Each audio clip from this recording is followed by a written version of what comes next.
What drives a woman to wield power so fiercely that history remembers her as a villain? In a world where whispers of scandal intertwine with the echoes of ambition, Jezebel emerges from the shadows, cloaked in silk and betrayal. Her presence looms over the ancient kingdom of Israel like a storm gathering on the horizon, promising both ruin and revelation. With every step she takes, the ground beneath her vibrates with the tension of 1,000 secrets, each one more dangerous than the last. The sun sets over the opulent palaces of Samaria, casting a crimson hue on the walls that bear witness to treachery and lust. Inside, the air is thick with intrigue, as courtiers and priests plot in hushed tones, their eyes darting nervously. They know the name Jezebel, a name that sends shivers down spines and ignites fires in hearts. She is not merely a queen. She is a tempest, a force that challenges the very foundations of faith and morality. Her eyes, sharp and calculating, scan the room with an unyielding gaze, searching for weaknesses to exploit and alliances to forge. As the night deepens, rumors swirl like smoke, whispering of her foreign gods, of Baal and Asherah, whose altars rise in the shadows of the sacred sites. Faithful followers tremble, torn between their devotion and the intoxicating allure of her power. The moment is ripe with tension. The clash of beliefs is imminent. Will the faithful rise against her, or will Jezebel's charm ensnare them into submission? Soon, the fateful encounter with the prophet Elijah will ignite a battle of wills that will echo through time.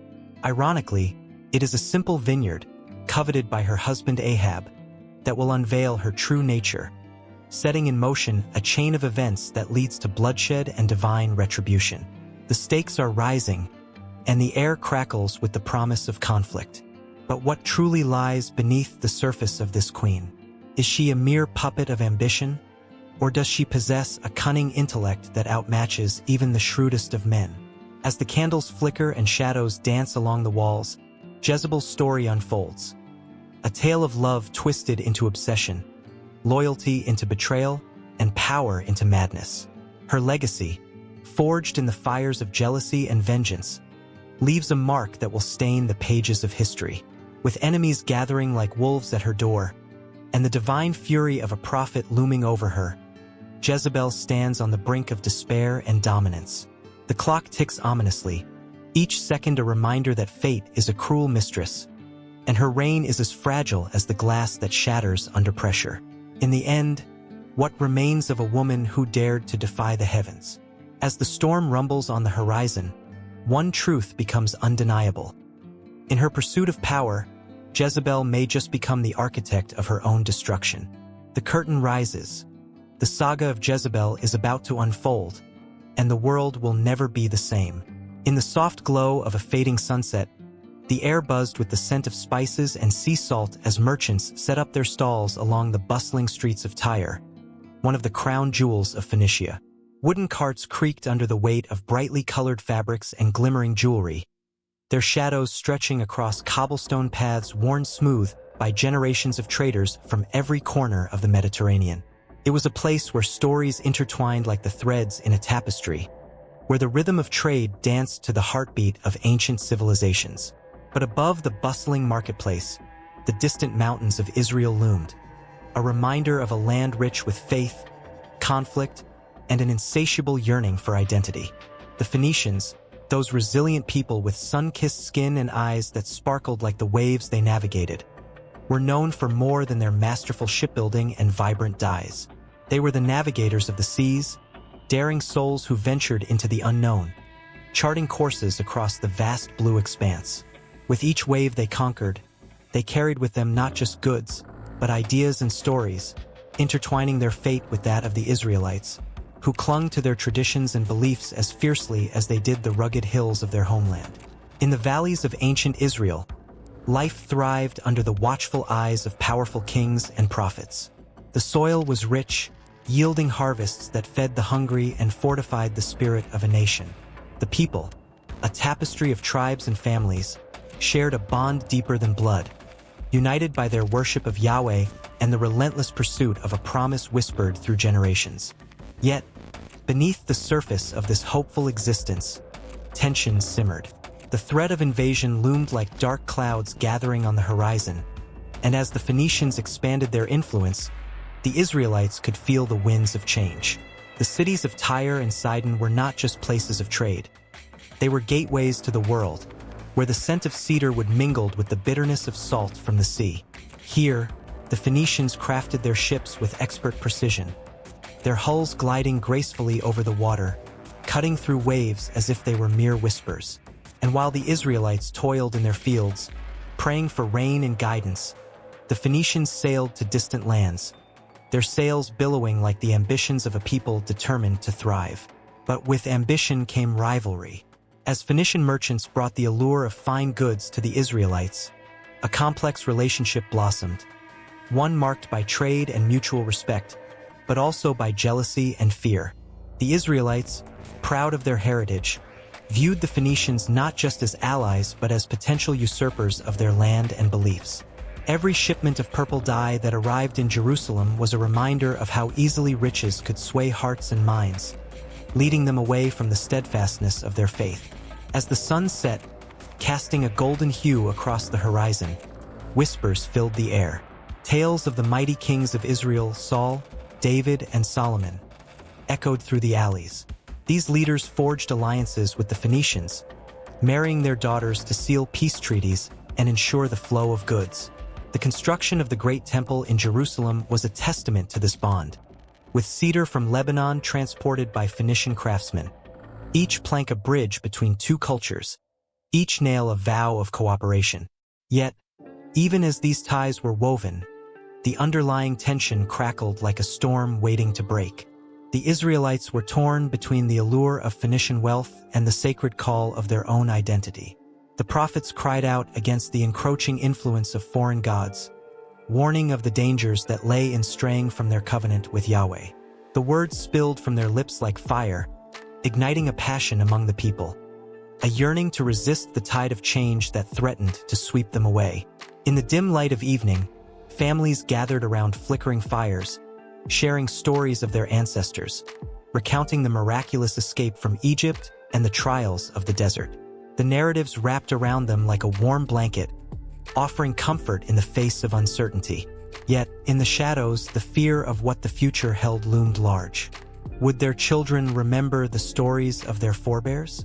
Would their faith withstand the allure of Phoenician prosperity? On the shores, the waves crashed violently against the rocks, a poignant reminder of the delicate balance between the two cultures. The Phoenicians, with their mastery of the sea, could bring both blessings and curses. In their pursuit of expansion, they brought commerce and innovation, but also the threat of conquest. As the Israelites looked out to the water, they wondered if it was a friend or foe, a lifeline or a serpent lurking in the depths. As the moon rose high, casting silvery beams on the waters, a ship appeared on the horizon, its sails billowing against the wind, a Phoenician vessel laden with riches. The sight sparked hope and dread in the hearts of the Israelites. What did this ship carry? Would it bring fortune or trouble? The hearts of the people raced like the waves crashing against the shore, filled with anticipation. Amidst this tension, a young Israelite boy named Eli watched from the dunes, his eyes wide with wonder and fear. He had heard tales of the mighty Phoenicians, their craft, and their cunning. Clutching a small stone, he felt the weight of his ancestors' dreams and fears. He longed to understand this world, the world where the Israelites stood firm, but the Phoenicians roamed free, a world where the fates of two cultures were irrevocably intertwined. In that moment, the boy felt a stirring in his heart, a sense of destiny calling him to witness a future unfolding, a future where the boundaries of loyalty and identity were tested amid the tides of change. The sea, with its unyielding strength, mirrored the struggles within. Eli took a deep breath, steeling himself against the surge of emotions ripping through him. The story of his people and their neighbors was just beginning to unfold, and he was ready to watch as the threads of history wove together in ways that would echo down the ages. In the flickering shadows of a Phoenician palace, a child was born who would become a name whispered in both reverence and revulsion: Jezebel. The air crackled with anticipation as the midwife's cries mingled with the sounds of the bustling city of Tyre. The sun spilled through the open windows, illuminating the delicate features of the newborn girl, her dark hair glistening like obsidian. Her first breath was a promise, one that would shape the future not just of her family but of entire kingdoms. Jezebel was the daughter of Ethbaal, the king of Tyre, a man known for his cunning and ambition. From the moment she opened her eyes to the world, she was surrounded by the richness of her father's court, its opulence a stark contrast to the hardships faced by common folk beyond the palace walls. The corridors echoed with the laughter of courtiers, the smell of incense curling through the air, and the sound of waves crashing against the rocky shores of the Mediterranean.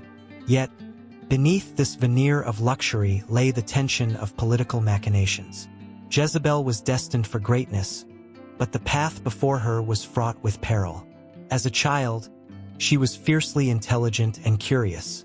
She would sit at her father's feet, absorbing every story of ancient heroes and godly deeds, her heart racing at tales of valor and treachery. Ethbaal, a high priest of Baal, often spoke of the gods, their whims and desires. Jezebel listened intently, her mind weaving a tapestry of ideas that would later influence her every action. She learned quickly that power was not merely inherited. It was taken, seized from the hands of the hesitant. With her mother's nurturing, she was taught the arts of diplomacy and seduction. The lessons were heavy with unspoken truth. A woman's worth was often measured by her ability to manipulate the hearts and minds of men. As she grew, the delicate balance of innocence and ambition began to shift.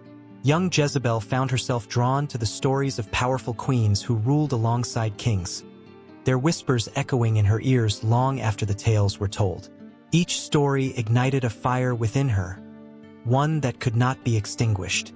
But shadows loomed, dark and foreboding. The city of Tyre was no paradise. It was a land where the scent of salt mingled with the bitterness of political strife.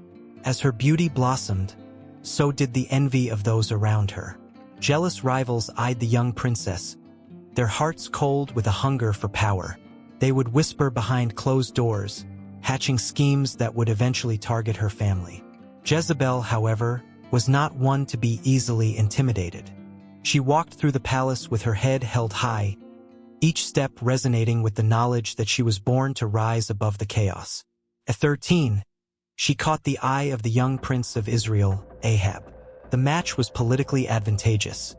It would unite two kingdoms, strengthen alliances, and bring peace, at least on the surface. But Jezebel saw beyond the political arrangement. She saw a chance to wield influence in a foreign land, to shape a destiny that was her own. Her heart raced at the thought of ruling, not as a mere consort but as a queen who would command respect and fear in equal measure. As the wedding day approached, the palace was a flurry of activity. Servants rushed about, draping fabric and arranging feasts, but all Jezebel could feel was the weight of expectation pressing down on her shoulders. In a quiet moment, she stood before a mirror, tracing the contours of her face. This was not just a reflection of beauty. It was a mask, one that would hide her true ambitions. She was acutely aware that she would have to navigate a world dominated by men, and she was determined to make her mark. The wedding day dawned, cloaked in opulence. Thousands gathered to witness the union, their faces a blur of excitement and expectation. Jezebel, adorned in jewels that sparkled like the stars above, felt the eyes of the crowd upon her. With each step she took toward Ahab, she felt something shift in the air, a tension that hinted at the storm to come. People would praise her beauty, yet they would never understand the fire that burned within her. She was not just a bride, but a force waiting to be unleashed. As they exchanged vows, the gods of Tyre and Israel seemed to watch with bated breath. Jezebel said her words with conviction, but her heart thudded with the anticipation of what was to come. She could sense Ahab's hesitance, the flicker of doubt in his eyes, but it only fueled her resolve. She would show him and the world that she was more than just a pawn in a game of power. In the days that followed, Jezebel settled into the role of queen, but the whispers of her past still haunted her. The priests of Yahweh, the God of Israel, stood against her at every turn. They called her an outsider, a foreigner with foreign gods. Yet, she remained undeterred. With every slight, she crafted a plan, each step weaving her into the fabric of Israelite society. She organized grand feasts, drawing in the nobles and commoners alike, earning their loyalty with extravagant hospitality. With each smile and each shared glass of wine, she knew she was shaping her own narrative. They thought her a mere woman. They would soon learn that she was a queen with ambitions that stretched far beyond the lavish walls of the palace.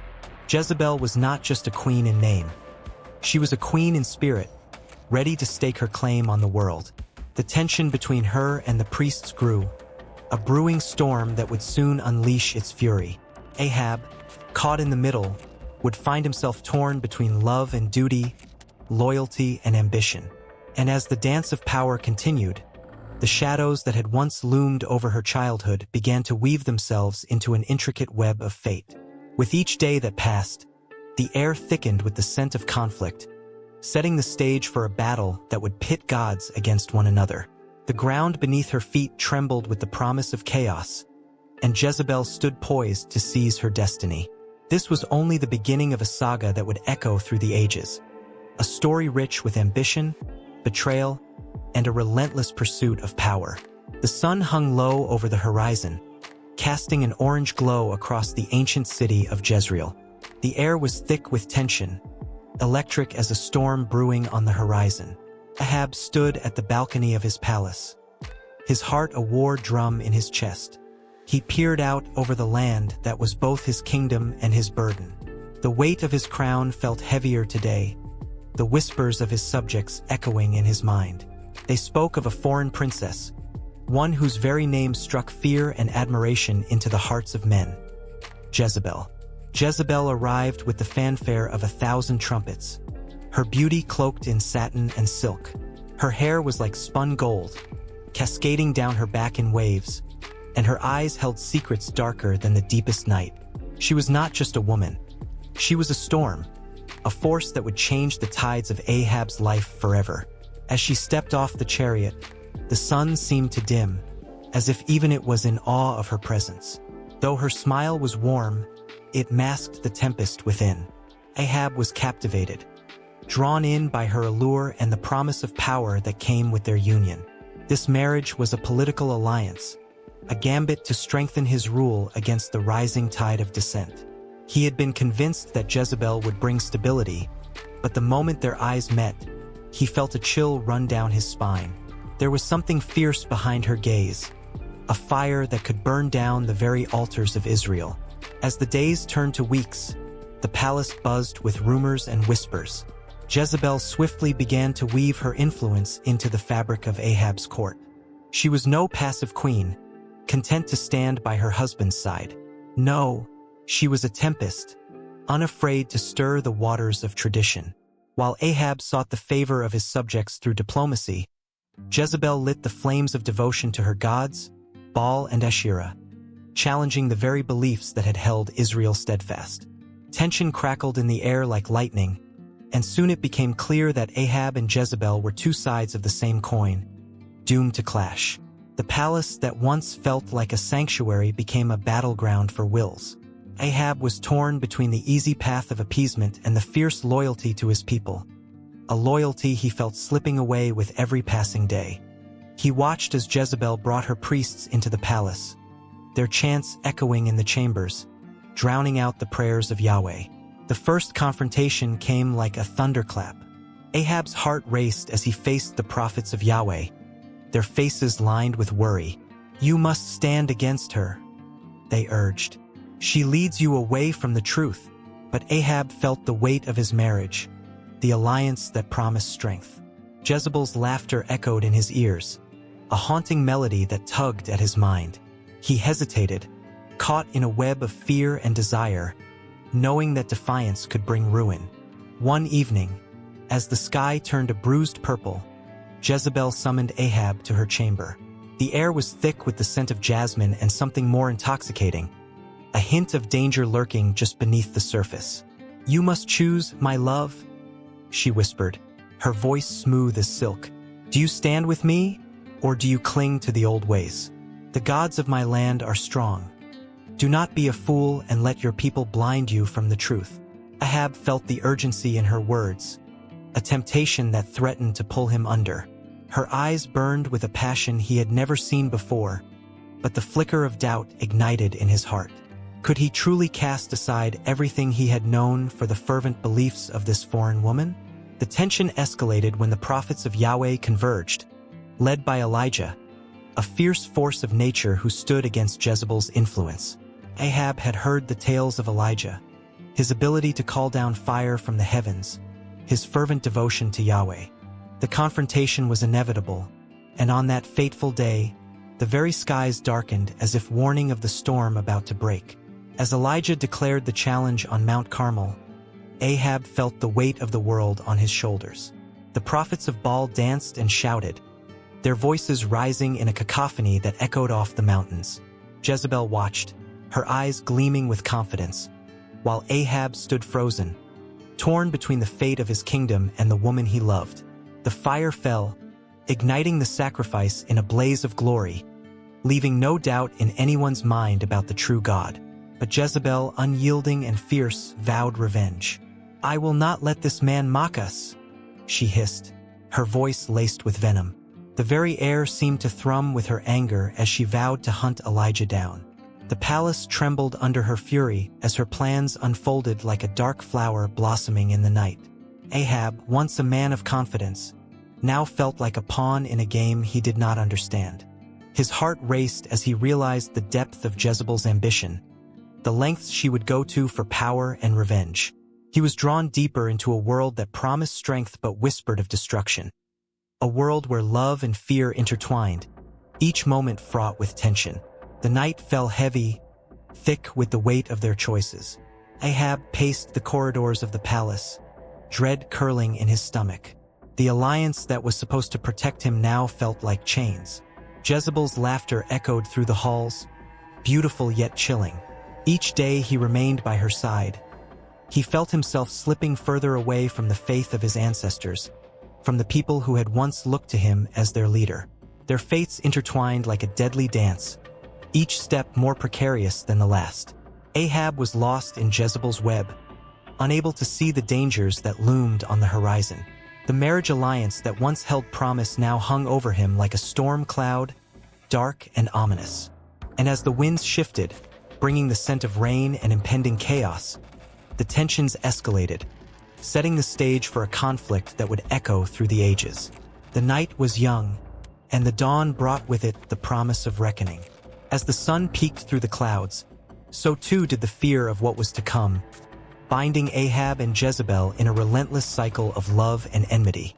The stage was set, and the world watched with bated breath as the battle for the soul of Israel unfolded, each heartbeat resonating with the uncertainty of what lay ahead. The sun hung low in the sky, casting a golden hue over the city of Samaria, where shadows danced between the lofty stone walls of palaces and the humble homes of its people. King Ahab, with his piercing blue eyes and a crown that glimmered like the sun, paced the grand hall of his palace. His heart thumped loudly against his chest, a drum echoing the tumult of his reign. This was a king standing at the intersection of desire and duty, torn between ambition and the ever-looming specter of conflict. Ahab was no ordinary monarch. He was a man shaped by the political landscape of Israel, a canvas splattered with colors of rivalry, alliance, and betrayal. His marriage to Jezebel, the Phoenician princess, was not merely a union of hearts, but a strategic move that stirred both passion and resentment. The people whispered her name with a mix of fear and fascination, for she was fierce and unyielding, her will a tempest that could bend the strongest of kings. In the halls of power, the tension was palpable. Ahab's court was a stage where the play of loyalty and treachery unfolded daily. The prophets of Yahweh stood against the backdrop of this turbulent scene, their voices rising like thunderclaps against the clamor of Ahab's ambitions. They warned him of the consequences of his choices. Their words dripped with foreboding, echoing like distant storm clouds on the horizon. Yet, Ahab, fueled by dreams of grandeur, often turned a deaf ear, clouded by the intoxicating allure of strength. The kingdom was alive with the hum of commerce, Yet beneath the surface brewed discontent. The northern tribes, fierce and proud, looked upon Ahab with a mixture of loyalty and suspicion. They admired his victories in battle but questioned his decisions to ally with foreign powers. Tyre and Sidon beckoned with riches, but at what cost? The distant rumble of unrest began to echo through the valleys, whispers of rebellion rising like smoke signals in the wind. One fateful evening, the tension erupted. Ahab stood on the balcony of his palace, overlooking his city as the last light of day faded. He felt the weight of the crown upon his brow, heavy with the expectations of his people and the burden of his choices. Suddenly, the sharp crack of thunder split the air, and rain began to pour, a torrential downpour that mirrored the tempest brewing in his heart. Jezebel, her presence as commanding as a lioness, appeared beside him. "Do you hear them?" she asked, her voice a blend of seduction and steel. "The people grow restless. They crave a leader worthy of their loyalty, one who can bring them both prosperity and power." Her eyes sparkled with ambition, the storm reflected in their depths. Ahab turned to her, feeling a mix of admiration and trepidation. "And what are you suggesting, my queen? Sacrifice the old ways for the new?" "Why not?" she replied, her tone fierce. "Embrace the gods of your allies. Combine our strength with theirs, and we will be unstoppable." The winds howled outside, as if nature itself protested against the very thought of forsaking tradition. Ahab felt a chill creep up his spine. He was a king caught between two worlds, one foot in the familiar soil of his ancestors and the other in the alluring yet treacherous embrace of foreign alliances. As days turned into weeks, the political landscape shifted like sand in the desert. Ahab's decisions drew the ire of the prophets, particularly Elijah, the fiery prophet of Yahweh. Elijah's voice boomed through the streets, a clarion call to the people, urging them to remain faithful to their heritage. "You cannot serve two masters," he shouted. "Turn away from the Baals, or face the wrath of the Almighty." Crowds gathered, their faces full of hope and fear, longing for clarity in a time of uncertainty. The air crackled with tension as Ahab grappled with his choices. Could he truly defy the very essence of his people's faith for the sake of power? Yet, visions of a united Israel of strength and glory danced in his mind, tempting him toward a path he knew deep down was fraught with peril. One fateful encounter changed everything. Ahab, in a moment of weakness, sought counsel from Jezebel, who encouraged him to pursue an alliance with the mighty Assyrians. "They will provide us with the strength to crush our enemies," she urged, her voice a siren's song. Her fiery words ignited something within him, a dangerous blend of ambition and desire. As he sent emissaries to the Assyrian court, dark clouds gathered on the horizon. The prophets were relentless in their warnings. Elijah, with his wild hair and piercing gaze, stood before Ahab in a dramatic confrontation that echoed through the annals of history. "You have chosen the path of destruction. The land shall suffer for your choices." Ahab felt a shiver run down his spine as the weight of Elijah's words settled upon him. But in that moment, something else flickered in his heart, a flicker of defiance. He was a king, after all, and kings were not easily swayed. The very essence of his reign was at stake, and he felt the intoxicating rush of power coursing through his veins, the thrill of the chase. With each passing day, the divide between Ahab and his people deepened. The once clear skies of loyalty clouded over with doubt and betrayal. His enemies whispered of rebellion, their voices growing louder with each of Ahab's decisions. The political landscape was shifting, and Ahab stood at the edge of a precipice, where the ground beneath him threatened to crumble. As the sun set on another day, the city of Samaria held its breath. King Ahab stared into the distance, the weight of his crown a constant reminder of the choices that lay ahead. The skies darkened, and he sensed that this was only the beginning of a storm that would change everything. A storm that would test the very fabric of his reign and the soul of Israel itself. Tension hung thick in the air, a palpable force that promised to unravel all that he had built. And somewhere, lurking in the shadows, Elijah waited, the prophet's eyes gleaming with the certainty of coming judgment. The winds of fate were shifting, and Ahab's reign was poised on the brink of chaos. The sun dipped low on the horizon, casting a golden hue across the ancient city of Samaria, where whispers of power crackled like the sparks of a dying fire. In the grand palace, behind walls adorned with intricate carvings and rich tapestries, a woman stood at the window, her eyes sharp and resolute. Jezebel, the Phoenician queen, leaned against the cool stone, yet the heat of ambition radiated from her very soul. She was not merely Ahab's wife. She was a force that defied the conventions of her time, a tempest in a world designed for her to be silent. The air was thick with tension, charged with the expectations of a patriarchal society that demanded women be submissive, obedient. But those very expectations only fueled Jezebel's desire to break free. She had watched men wield their power without question, their voices booming across the halls of authority while hers was often ignored. Yet, she refused to be a mere shadow in her husband's reign. She was determined to carve out her own legacy, one that would echo through history, compelling enough to send shivers down the spine of future generations. As night fell, the palace transformed. Lanterns flickered to life, casting ghostly shadows that danced across the marble floors. Jezebel's influence spread like a web, ensnaring those around her. With every careful step she took, she understood the art of persuasion, the delicate balance of fear and admiration. The priests of Baal were among her closest allies, and she wielded them like weapons, exploiting their loyalty to solidify her grip on power. She was their queen, but they were hers too, bound by the intoxicating allure of her vision. The nobles felt the pulse of change, a rhythm they could neither ignore nor fully embrace.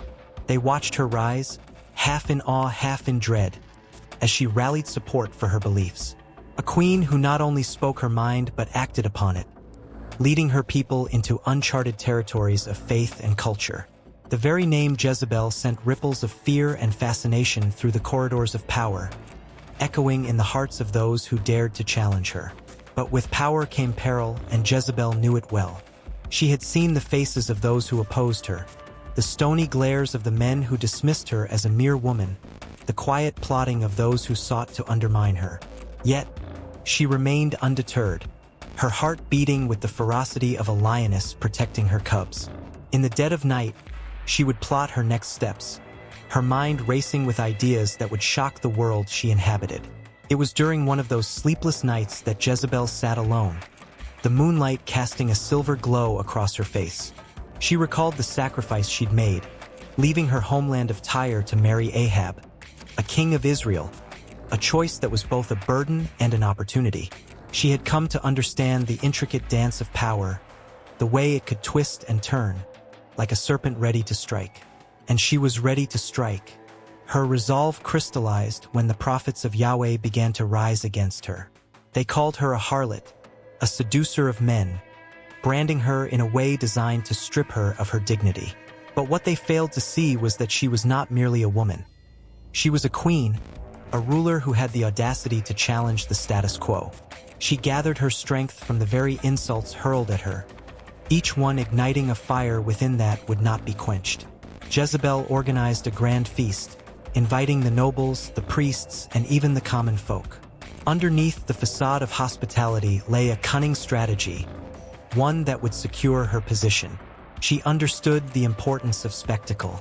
As the banquet unfolded, she reveled in the laughter, the clinking of goblets, and the aroma of roasted lamb wafting through the air. She was in control, the orchestrator of a symphony that played to her tune. At that feast, she unveiled her boldest plan yet. She had secretly arranged for a powerful confrontation. One by one, she led her guests to witness the execution of the prophets who dared to defy her. With every life extinguished, she cemented her authority, her eyes glinting with a fierce determination. The crowd gasped, the air crackling with shock and fear. Yet, amidst the horror, whispers of her strength began to circulate, growing like wildfire in the hearts of those who yearned for a leader who could navigate the treacherous waters of politics with both grace and brutality. As the sun rose the next day, a new dawn broke over Samaria. Jezebel had crafted her image, and the seeds of her legacy were taking root. But she was acutely aware that power was a double-edged sword, one that could slice through her ambitions as easily as it had elevated her. The more she asserted herself, the more the shadows deepened around her, laden with hatred and jealousy. Nights turned into days, and each moment felt like a ticking clock, a countdown to the inevitable clash between her ambitions and the forces that sought to bring her down. Jezebel lay awake, the weight of her crown pressing down on her brow. She could hear the murmurs, the plotting, and the fear that began to grip not just her enemies but even those closest to her. Yet, she was unfazed. Every whisper only fueled her fire. She would not retreat into the shadows. She would not be a victim of her circumstances. As she gazed out at the city of Samaria, her heart raced, knowing she stood at a crossroads, where every decision could alter the course of history. Her influence was palpable, intoxicating, and she felt it surge through her veins like a raging river. There was no going back now. She would push forward, defying every expectation. In a world that sought to diminish her, Jezebel emerged as a formidable queen, a woman wielding power in a realm defined by men. The echoes of her laughter, her fury, and her determination would resonate long after her reign had ended, a haunting reminder of a woman who defied the roles assigned to her. As she prepared for her next move, marking the beginning of an epic battle that would shatter the very foundations of her society, the air thickened with anticipation, and the shadows closed in tighter around her. The stage was set, and the world held its breath because Jezebel was just getting started. In the dusky glow of twilight, the air crackled with a palpable tension as crowds gathered, their faces illuminated by flickering flames. The scent of incense wafted through the streets, mingling with the earthy aroma of the ground beneath their feet. Murmurs rose and fell like waves, a symphony of anticipation and dread. They were drawn to the great stone altar, a silent witness to the shifting tides of faith that had swept through their land like a merciless storm. Something was changing, something that would alter the fabric of their very existence. Baal, the ancient deity of storms and fertility, had begun to steal the hearts of the people. Once a mere whisper on the lips of a few, his name now roared with the force of thunder. It was a transformation that felt as inevitable as the changing seasons, yet it sent shivers down the spines of those who clung to the old ways. The priests of Yahweh, guardians of a legacy steeped in purity and devotion, could only watch in horror as the vibrant banners of Baal worship unfurled across the hills, painting the landscape in shades of seduction and allure. The stories of Baal were rich and vivid, tales of power that ignited the imagination.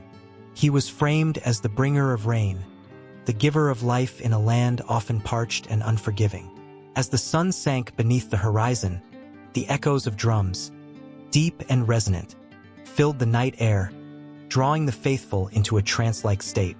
They believed fervently that in worshiping Baal, they could harness his strength, coaxing him to bless their harvests and fill their homes with abundance. The younger generations, eager for change and intoxicated by the promise of prosperity, found themselves entranced by this new path. At the center of it all stood a figure cloaked in mystery, a high priest whose eyes sparkled with fervor. He called out to the crowd, his voice a melodic blend of authority and passion, stirring something primal within them. Come, faithful followers, offer your sacrifices, show Baal your devotion, let him rain down his blessings upon you. His words wrapped around the anxious hearts of the people like smoke, swirling and enveloping them until they could hardly think of anything else. With each ceremony, the ritual grew more extravagant, fueled by the fervent enthusiasm of those who believed. And yet, there was an undercurrent of fear coursing through the community, whispered fears about what this shift meant for their traditional beliefs, for their very identity. Families were torn apart. Children turned from their parents, choosing the alluring promise of Baal over the solemn traditions that had defined their lives for generations. In secret corners of the city, hushed discussions echoed like the rustle of leaves in a fragile wind. "What will become of us?" an elderly woman whispered, clutching a faded scroll that spoke of the one true God. Her eyes were pools of sadness, reflecting the lost hope of a once united community. She remembered days when prayers to Yahweh were offered with sincerity, when the bond between God and his people felt unbreakable. Now, that bond felt tenuous at best, fraying like the old fabric of her cloak. But the flames of Baal worship burned brighter, fueled by a zeal that was both intoxicating and terrifying. The streets filled with vibrant colors, red, gold, and purple, as the faithful donned garments adorned with the symbols of their new god. They danced with wild abandon, their movements a chaotic celebration, a reflection of their inner turmoil. The drums beat on, relentless and roaring, drowning out the voices of dissent. It was a celebration of life, yet it carried with it an undercurrent of desperation, a longing for belonging in a world that was shifting too fast. As the sun dipped below the horizon, casting long shadows across the land, the high priest raised his arms, offering the crowd a chance to join him in communion with Baal. The air thickened with anticipation, each heart racing as they approached the altar, a place where offerings were laid with trembling hands, sheep, grain, and precious oils. "This is our moment," he proclaimed, "a moment to show our devotion, our faith." Yet, as the flames crackled and soared, there were whispers of unease that danced like shadows at the edges of the bonfires. Some felt a gnawing uncertainty, a flicker of doubt hidden behind their fervent worship. The triumphant melodies that filled the night sky often shifted to haunting notes, echoing fears of what might be lost. Would they find prosperity, or were they, in their enthusiasm, blind to the cost? In the quiet of the night, away from the raucous celebrations, a few brave souls gathered, their hearts heavy with sorrow. They shared stories of ancestors who had walked the same streets, who had worshipped Yahweh through unyielding seasons of drought and abundance alike. They spoke of a covenant forged in fire and faith, a promise that felt like it was slipping through their fingers like sand. "Will they remember us?" a young man asked, uncertainty lacing his voice. "Will they remember the old ways, our true God?"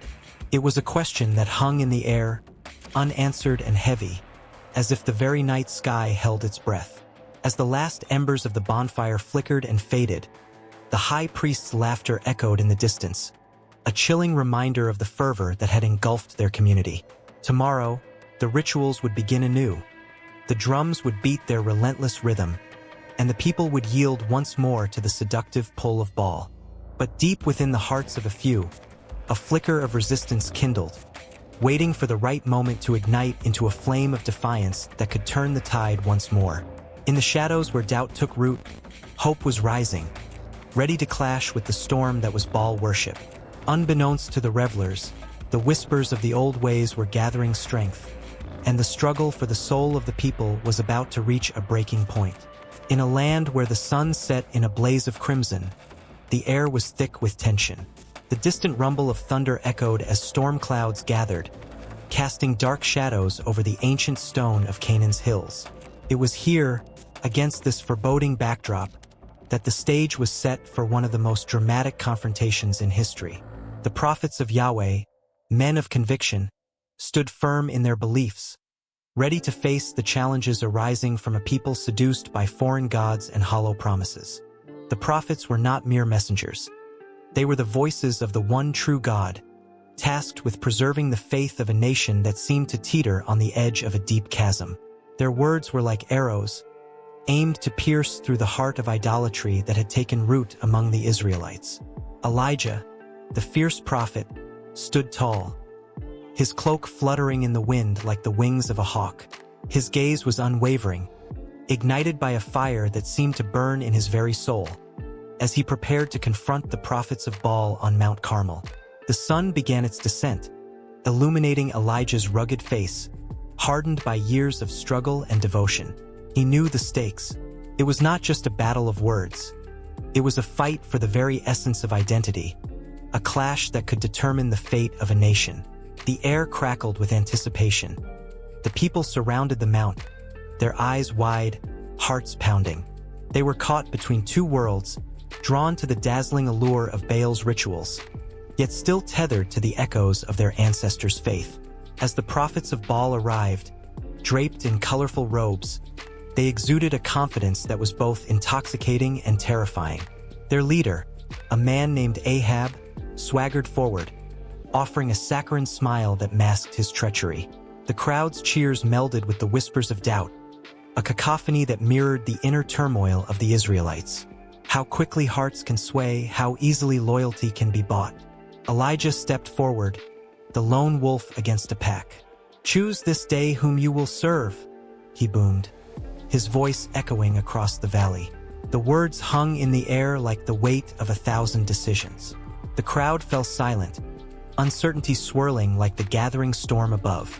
Would they embrace the living God or continue down the path of destruction?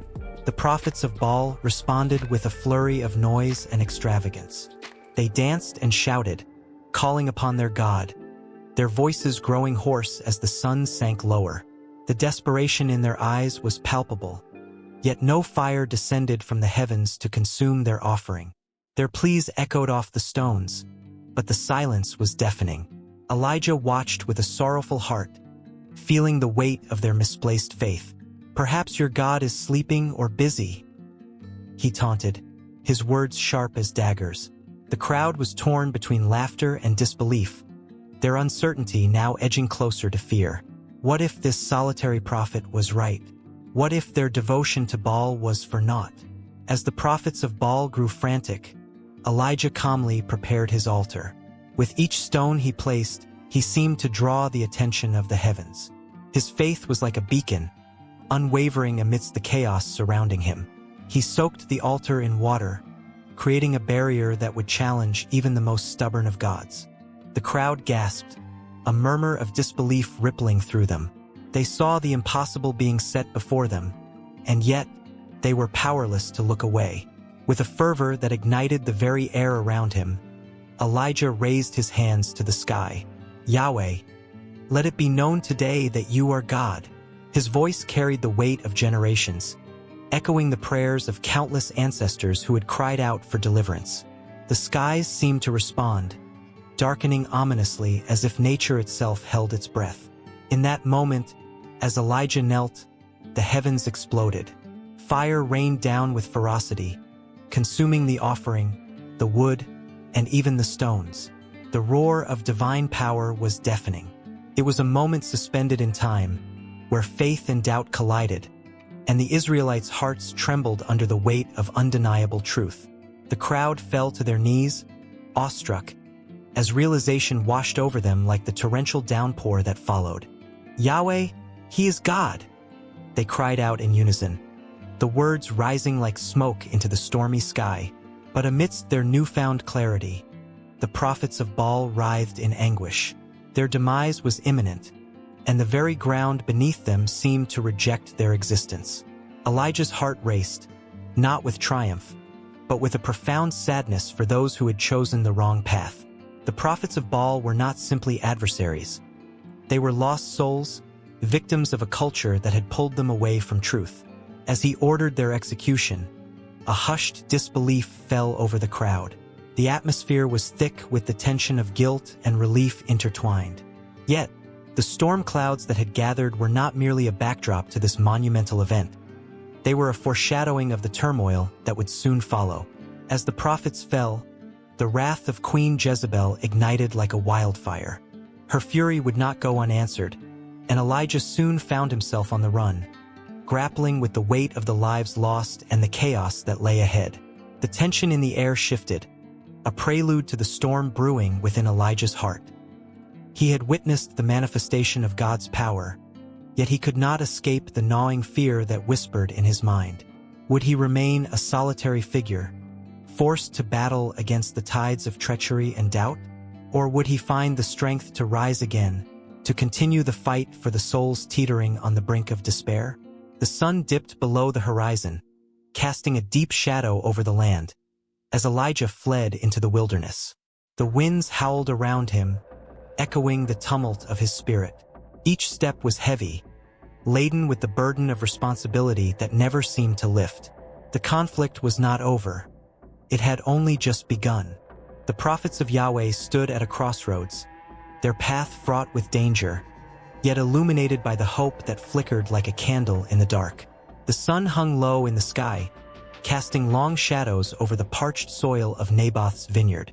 The scent of ripening grapes lingered in the air, mingling with the earthy aroma of the land, a tangible reminder of hard work and deep-rooted heritage. Naboth, a proud man of the Jezreel Valley, tended to his vineyard with a devotion that could only be born from generations of care. His hands, calloused and strong, had touched each vine, coaxing them to produce fruit that was more than just sustenance. It was his legacy. Yet, just beyond the gate of his beloved vineyard, a storm was brewing. King Ahab of Israel, draped in royal finery, gazed hungrily at Naboth's land from his palace balcony. The thought of owning that vineyard, a jewel in the crown of his kingdom, consumed him. It was a desire not rooted in need but in greed, an insatiable thirst fueled by power. Ahab felt the weight of his crown and the expectations that came with it, and he believed that possessing Naboth's vineyard would somehow quench that thirst. In the depths of his heart, Ahab knew it was wrong. He had tried to approach Naboth, offering to trade a better vineyard or to pay him a fair price. But Naboth stood firm, his voice steady as he declared, "The Lord forbid that I should give you the inheritance of my ancestors." The words hung in the air, a resolute wall against the king's ambition. In that moment, Ahab's frustration deepened, twisting like a thorn in his side, and anger bubbled beneath the surface. As night fell, the shadows deepened around the palace. Ahab returned home, sulking in his chambers, his mood darkening. The flickering candlelight illuminated his sullen face, reflecting an inner turmoil. His wife, Jezebel, a woman of fierce ambition and cunning intelligence, observed him quietly. She recognized the storm brewing within her husband and knew that this was a situation ripe for manipulation. With a sly smile, she approached him. "Why do you let this man defy you?" she asked, her voice smooth like honey but sharp like a dagger. "A king should not be denied what he desires. Let me take care of this." Ahab looked at her, his eyes betraying a flicker of hope mixed with fear.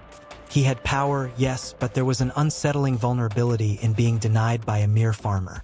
Jezebel, whose blood ran cold with ambition, set the wheels of a sinister plan in motion. The next day, Naboth didn't know that danger was looming closer than he imagined. He tended to his vineyard, unaware that the queen's machinations were already at play. A letter forged in her sharp hand was sent out, calling for a gathering of the city elders. In it, she commanded them to falsely accuse Naboth of blasphemy, to paint him as a traitor to the crown. It was a betrayal wrapped in deceit, a calculated move designed to eliminate any obstacle in her path. As the sun rose over Jezreel, the gathering unfolded. The elders, easily swayed by promises and threats, quickly fell in line. Naboth was dragged before them, bewildered and confused, a glimmer of dread creeping into his heart. The accusations flew like daggers, piercing through his pleas for justice. He had done nothing wrong, yet the lies twisted around him, strangling his defense. The sound of stones thudding against flesh echoed in the new day, blending with Naboth's final cries for mercy.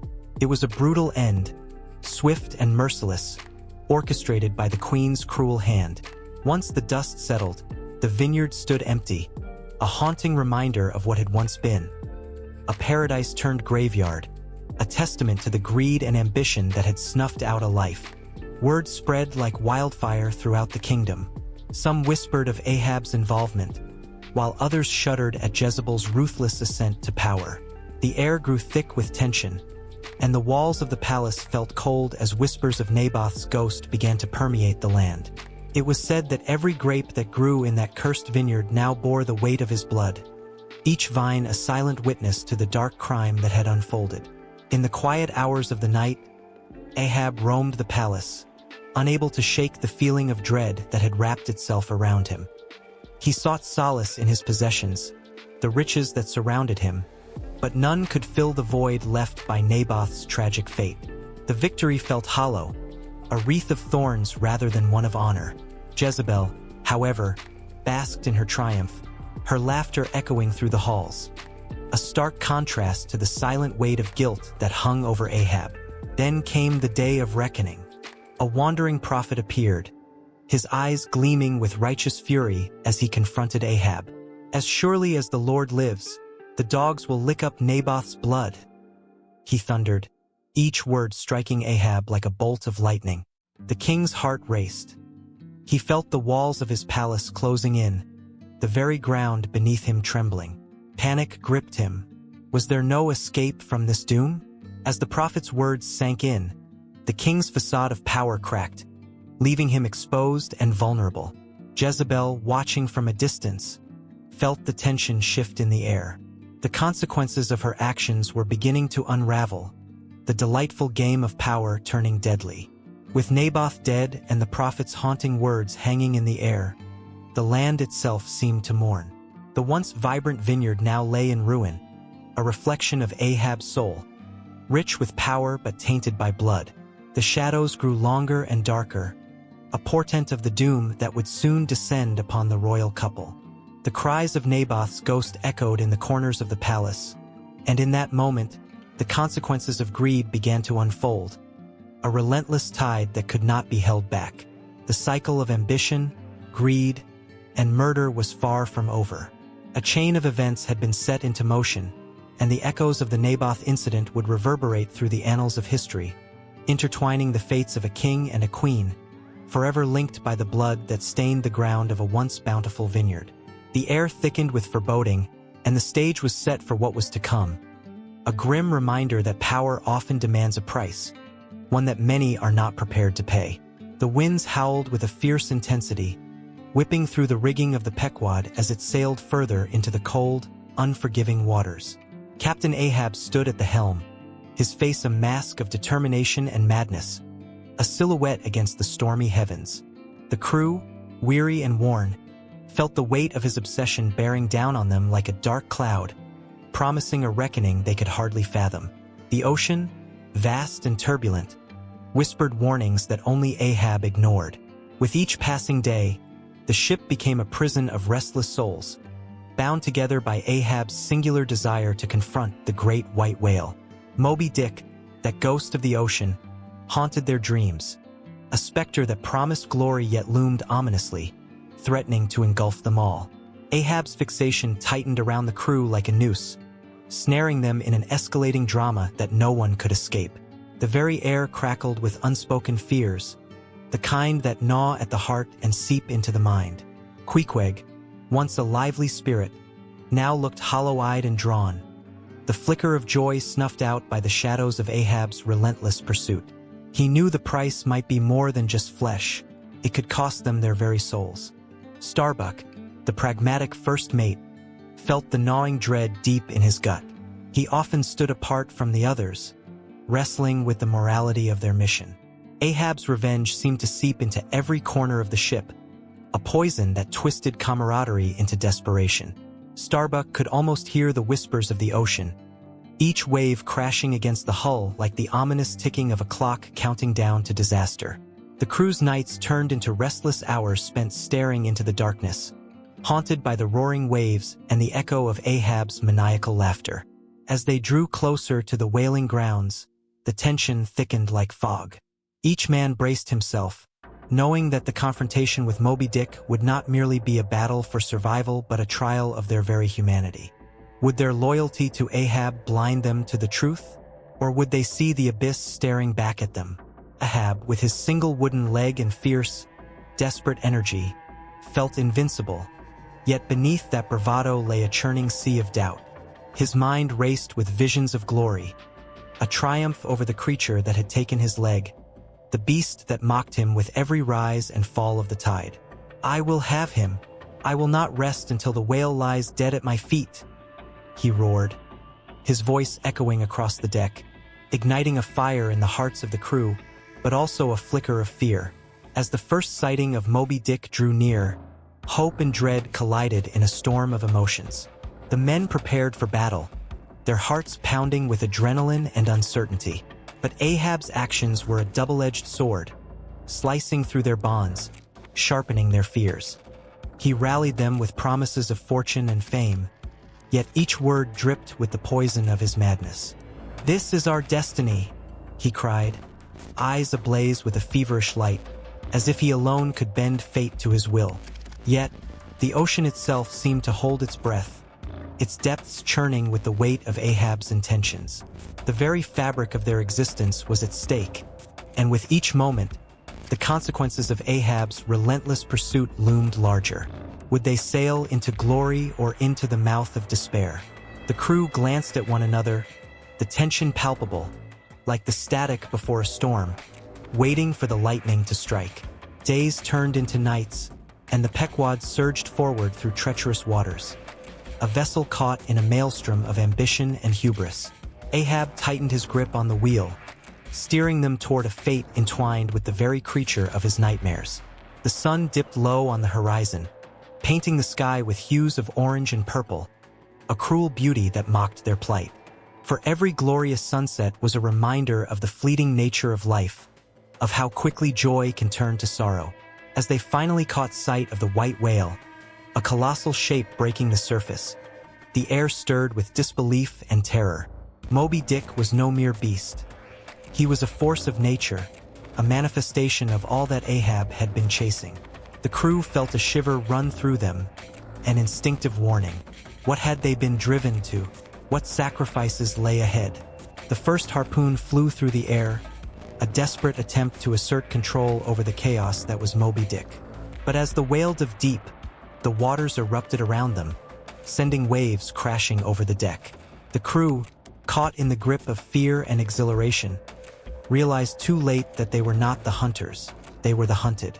Ahab's eyes glimmered with a wild fire, his obsession driving him forward, even as the crew began to understand that their lives hung in the balance, teetering on the edge of Ahab's reckless ambition.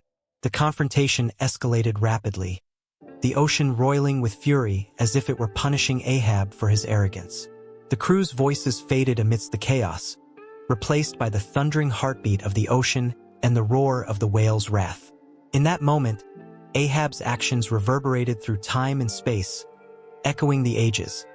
The consequences of a man who dared to defy nature, who believed himself more powerful than fate itself. As the battle raged on, the ship splintered under the strain of Ahab's relentless pursuit. One by one, the crew began to fall, victims of Ahab's obsessions. Each life lost was a thread severed from the fabric of their shared humanity, each scream swallowed by the sea. The Pequod, once a symbol of industry and adventure, now became a ghost ship, adrift on a tide of sorrow and despair. And as Moby Dick breached the surface one final time, Ahab stood alone on the deck, the wind whipping through his hair like a specter of his own making. The world around him blurred, and in that moment, he saw not the whale but the reflection of his own madness, a mirror held up to the consequences of his choices. The sea roared in response, ready to collect the debt Ahab had incurred. The final confrontation began, a tragic dance between man and beast, where the cost of revenge would unfold in ways he could never have imagined. The sun hung low in the sky, casting a golden hue over Mount Carmel, a stark reminder of the power that lay in its shadow. The air crackled with tension, thick enough to taste. On this mountain, a confrontation was brewing, one that would echo through time, stirring hearts and challenging faith. Elijah, the prophet, stood alone, a solitary figure against the vast expanse of the sky. His weathered face reflected years of trials, of wandering, of deeply rooted conviction. He had seen the suffering of his people under the oppressive reign of King Ahab and the cruel influence of Queen Jezebel, who had led them away from the worship of Yahweh and into the arms of false gods. Yet here he was, ready to ignite a spark of truth in a land smothered by lies. The air shifted as the prophets of Baal gathered, a raucous group clad in robes of deep crimson and black, their faces slick with sweat and determination.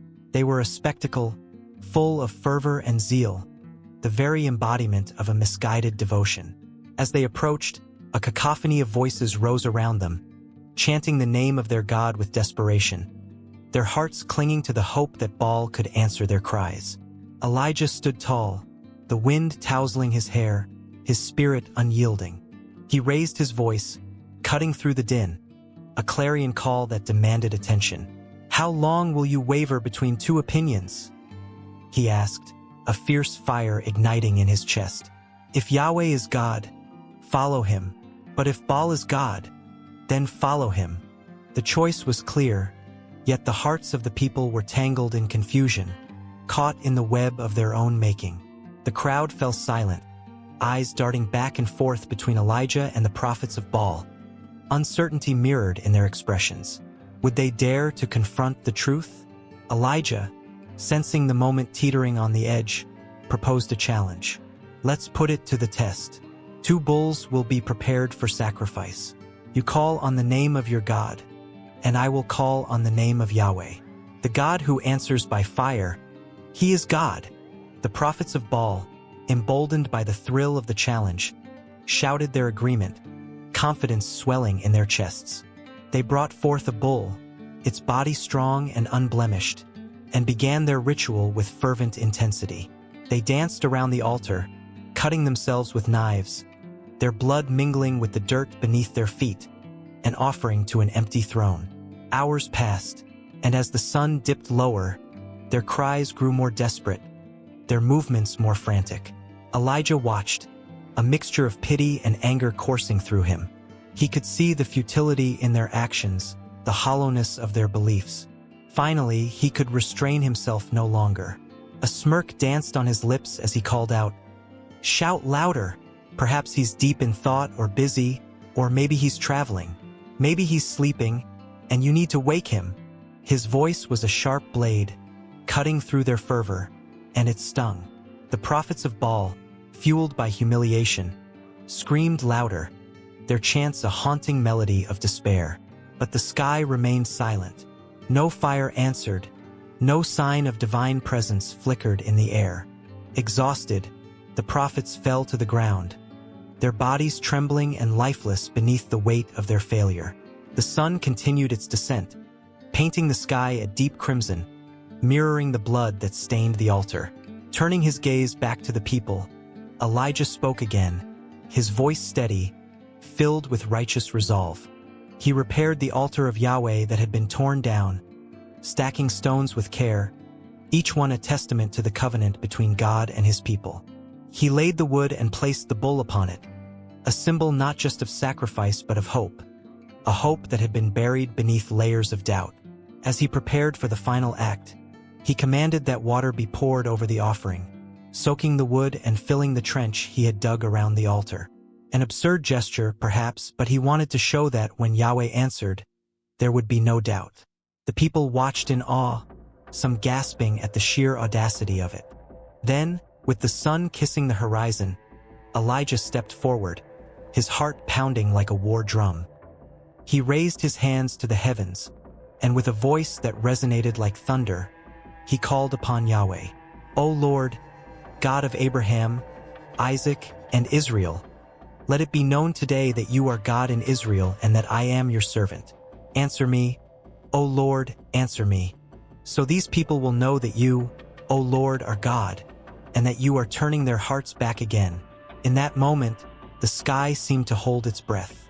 The air thickened with anticipation as the people leaned forward, eyes wide, hearts racing. And then, as if the very heavens were responding to Elijah's cry, fire fell from the sky, consuming the sacrifice, licking up the water in the trench, leaving nothing but scorched earth in its wake. The roar of the flames echoed through the valley, a declaration of power unmatched. Gasps erupted from the crowd, a wave of shock and awe washing over them. They fell to the ground, faces pressed into the dirt, their hearts trembling with fear and reverence. "Yahweh, He is God!" they cried out, the truth breaking free from the shackles of despair. But Elijah's eyes were fixed on the prophets of Baal, those men who had led the people astray, their faces pale and filled with dread. The battle was won, but it felt like a storm was brewing on the horizon, the winds of change swirling ominously around them. The fate of the false prophets loomed large, a shadow darkening the victory. As the sun dipped below the horizon, the echoes of the day's events hung heavily in the air. The people's cries of faith mingled with the bitter reality of what was to come. There was no turning back now. The choice had been made. The feelings of victory were intertwined with the knowledge that the true battle was just beginning. and the mountains held their breath, waiting for the next chapter to unfold. The sun hung heavy in the sky, its relentless rays scorching the parched earth, casting a glaring light over what once had been a vibrant tapestry of life.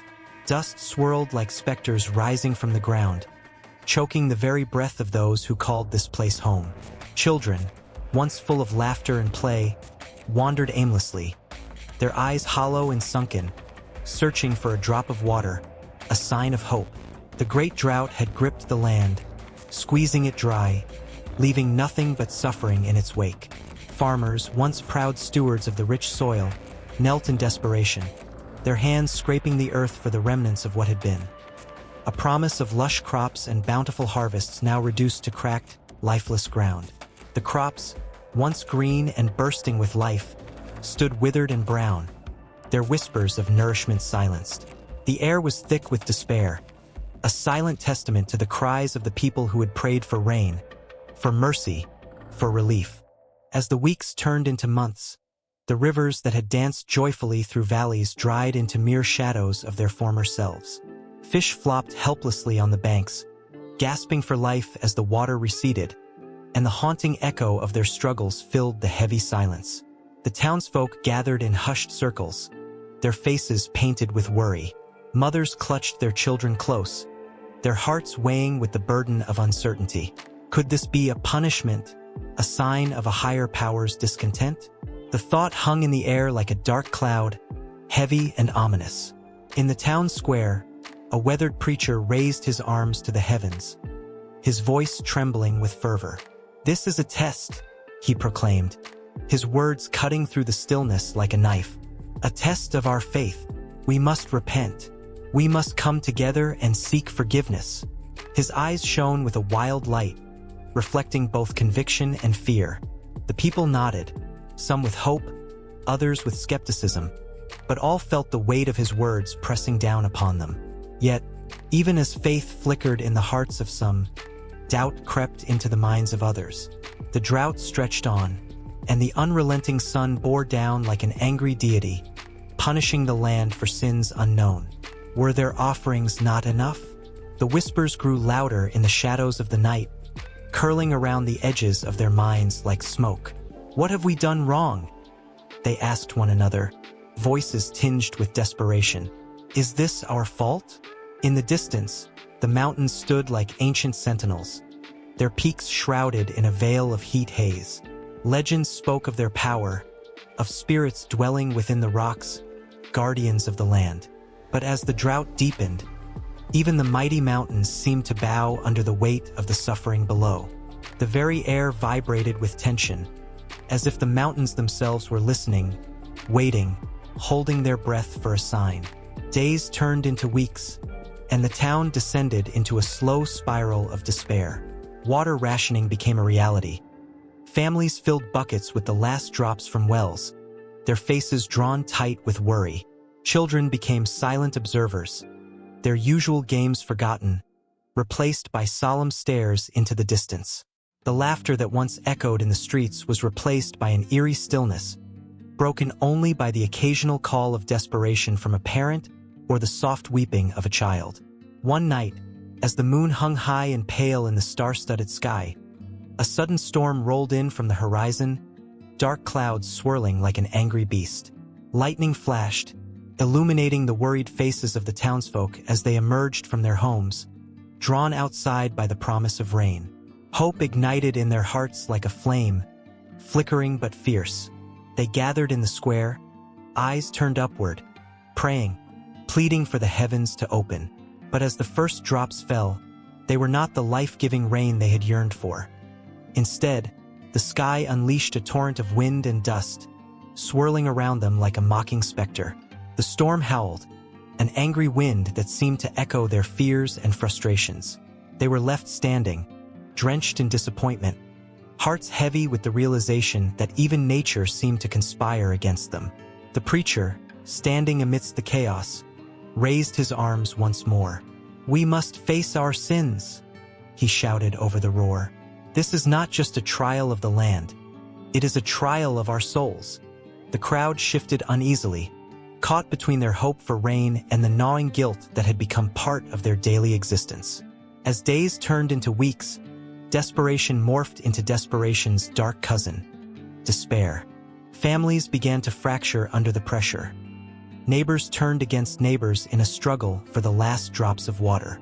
The community that had once thrived in unity now stood divided, suspicion and fear creeping into their hearts like thieves in the night. Children, once filled with laughter, now roamed the streets like lost souls, searching for something, anything, that might return life to their world. The preacher's voice became a distant echo, his fervent calls for repentance falling on deaf ears as the people turned inward, consumed by their individual struggles, their very connection to one another frayed, leaving them vulnerable in a time when they needed each other most. And as the sun continued its relentless march across the sky, the question hung heavy in the air. Was this drought truly a sign of divine discontent, or merely a cruel twist of fate? With each passing day, the struggle for survival became more intense, a desperate race against time and the elements. The land cried out, its thirst unquenched, and the struggle for hope grew more arduous with each sunrise. The great drought had become not just a battle for water, but a battle for faith, for community, for life itself. And as the dust swirled around them, they stood at the precipice of an uncertain future, teetering on the edge of despair and hope, each breath an echo of their shared struggle. The air crackled with tension, and the land remained obstinately silent, as if holding its secrets close, waiting to reveal the next chapter of their journey. A gust of wind swept across Mount Carmel, rustling the dry leaves and sending a shiver through the crowd gathered below. The air was electric with anticipation, thick with the weight of unspoken fears and fervent hopes. Two groups stood starkly apart on that sun-baked hillside. The prophets of Baal, clad in their flowing robes, exuding a confident arrogance, and Elijah, the solitary prophet of the Lord, resolute and unwavering, his eyes ablaze with conviction. The sun hung high, its relentless rays beating down, as if it too were a spectator of the unfolding drama. The prophets of Baal, numbering in the hundreds, were a cacophony of voices, chanting and calling out to their god. Their cries echoed against the stones, merging with the rustling of the wind, but the heavens remained silent, indifferent to their pleas. They danced frantically around their altar, their faces twisted in fervor, yet the earth was still beneath their feet, responding to nothing but the sun's glaring presence. Elijah stood apart, a lone figure against the tumult of his opponents. His heart raced, not with fear, but with the fervor of his purpose. He knew the stakes were sky-high. This was not merely a contest of wills. It was a clash of faiths, a battle for the very souls of the people watching. The Israelites, a confused and wavering crowd, were caught in a storm of doubt, torn between the old ways and a new understanding of God. Elijah's resolve was a beacon, an unyielding flame in the dark. With a voice that carried over the din, Elijah called out, challenging the prophets of Baal. How long will you waver between two opinions? If the Lord is God, follow him. But if Baal is God, then follow him. His words cut through the noise, sharp and piercing, and the crowd fell silent, eyes darting between their two leaders, uncertainty written across their faces. The Baal prophets, undeterred, doubled their efforts. They slashed their arms with knives, the blood mingling with dust, a desperate offering to a God that did not answer. With each scream of desperation, some among the crowd felt a pang of pity, while others recoiled in horror. The sun dipped lower in the sky, casting long shadows, and still, the voice of Baal remained silent. The prophets' cries grew louder, their desperation mounting, as they begged for a sign that never came. Elijah watched with a calm intensity, feeling the weight of history on his shoulders. He knew that this moment would echo through the ages. The odds were stacked against him, yet he felt the presence of the Lord like a warm embrace. With deliberate calm, he prepared his altar. He gathered stones, 12 in all, as a reminder of the tribes of Israel, and he arranged them meticulously, each stone symbolizing a hope long forgotten. As he placed the wood upon the altar, a hush fell over the crowd. They leaned in, captivated by the stillness around Elijah. The sun was beginning to set, casting a golden hue over the mountaintop, as Elijah turned to the people. "Fill 4 jars with water and pour it on the offering," he commanded, the simple request sending ripples of confusion through the crowd. Water was a precious commodity in those dry lands, and to waste it seemed reckless. Yet they obeyed, filling jars from the nearby stream and dousing the altar, their hearts pounding with a mixture of dread and wonder. As the water pooled around the altar, soaking the wood and the stones, a sense of foreboding filled the air. Would this man of God truly call upon the heavens? Could he possibly bring fire from the sky? With the sun's last light flickering, Elijah stepped forward, raising his hands to the heavens. "Lord, God of Abraham, Isaac, and Israel," he began, his voice steady and filled with authority. "Let it be known today that you are God in Israel, and that I am your servant." His words rang out, clear and true, cutting through the chaos and drawing the crowd's attention like iron to a magnet. "Answer me, O Lord," he implored, his heart swelling with faith. "So these people will know that you, Lord, are God, and that you are turning their hearts back again." A moment stretched into eternity, the tension thick enough to slice. The wind whispered through the trees, a soft but powerful reminder of the divine presence lingering nearby. Then it happened. Fire fell from the sky, igniting the drenched altar instantly. The flames roared, licking up the water and consuming the sacrifice in an explosion of heat and light. The crowd gasped, a wave of awe washing over them as they witnessed a miracle unfold before their very eyes. The prophets of Baal fell silent, their confidence shattered like glass. Fear gripped their hearts, and they realized their God had failed them, leaving them bare and vulnerable. The flames danced and leaped, illuminating Elijah's face, which shone with the brightness of triumph and the gravity of his mission. Tension crackled in the air as the people, once caught in doubt, began to turn. Whispers of recognition and resolve filled the space, growing louder as they shouted, "The Lord, He is God! The Lord, He is God!" The prophets of Baal, now stripped of their bravado, stood frozen, their faces a mix of disbelief and horror. They had come to this mountain full of certainty, but now they were met with the raw power of the God they had mocked. The altar, the sacrifice, and the roaring flames forged an unforgettable moment that would ripple through history, binding the hearts of the Israelites to their true God once more. But the battle was not yet over. Elijah, emboldened by the overwhelming presence of the Lord, turned to confront the defeated prophets. The air was charged with an intensity that felt almost palpable, thick with the remnants of fear, faith, and the heavy realization of what had just unfolded. The cries of the crowd echoed in his ears, but now they were filled with newfound purpose, a yearning for redemption. The sun dipped beneath the horizon, casting shadows over the mountaintop, and the night began to fall, concealing the chaotic scene but not the fervent hearts of the people. In that moment of tension, a new storm was brewing on the horizon. As the last embers of the sacrifice flickered against the encroaching darkness, the fate of a nation hung in the balance. The night was far from over. It was only the beginning of a reckoning that would change everything. The sun hung low in the sky, casting long shadows over the remnants of the Carmel showdown. Smoke still curled from the charred remains of what had once been a vibrant gathering, now reduced to silence and rubble. The air was thick with the scent of ash and uncertainty, as if the world itself held its breath, waiting for what would come next. In the aftermath, the townsfolk wandered through the debris, their faces etched with a mixture of disbelief and sorrow. Children who once laughed and chased one another now stood still, clutching their toys as if they were lifelines.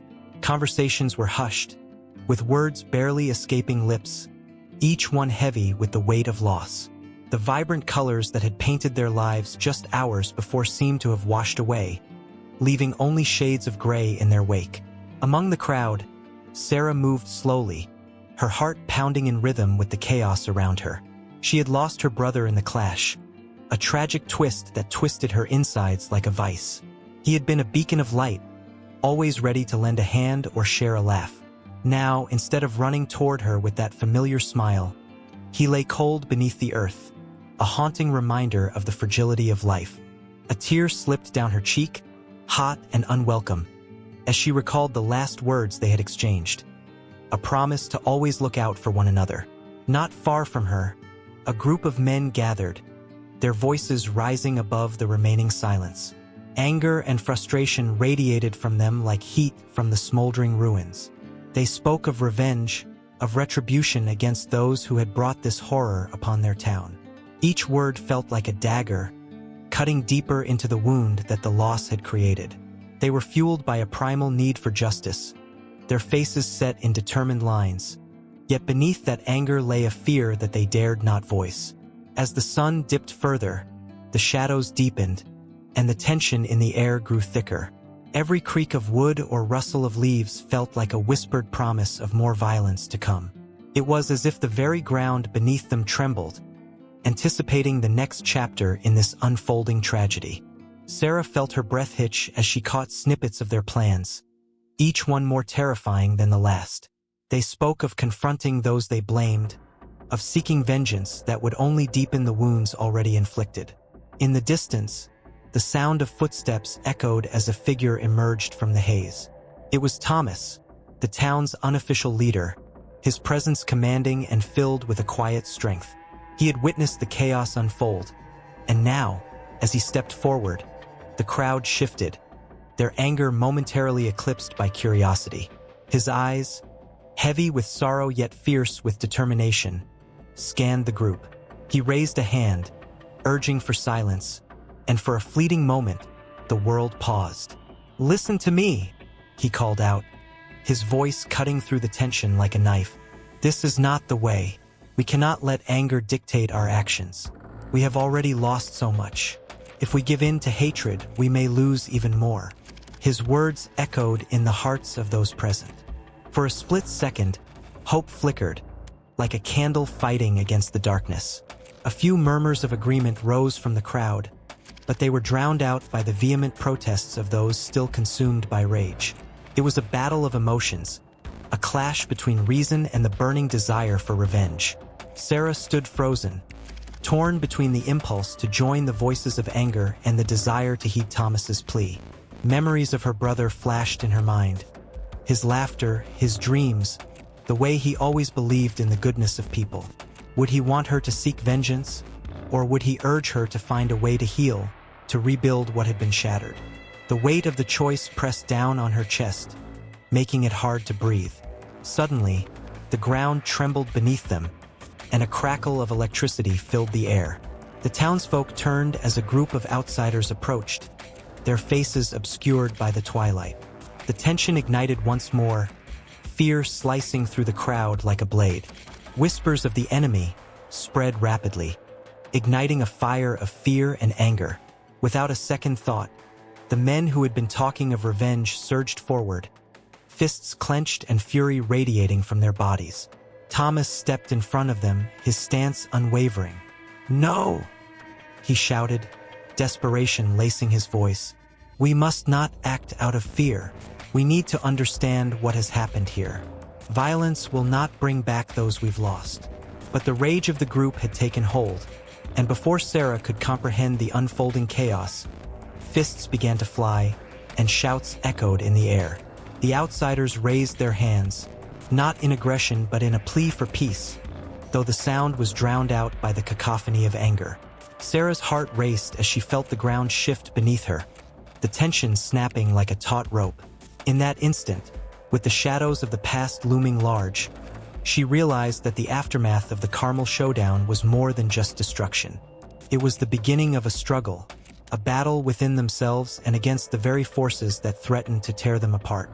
As the first punch landed and chaos erupted, the line between friend and foe blurred, and the true cost of their choices became painfully clear. The air crackled with unresolved emotions, and the haunting cries of loss mingled with the shouts of wrath, echoing into the vast unknown that lay ahead. The air crackled with tension as the sun dipped below the horizon, casting long shadows over the land of Israel. It was a time filled with uncertainty, when the faithful trembled under the weight of an oppressive rule. In the distance, the figures of men dressed in ragged robes could be seen, their eyes filled with defiance and desperation. These were the prophets of Yahweh, chosen voices of the divine, and they were in the crosshairs of a relentless enemy. Jezebel, the foreign queen with a heart as cold as the steel of a blade, had cast her dark shadow over the land, and she was determined to silence the echoes of the truth. Jezebel had risen to power alongside her husband, King Ahab, and together they forged a reign marked by wickedness and cruelty. The land was rife with the worship of Baal, the false god, and the prophets of Yahweh found themselves standing on shaky ground. Jezebel harbored a burning hatred for the prophets, viewing their unwavering faith as a direct challenge to her authority. She surrounded herself with priests of Baal, their chants and sacrifices filling the air, drowning out the cries of the faithful. One by one, Jezebel's agents hunted down the prophets like wolves on a desolate night. They wore grim expressions, their hearts beating with fear and resolve as they moved quietly through the hills and valleys, seeking refuge where none seemed to exist. They knew the stories of their brethren who had already fallen, those who had faced the sword and the flames for their unwavering loyalty to the one true God. Each tale echoed in their minds, a haunting reminder that silence was not an option.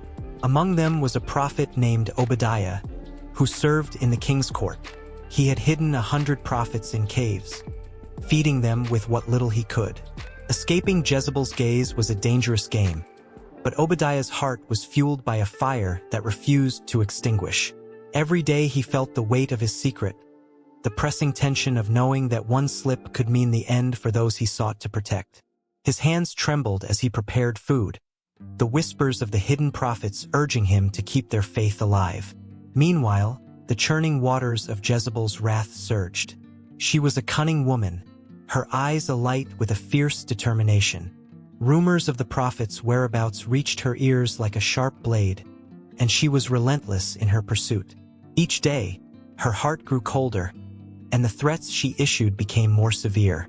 The very air thickened with dread, and the prophets found comfort only in their shared belief, their voices rising in fervent prayer to the heavens, beseeching Yahweh for deliverance. The whispers of prophecy filled the caves where they hid, echoing against the stone walls. They spoke of fire falling from the sky, of drought and famine, of a day when the true God would reveal his power. But as the days turned to weeks, and weeks into months, that hope began to fade, replaced by the gnawing ache of fear. Would they be the last voices of Yahweh, silenced forever beneath the weight of oppression? Jezebel's cruelty knew no bounds. She ordered the execution of anyone who dared to speak the name of Yahweh.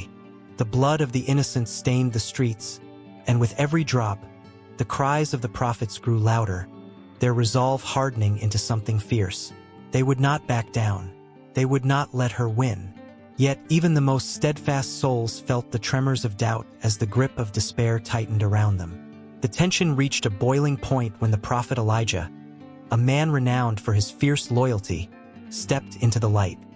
He had faced the prophets of Baal on Mount Carmel, where the flames had consumed his sacrifice while theirs had been extinguished. His victory was a moment of glory, but it came at a terrible cost. Jezebel's wrath flared like a wildfire, and she vowed to hunt him down.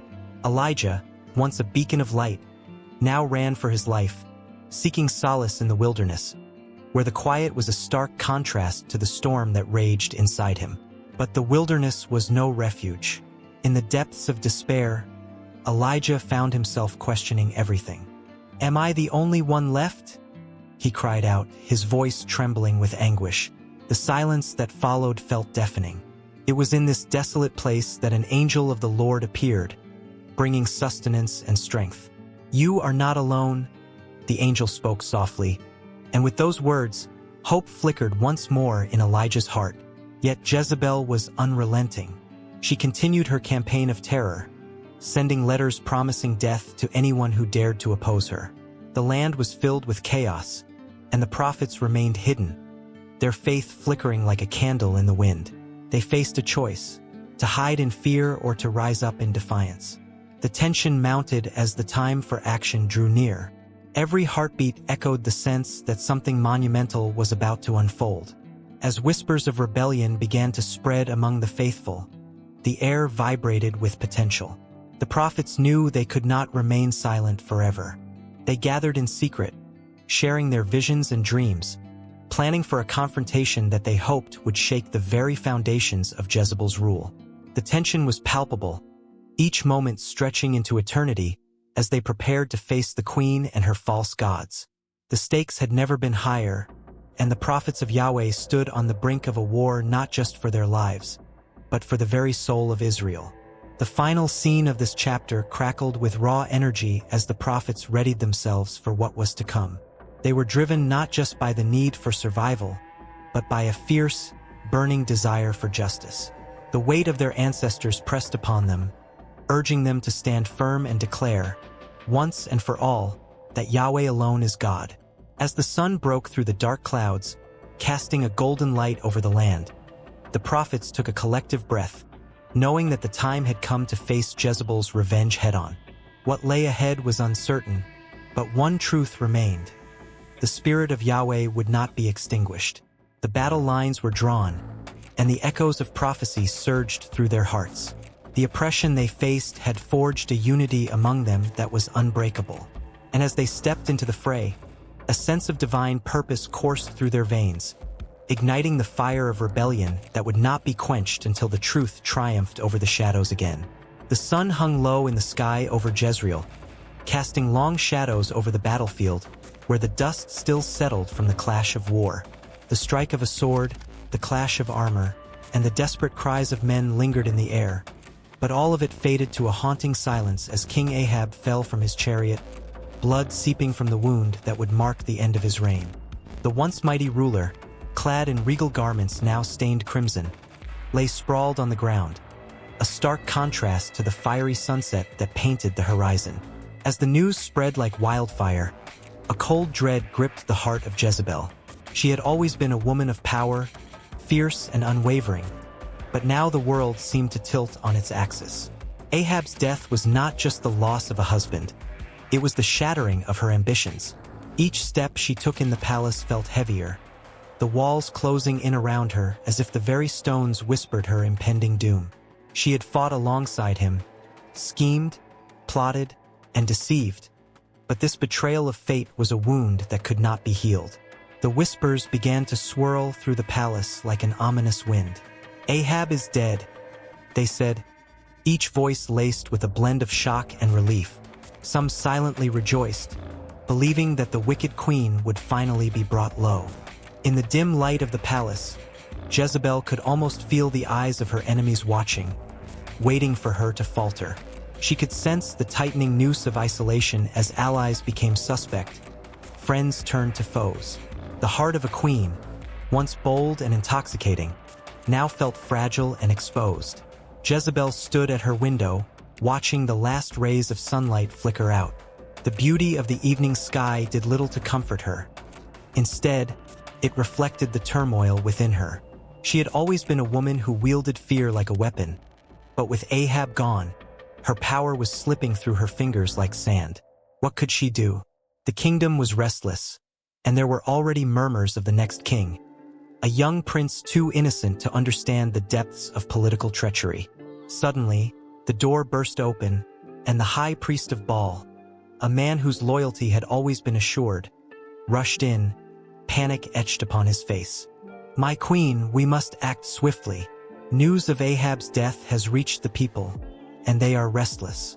There are talks of rebellion." His voice quivered, reflecting the chaotic tide of emotions swirling around them. "Rebellion," Jezebel echoed, a chill weaving through her spine. Her voice was a mere whisper, but within it simmered an iron resolve. "What do you suggest we do?" The priest fumbled, glancing around the room as if the shadows themselves might come alive and wrap around him. "We must solidify our claim.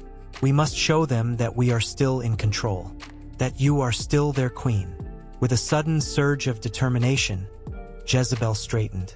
The fire returned to her dark eyes, igniting a spark of defiance. "Then we shall remind them. Ahab may be gone, but I am still here. I will not cower in the dark. I will make them remember the wrath of Jezebel. In the following days, the palace transformed into a theater of power plays. She ordered the construction of a grand monument in Ahab's honor, a facade of mourning that would cloak her true intentions. As workers toiled, she summoned loyalists, whispering her plans into the ears of those who still believed in her strength. The pieces began to move, the chessboard of her kingdom shifting slowly beneath her command.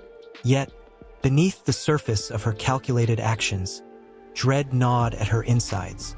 Night after night, she lay awake in her opulent bed, haunted by visions of Ahab's lifeless form, the crown that once adorned his head now lost to history. Each creak of the palace felt like the approaching footsteps of her enemies, creeping closer, ready to strike when she let her guard down. One evening, as the sun dipped below the horizon, Jezebel stood before the altar of Baal, the flickering flames casting ghostly shadows on the walls. "You promised me power," she hissed at the dark idol. "You promised me a legacy."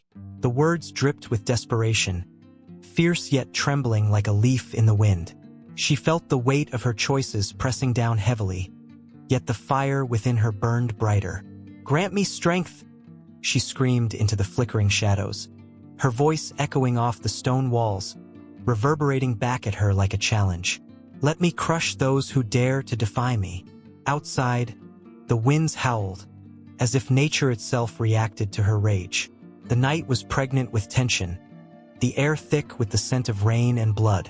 And as the first drops began to fall, they mingled with the dust of the battlefield, a reminder of the cost of power, of the sacrifices made in the name of ambition. Jezebel felt the tempest within her heart swell, a storm that mirrored the chaos brewing outside. She could not allow herself to falter. A single moment of weakness, a hint of fear, and she would be devoured by those who sought her downfall. It was a game of survival, and she would play it to the bitter end. As the rain poured down, washing the dust of despair from the streets, so too did it wash away the last vestiges of Ahab's reign. Darkness enveloped the land, and with it came the uncertainty of what the dawn would bring. Jezebel was determined to seize the morning, to forge a path through the shadows that threatened to consume her. Her heart raced as she felt the pulse of power still beating beneath the surface, waiting for the moment to explode into a force that would be impossible to ignore. Outside, the storm raged, a reflection of the turmoil within her. And in the silence that followed, the queen's resolve solidified, her destiny intertwined with the tumult around her. She was a force to be reckoned with, a storm in her own right. The world would remember her name, not as the queen who fell, but as the queen who rose, again and again, from the ashes of betrayal and loss, refusing to be extinguished. The chariot raced through the dust-choked streets of Jezreel, its wheels pounding a fierce rhythm against the cracked earth. Jehu, the son of Jehoshaphat, gripped the reins tightly, his heart pounding with a mixture of fury and destiny. The wind whipped through his hair, and the sun beat down mercilessly, illuminating a figure whose ambition would soon engulf kingdoms. As he drew closer to the palace, the weight of his purpose settled heavy on his shoulders. He was no longer just a commander. He was a storm ready to unleash its fury. In this moment, Jehu felt the thrill of power surging through him. The sound of hooves pounding the ground echoed in his ears, a wild symphony underscoring his resolve. He glanced ahead, where the palace loomed like a dark shadow against the scorching sky, a fortress holding secrets and unruly ambitions. Inside those walls, Queen Jezebel awaited, her laughter dancing through the air, knowing all too well the games of politics and blood. But today her mirth would be turned to dread. Jehu's heart raced not only with the promise of conquest but also with the hunger for justice. For years, he had watched as the house of Omri ruled with a heavy hand, worshipping Baal while the people cried for relief. The laughter of the noble felt like daggers to those oppressed, and the cries of the innocent haunted his every step. Jehu's ascent was not merely for power. It was a call for retribution, a return to the worship of the God of Israel. He could almost hear the whispers of the prophets urging him on, their voices rising above the clamor of the city. As he entered the city gates, A crowd gathered, their faces painted with curiosity and dread. They sensed the change in the air, the swell of something monumental. Jehu raised his sword, a glint of metal catching the sun, and the people fell silent, their hearts pounding in unison. They could see it in his eyes, a fire that could not be extinguished. He was both a savior and a harbinger of doom, a man torn between vengeance and righteousness. Yet, as the thrill of conquest surged through him, doubt lingered at the edges of Jehu's mind. What would it truly mean to take the throne? Would he become like those he sought to overthrow, consumed by the very power he craved? The faces of those he had lost, those who suffered under the cruel reign of the Omrides, flashed before him. Their pain was his fuel, but would it also become his chain? In the echoing halls of the palace, Jezebel prepared for her adversary. Wrapped in lavish silks, she was a queen who believed herself untouchable, her beauty matched only by her cunning. She sat upon her throne, a cruel smile playing on her lips as she envisioned the chaos she could unleash. Jehu, a mere soldier in her eyes, was nothing more than a fleeting shadow. Little did she know that shadows can grow long, stretching beyond measure and swallowing all light. As Jehu dismounted, he felt the weight of history pressing down upon him. The air crackled with tension, thick with unspoken promises and hidden daggers. He strode into the throne room, each step deliberate, a man on a mission. The guards shifted nervously, unsure of the man who dared to challenge their queen. Jehu's eyes locked on Jezebel's, a silent clash of wills unfolding in the heavy silence. "Is it peace you seek, Jehu?" she taunted, her voice smooth as silk but laced with venom. "Or is it only the taste of blood that calls you?" Jehu stood firm, his heart racing as he faced the embodiment of all he despised. "It is neither," he replied, his voice low and unwavering. "It is the end of your reign." With those words, Jehu felt the ground beneath him shift. The room spun with possibilities, as if time itself hesitated to see what would unfold. The tension reached its peak, and the very walls seemed to tremble under the weight of what was to come. Those who watched held their breath, the fate of kingdoms hanging on the verge of a single moment. In that instant, Jehu lunged forward, the air alive with the electric pulse of impending violence. The clash of steel against steel rang out, a song of destruction, echoing through the ages. Jezebel's laughter turned to a shriek of disbelief as she realized her fate was no longer in her hands.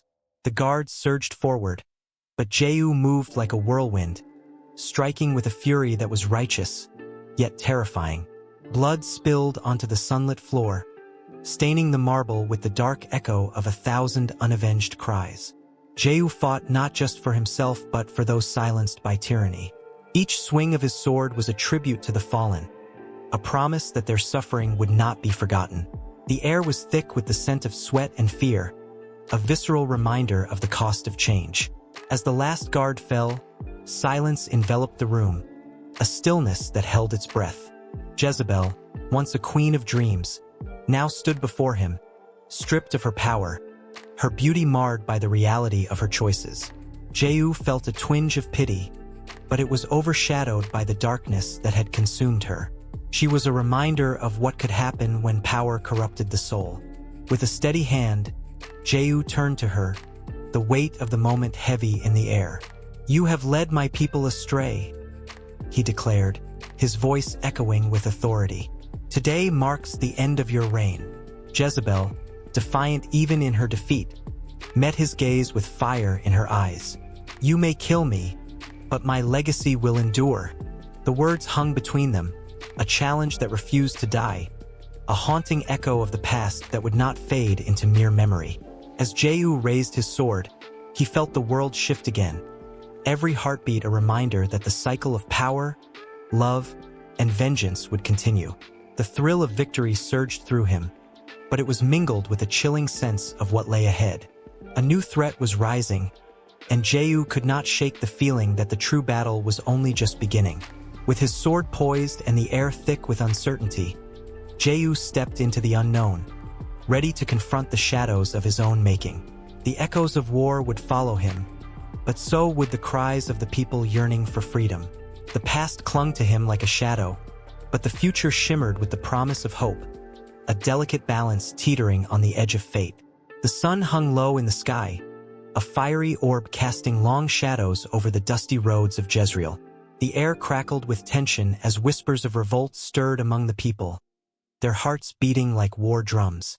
The wind carried a hint of something electric, a promise of change. In the distance, the figure of Jehu appeared, his chariot like a bolt of thunder racing across the plains, a madman with purpose in his eyes, a storm brewing within his soul. Jehu, son of Jehoshaphat, was not merely a man. He was a whirlwind, a force of nature. His hair whipped wildly as he steered the blazing chariot, the wheels thundering on the earth as if they were alive, echoing the chaos that churned in the hearts of those who dared to dream of a new dawn. The scent of rebellion lingered in the air, a heady mix of fear and exhilaration that gripped everyone who bore witness. With every galloping stride of his horses, Jehu left behind a trail of uncertainty. Kings had fallen, and kingdoms had crumbled before him. The blood of Ahab stained the ground, but still he pressed on. The madness in his eyes mirrored the ferocity of his purpose. He was chosen, anointed to cleanse the land of corruption and idolatry. His heart raced with the thrill of destiny, but beneath that exhilaration lay a simmering dread, a darkness that whispered of the price of his ascent. As he rode into Jezreel, the city quaked. People peered from their doors, their faces pale, hearts pounding. Was he a savior or a harbinger of doom? Jehu's laughter echoed through the streets, wild and unrestrained, yet it bore an edge that sent shivers down spines. He was the storm they had long feared, and yet, somehow, they couldn't help but feel drawn to his fire, as if he were a beacon amidst the shadows. Inside the palace, Queen Jezebel sensed the shift in the air. Her makeup was flawless, bright colors adorning her face like a mask, yet her heart raced with unease. She had seen this madness before, had danced with it in the shadows of her own choosing. Yet this was different. This was not just rebellion. This was a reckoning. The walls of her palace trembled as Jehu's chariot approached, the sound a harbinger of her own impending doom. "Who is this?" she called out, her voice steady despite the tremor within. "Is it peace you bring, Jehu?" The words dripped with sarcasm, yet an undercurrent of fear laced them. She looked down from her window, her gaze piercing, willing the storm to falter. "Peace," Jehu roared back, his voice a growl that rumbled through the air. "What peace is there when the blood of the prophets cries out from the ground, when the altar of Baal stands tall and proud? No, Jezebel, I come not with peace. I come to end your reign of darkness." The tension thickened, a tangible entity in the air, as the people hushed and held their breath. Jehu's bold declaration hung like a sword over the palace, sharp and inevitable. The foolhardiness of his bravado could only be matched by the ferocity of the stakes at play. He was willing to gamble everything, his life, his honor, everything, on this one mad pursuit. With every word, Jehu ignited the spark of rebellion in the hearts of the spectators. They had lived in fear long enough, shackled by the tyranny of a queen who used her beauty as a weapon and her power as a false god. The madness that enveloped Jehu transformed into a contagion, spreading like wildfire through the crowd. Whispers of hope began to rise, igniting dreams of freedom, a life without the specter of Jezebel looming over them. But Jehu was not without his shadows. The weight of the blood on his hands haunted him, the lives extinguished in the name of a cause that burned bright yet threatened to consume him whole. Each breath he took was filled with the ghosts of those who had fallen, their wails echoing in his mind. He wondered if the gods of the land would accept him, this madman on a chariot of fury, if he would be the savior or the monster in the end. Staring into the eyes of the queen, he felt a surge of adrenaline mixed with fear. Jezebel's laughter rang like a chime, cruel and mocking. "Do you think you can challenge me, Jehu? You are but a man, and I am the queen. You shall not win this game." But he saw the tremor in her voice, the slight quiver of her lip that betrayed her facade. She was more than a queen. She was a spider weaving her web, and he was caught in it, "Fear not, my lady," he shot back, wicked joy lighting his eyes. This game was never yours to win. And with that, he knew he had crossed a line. This was more than a battle of wills. It was a clash of destinies, a dance with death that would leave none unscathed. The crowd roared, their cries a symphony of rebellion that filled the air with electric energy. Jehu's heart raced, the tempo of the world around him matching the rapid beat within. Here he stood, at the precipice of history, ready to plunge into the depths of chaos and glory. The wheels of his chariot spun faster, the horses galloping towards a fate that none could predict. With a final roar, Jehu charged, his eyes fixed on Jezebel, the embodiment of the past he sought to destroy. The chariot surged forward, a force of nature unstoppable and wild, as the gates of destiny swung wide open.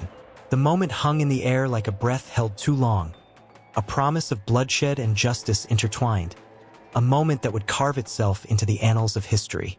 The air crackled with anticipation as the clash of wills began, the madman's chariot racing toward an uncertain fate, a reckoning that would echo through time, leaving all who witnessed it forever changed.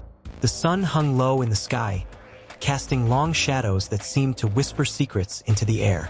It was a time when the land was gripped by fear and uncertainty, a time when voices of prophets echoed through the valleys and mountains, carrying weighty messages from the heavens. In the distance, a storm brewed, dark clouds rolling in, mirroring the turmoil of the hearts below. The people could feel it, a sense of impending doom, a prophecy that loomed just beyond their reach. Elijah stood on the edge of a craggy hill, his weathered face etched with lines that told stories of battles fought and won. His piercing eyes scanned the horizon, the weight of responsibility heavy on his shoulders. The world around him was fraught with danger. The altar of Baal had been raised high, and the worship of false gods threatened to consume the hearts of the people. As he clutched the edges of his mantle, a voice that was both gentle and fierce whispered through him. It was a call to action, a declaration that could not be ignored. Beside him, Elisha, his faithful companion, felt the tension crackle in the air. The younger prophet was a man of quiet strength, his heart burning with a fervor that made him seem older than his years. He had seen the miracles and the signs, the fire that fell from the sky, and the rain that followed the long drought. But this moment felt different. This time, it was not just about miracles. This time, it was about a prophecy that would shake the very foundation of their faith. "Elijah!" Elisha's voice broke the silence, tinged with urgency. "What is it that you see? The sky grows darker. Is it rain or ruin that approaches?" Elijah turned to Elisha, his gaze fierce yet filled with an unspoken sorrow. "It is both," he replied, his voice a low rumble like distant thunder. "The rain will come, but first, there will be a storm of judgment. The hearts of the people are far from God, and a reckoning is at hand." Chills ran down Elisha's spine. He had always admired Elijah's certainty, but now a tremor of fear rippled through him. What awaited them was not merely a challenge but a confrontation with the very soul of their people. The prophecy of doom was not just words. It was a harbinger of the trials to come, a divine warning that hung in the air like a heavy mist. As they descended from the hill, the terrain beneath their feet grew rougher, mirroring the turmoil within Elisha's heart. Each step felt heavier, as though the weight of the prophecy grew with every inch they traversed. The towns and villages lay ahead, bustling with activity, unaware of the storm that was brewing, both in the heavens and in their own hearts.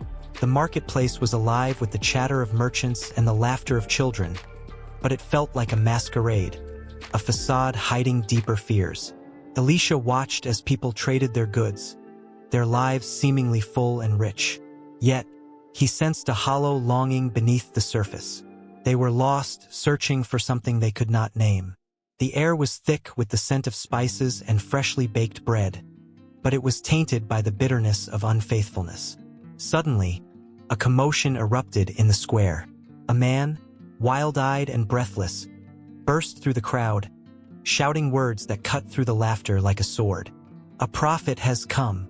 A warning has been spoken." His voice trembled, and the crowd fell silent, eyes wide with apprehension. Elijah stepped forward, his presence commanding the attention of all. "Hear me, people of Israel," his voice rang out, powerful and steady. "You have turned away from the one true God. You have chased after false idols, and your hearts have grown cold. A day of reckoning is upon you." A collective gasp filled the air as murmurs of disbelief rippled through the crowd. Elisha stood by, feeling the weight of their disbelief, yet something deeper stirred within him. A restless spirit, a growing urgency to carry the mantle of prophecy forward. "Will you not turn back?" Elijah continued, his eyes blazing with passion. "Will you not seek the face of the Lord? For judgment will come, and fire will cleanse." The people stirred restlessly, some shaking their heads, others whispering doubts. Fear clutched their hearts, and Elisha could see the struggle within them. A battle between tradition and the call of the Almighty. He felt the tension rise, the atmosphere electric with the choice laid bare before them.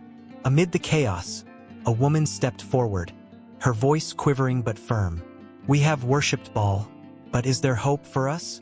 Can we still find grace?" Her eyes were filled with tears, a mix of fear and longing that struck a chord deep within Elisha's heart. Elijah's expression softened, but the fire within him remained unquenched. "Repent, and you will be saved. Turn your hearts back to the Lord, and he will hear you." As the sun dipped below the horizon, casting a crimson glow over the land, a hush fell over the crowd. The weight of Elijah's words hung in the air, thick and palpable. Elisha could feel the pulse of the moment, an invitation for change, and yet, the heaviness of their doubt threatened to extinguish the flicker of hope. As darkness enveloped the square, the storm that had been brewing finally broke. Thunder rolled in the distance, and raindrops began to fall, each drop a reminder of the promise of renewal intertwined with the prophecy of doom. But the people could not see it yet. They only felt the cold sting of the rain against their skin, a warning of what was to come. In that moment, Elisha glimpsed the path ahead, a road fraught with turmoil yet rich with the promise of miracles. The prophecy was not merely a declaration of disaster, but a call to awaken the spirit of the people, to ignite a fire that had long been flickering too dimly. The air crackled with energy, and as the storm raged on, Elisha knew that their fight had only just begun. The sun hung low in the sky, casting an eerie glow over the ancient city of Jezreel. It was a time when whispers floated through the streets like the stagnant air, carrying tales of despair and defiance.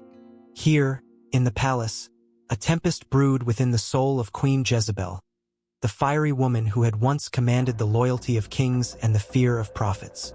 Her final days on this earth were drawing near, cloaked in a haze of dread and desperation. The walls, once adorned with opulence and laughter, now echoed only the footsteps of a woman who had loved too fiercely and fought too hard.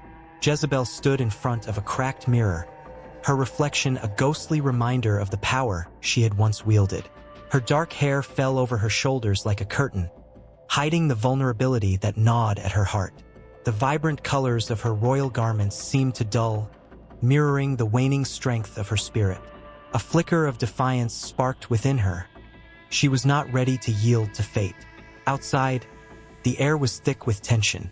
The murmurs of the people grew louder, filled with anger and resentment towards the queen who had ushered in the worship of Baal. They chanted for her blood, their voices rising like a storm threatening to break. Jezebel's heart raced as she listened, each chant echoing like a drumbeat of her doom. She had made enemies and carved a path of destruction, leaving behind a trail of prophets slain and altars burnt. But the fire within her remained unextinguished. In the shadows of her palace, she plotted.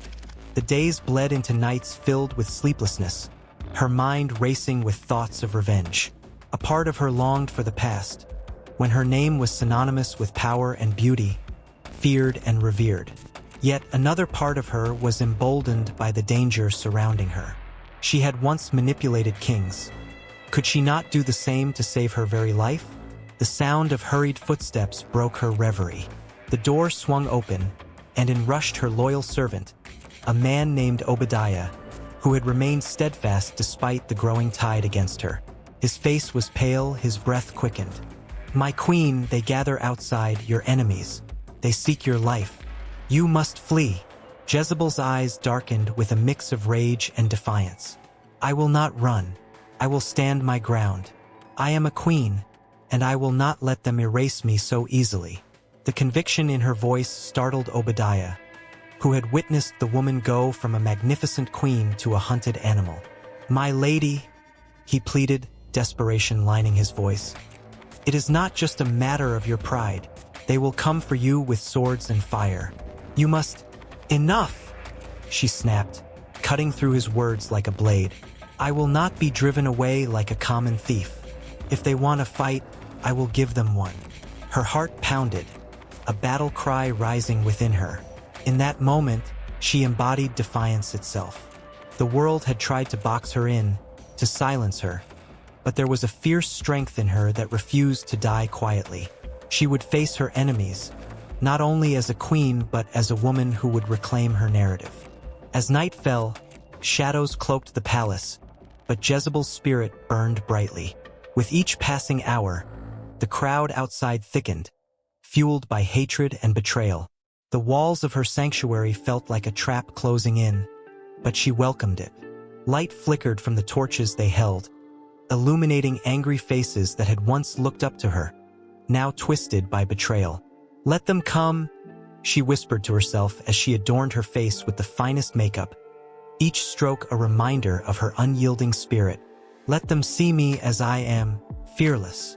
She adorned herself in the regal garments that once made her the envy of nations, her heart racing not with fear but with the exhilaration of defiance.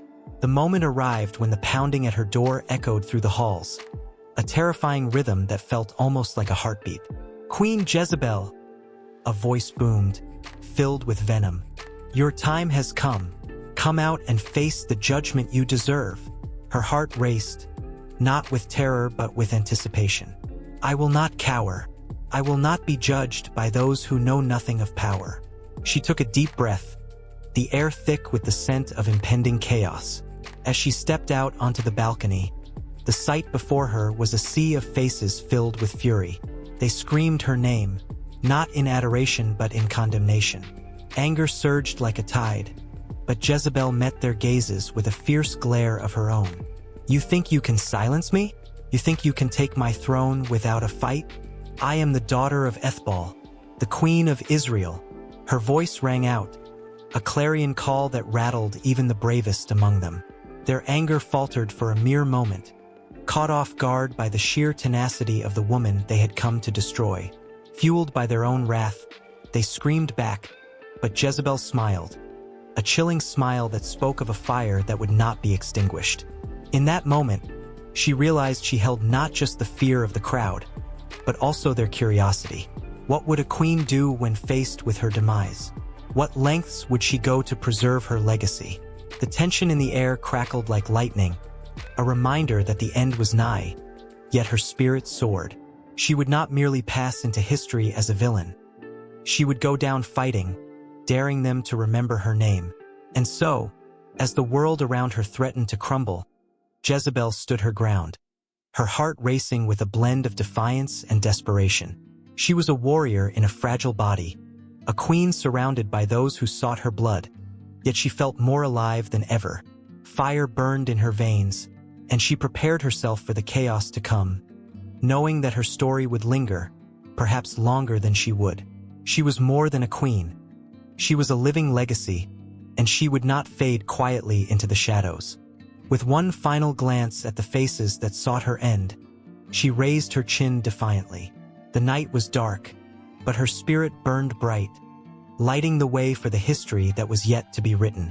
The sun rose over Jezreel, casting a golden hue on the rugged hills surrounding the city. But this was no ordinary dawn. It was the calm before the storm. The air crackled with tension, and whispers of impending doom floated like specters among the townsfolk. Jehu, the bold commander, had arrived. His name was like wildfire, spreading fear and uncertainty, igniting the hearts of his enemies and rallying those who longed for change. As the first rays of sunlight touched the ancient walls, the soldiers of Jezreel could sense something was amiss. The scent of oil and sweat mingled with the dust of the road as Jehu's men approached, their eyes gleaming with purpose. They were not just soldiers. They were harbingers of destiny, and their fervor filled the air with an electric anticipation. Each footstep resonated with the promise of bloodshed and a reckoning long overdue. Jehu rode at the front, a figure of striking defiance, clad in armor that gleamed like lightning. His stern face betrayed nothing of the storm brewing within him. He remembered the prophecy, how he was anointed to eradicate the house of Ahab and all who followed Baal. The weight of his mission pressed down on him like a boulder, yet it invigorated him. This was not merely a siege. It was a crusade, one that would cement his name in the annals of history. As Jehu drew closer, the sun climbed higher, illuminating the fear etched on the faces of the defenders. In the city, news of his approach spread like wildfire through the narrow streets, igniting terror and confusion. They had heard the tales of his ruthlessness, of how he left no stone unturned in his quest for vengeance. The rulers of Jezreel, cloistered in their towers, began to comprehend the magnitude of the storm approaching. Their hearts raced, knowing full well that this was not just another battle. This was a fight for survival. A shrill trumpet pierced the air, signaling the onset of the siege. Jehu's forces surged forward with the ferocity of a tempest, their battle cries echoing through the valley. The walls of Jezreel stood tall and proud, but they trembled under the weight of the impending assault. Shadows danced on the stone as Jehu raised his sword high, rallying his men with a roar that seemed to shake the very ground beneath them. "Forward, for the Lord and for Israel!" His voice boomed, reverberating with the promise of blood and glory. The defenders scrambled, their faces pale, as arrows rained down from above. Each thud against the city walls was a reminder of their looming fate. The air thickened with the acrid smell of smoke and fear, and the cries of the wounded pierced the atmosphere like a lamentation. Jehu's men were relentless, pushing forward with a singular focus, and the sound of clashing steel reverberated through the valley like a symphony of destruction. Inside the city, a council of terrified leaders gathered. They huddled around a flickering torch, their voices hushed. They knew they were no match for Jehu's fury. "He will not stop," one of the commanders whispered, his voice trembling like a leaf in the wind. "He seeks not just victory, but annihilation." Panic surged through the room as the reality of their situation sank in. What could they do against a man driven by prophecy and vengeance? As the sun reached its zenith, Jehu's forces managed to breach the outer walls. Like a flood, they poured into Jezreel, fierce and unyielding. The defenders fought valiantly, but despair hung heavy in the air. Jehu's eyes glinted with determination as he cut through the enemies with ruthless precision. He was a whirlwind of fury, a living embodiment of the wrath of God, and nothing could stand in his way. Chaos reigned. The streets of Jezreel became a battleground, blood mixing with the dust as the two sides clashed. Screams filled the air, intertwining with the metallic ring of swords. Jehu moved through the throng, a whirlwind of purpose, striking down anyone who dared oppose him. The once proud city was reduced to a cacophony of desperation, each corner echoing with the cries of the fallen. In the heart of the chaos, Jehu's gaze locked onto the royal palace, a symbol of oppression and idolatry. He could almost hear the whispers of the prophets, urging him on. His destiny awaited him within those stone walls, and he would not be deterred. As he stormed the gates, he felt the weight of history on his shoulders, a legacy that demanded blood. Inside, the atmosphere was thick with dread.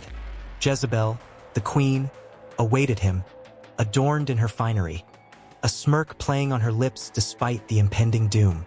She was as fierce as the fires of hell, a woman who reveled in her power and influence. But Jehu was no ordinary adversary. He was a force of divine will, and he felt the prophecy coursing through his veins. "What do you want, you traitor?" she taunted, her voice dripping with contempt. Jehu's response was swift and decisive, a flash of steel that would echo through history.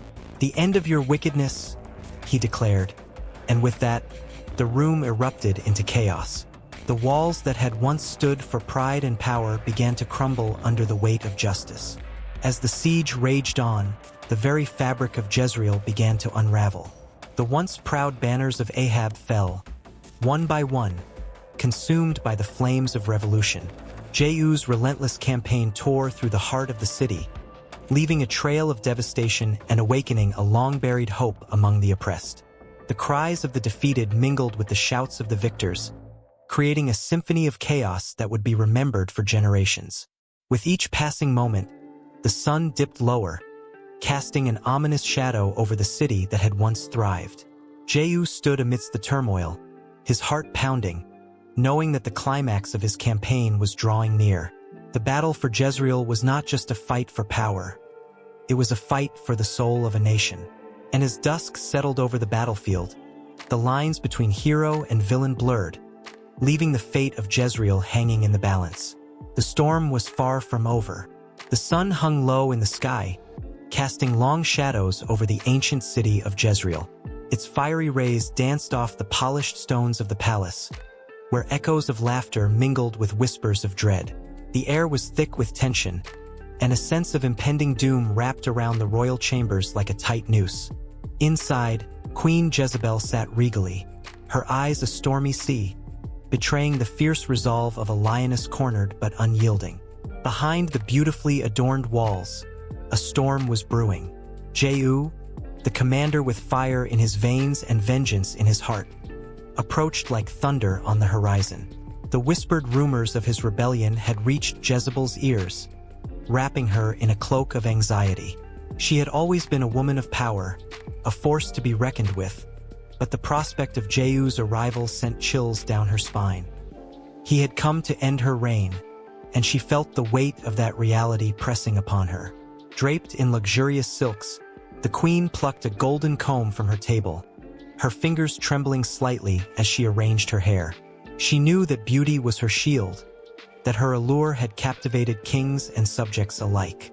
But in this moment, the reflection in the mirror showed a woman who was both fierce and fragile, a ruler who had manipulated and schemed her way to the top, now cornered by her own devices. As Jehu's chariot rolled into the city with the roar of hooves and the clinking of armor, the air crackled with anticipation. The people of Jezreel, caught between loyalty and fear, peered from their windows, their hearts pounding in their chests. Would Jehu bring salvation, or would he be their doom? The city braced itself, caught in the grip of a storm neither side could predict. Jezebel lifted her chin, a defiant spirit igniting within her. She would not cower, not in her own palace. With a flick of her wrist, she summoned her attendants, her voice a silken command. "Prepare the throne room. I will meet him." Her words were like a spell cast over the room, and her servants hastened to obey, their eyes wide with a mix of fear and awe.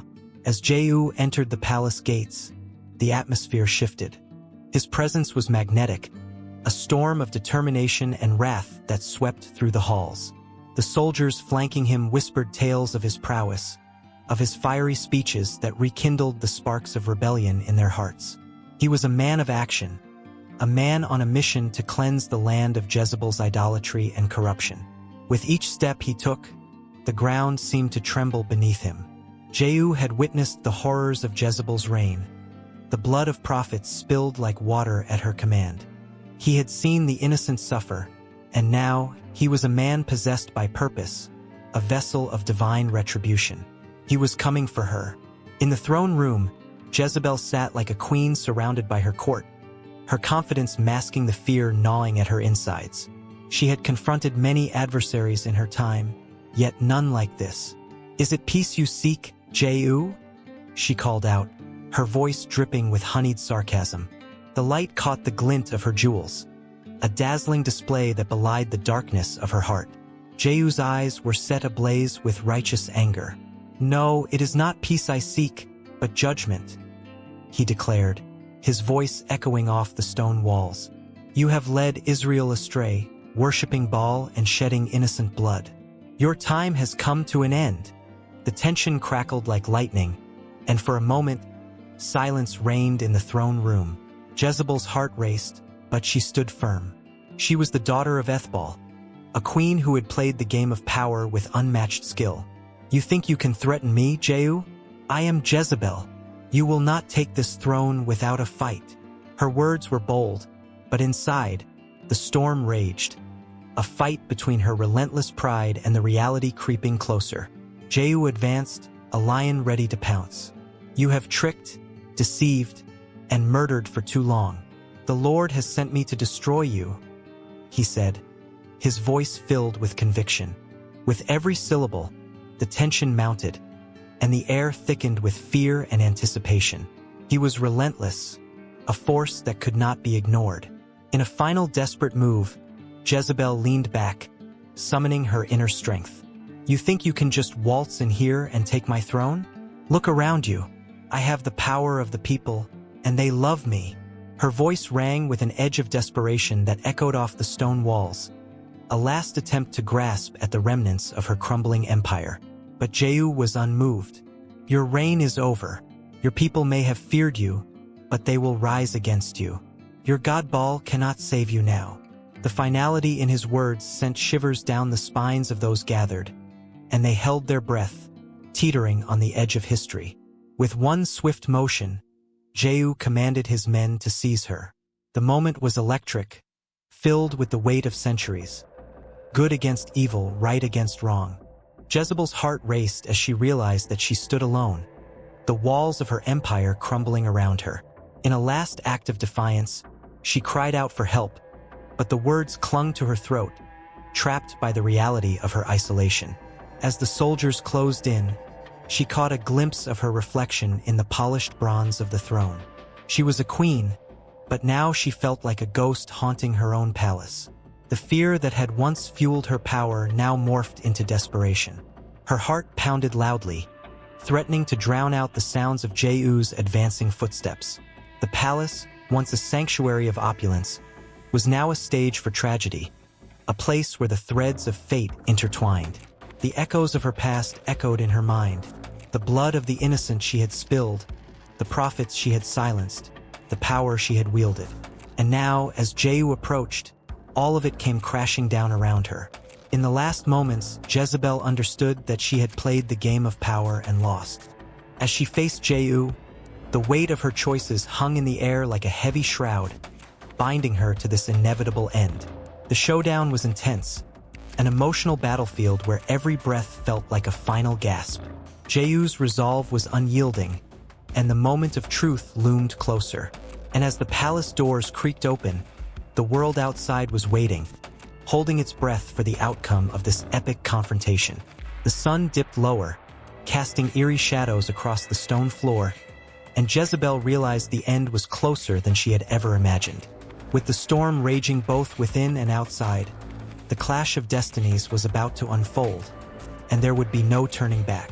The chill of dawn crept into the castle, wrapping around the stone walls like an invisible shroud. It was a day that would be etched in history, a day when shadows danced with whispers of fate. The air was heavy with the scent of impending doom, and yet, the sun dared to rise, casting its golden rays over the battlements that had seen both glory and despair. In an opulent chamber adorned with fine tapestries, a queen lay still, her beauty untouched by the grip of death, yet her heart had ceased to beat. And Bullen, once the radiant star of Henry VIII's court, now lay in a state both serene and haunting.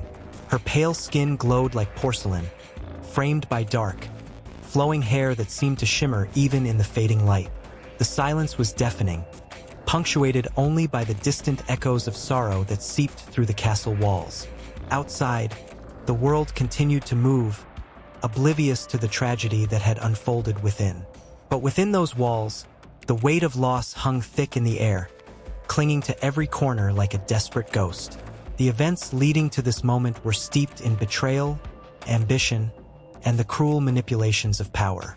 And had once held the world in her hands, her very presence a symbol of hope for many and a reason for envy in others. She had transformed from a mere courtier to the queen, a standing that made her a target for the sharp daggers of jealousy and hatred. The crown she had longed for had become a noose, tightening until it suffocated her very essence. In the days leading up to her execution, The rumors had raced through the corridors of power, like wildfires consuming everything in their path. Whispers of treason and infidelity surrounded her, shadows of conspiracies that would have made even the darkest of stories seem pale. As the court turned against her, the very people she had once called friends reveled in her downfall, their faces twisted in a grotesque mask of glee. She was no longer the beloved queen. She had become a pariah, a cautionary tale woven into the fabric of history. As the fateful hour approached and found herself alone in her cell, a flickering candle the only witness to her thoughts, the cold stone walls seemed to pulse with life, echoing her mounting dread. She was not afraid of death itself. Rather, it was the unknown that gnawed at her insides, the uncertainty of what lay beyond the veil of existence. Would she be remembered by future generations? Would her story be one of triumph or tragedy? Breathing deeply, she recalled the love she had for her daughter, Elizabeth, a mere infant at the time of her demise. A shudder passed through her as she envisioned the future that awaited the child. In the moments before she stepped out into the light of day, a shiver of resolve coursed through her. The public spectacle was set to unfold, a macabre event that would draw the masses like moths to a flame. The crowd outside was a turbulent sea of faces, their emotions a mixed tapestry of curiosity and malice. The symbolism of her death, the very fabric of her existence, would be woven into the minds of the onlookers, transforming her into a martyr, a symbol of both the peril of desire and the relentless pursuit of power. The moment arrived, and with it the weight of history surged forward. Clad in a stark white dress, symbolizing purity yet drenched in irony, she walked towards the scaffold, the very place where her life would be stripped away. The sun shone brightly down, casting her shadow long and distorted on the ground. Each step echoed, a haunting reminder of the past, each heartbeat a drumroll leading to her final act. As she ascended the steps of the scaffold, the murmurs of the crowd became a chilling melody, weaving through the air, wrapping around her like a cloak. She raised her head high, her gaze sweeping over the sea of faces, searching for understanding in the relentless tide of judgment. In those fleeting moments before the blade met its mark, her spirit soared above the chaos. She would not be defeated. Her death would serve as a stark reminder of the consequences of ambition and desire. With the swift motion of the executioner's blade, time seemed to freeze. The world was still for a heartbeat, and then chaos erupted. Gasps echoed through the crowd like thunder, the collective breath of a nation caught in disbelief. Her life extinguished, yet her legacy ignited. The symbol of a queen, fallen not just by the sword, but by the insatiable hunger for power that plagued the court. In the aftermath of the execution, the symbolism of Anne Boleyn's death transformed. Flowers, once vibrant and alive, were placed at the site of her demise, a poignant contrast to the cold reality of her fate. They whispered tales of love and loss, of a woman who dared to defy the chains of tradition. Her story lingered like a haunting melody, a warning stitched into the fabric of the monarchy. As the sun began to set, casting an orange hue across the sky, the castle stood silent, but the echoes of her fate reverberated across the ages, and had become more than a queen. She had become an everlasting symbol of resilience, a reminder of the tragic dance between love and ambition. Even as the world moved on, her spirit lingered, entwined with the fate of her daughter, Elizabeth, who would one day wear the crown wrought with the weight of history. The threads of life and death intertwined, creating a tapestry rich with emotion and strife. The restless whispers of the past would forever haunt the halls of history, etching her tale into the hearts of those who sought to understand the complexities of power, love, and the ultimate sacrifice of a queen. The sun dipped below the horizon, and as darkness fell, the quiet resilience of Anne Boleyn continued to pulse through the ages, a testament to the indomitable spirit of a woman who dared to dream. The sun hung low in the sky, casting a warm glow over the ancient city of Samaria, where whispers of power, betrayal, and controversy lingered like shadows in the alleys. Jezebel, the name alone stirred emotions. Fear, admiration, revulsion. She was more than a queen. She was a tempest, a storm that swept through the lives of those around her, leaving chaos in her wake. Historical accounts painted her as a harbinger of doom, yet her legacy is a tapestry rich with complexity and intrigue, challenging those who dare to interpret her life. A figure dressed in royal finery stood at her balcony, her silhouette framed against the fading light. With a commanding presence, she captivated the hearts and minds of her people. Yet many saw her as an embodiment of wickedness. The ancient texts described her as a woman who wielded power over her husband, Ahab, the king of Israel, as if he were a mere pawn in her grand game. But were these narratives spun by her enemies simply jealous of her ambition? Or was she truly the wicked sorceress that history branded her to be? In the corners of dusty libraries and ancient scrolls, scholars sift through the fragments of her life, piecing together stories that reveal more than just her villainous reputation. While some accounts focus solely on her promotion of Baal worship, others explore the cultural and political climate that surrounded her. Jezebel was a Phoenician princess, and her marriage to Ahab was not a tale of love but a strategic alliance, one that threatened the very fabric of Israelite identity. Her name echoed through the ages as both a symbol of feminine power and a cautionary tale woven into the fabric of biblical history. As the historians debate, a chilling realization emerges. Jezebel's legacy is not simply confined to the past. It reverberates through modern interpretations, sparking discussions about female authority, ambition, and the double standards that often accompany them. Some see her as a feminist icon, a woman unafraid to seize control in a world dominated by men, while others cast her as a warning of the dangers that come with such power. The very act of trying to define her strikes at the heart of societal fears, blurring the lines between admiration and disdain. Amidst the tumult of opinions, the echoes of Jezebel's life intensify. The tales of her defiance against the prophets of Yahweh send shivers down the spines of those who hear them. She orchestrated the death of Naboth to seize his vineyard, an act that cemented her position but ultimately led to her downfall. How could one woman wield such influence, and what drove her to commit such heinous acts? Was it ambition? Was it desperation? Or was it the simple pursuit of a life she deemed worthy of her royal status? In the temples and marketplaces of ancient Israel, the stories surrounding Jezebel ignited fierce debates. Priests and prophets condemned her, painting her as the embodiment of idolatry and evil. Yet, the common people whispered her name with a mixture of awe and fear, recognizing the power she held in a world where women were often voiceless. The tension between these narratives, between the veneration and vilification, paints a portrait of a woman whose legacy defies easy categorization. The emotional impact of her life story resonates through time, as modern interpretations grapple with her image. Jezebel's name has become synonymous with treachery, yet it also serves as a rallying cry for those who challenge patriarchal norms. The very act of labeling her a witch, as some did, reveals society's struggle to understand female agency and ambition. The interplay of fear and admiration that her life inspires continues to evoke goosebumps, as the tales of her cunning and resolve are retold in hushed tones, echoing through the ages. The death of Jezebel was a dramatic conclusion to a turbulent life, one marked by bloodshed and betrayal. Thrown from a window, her body lay unrecognizable in the courtyard, devoured by dogs as prophesied. Yet, even in death, her story transcends the act itself. The manner of her demise is as rich with symbolism as her life was with controversy. The dogs that feasted on her remains became a haunting image in the minds of the people, reinforcing the idea that power comes with a price, a painful, often brutal price.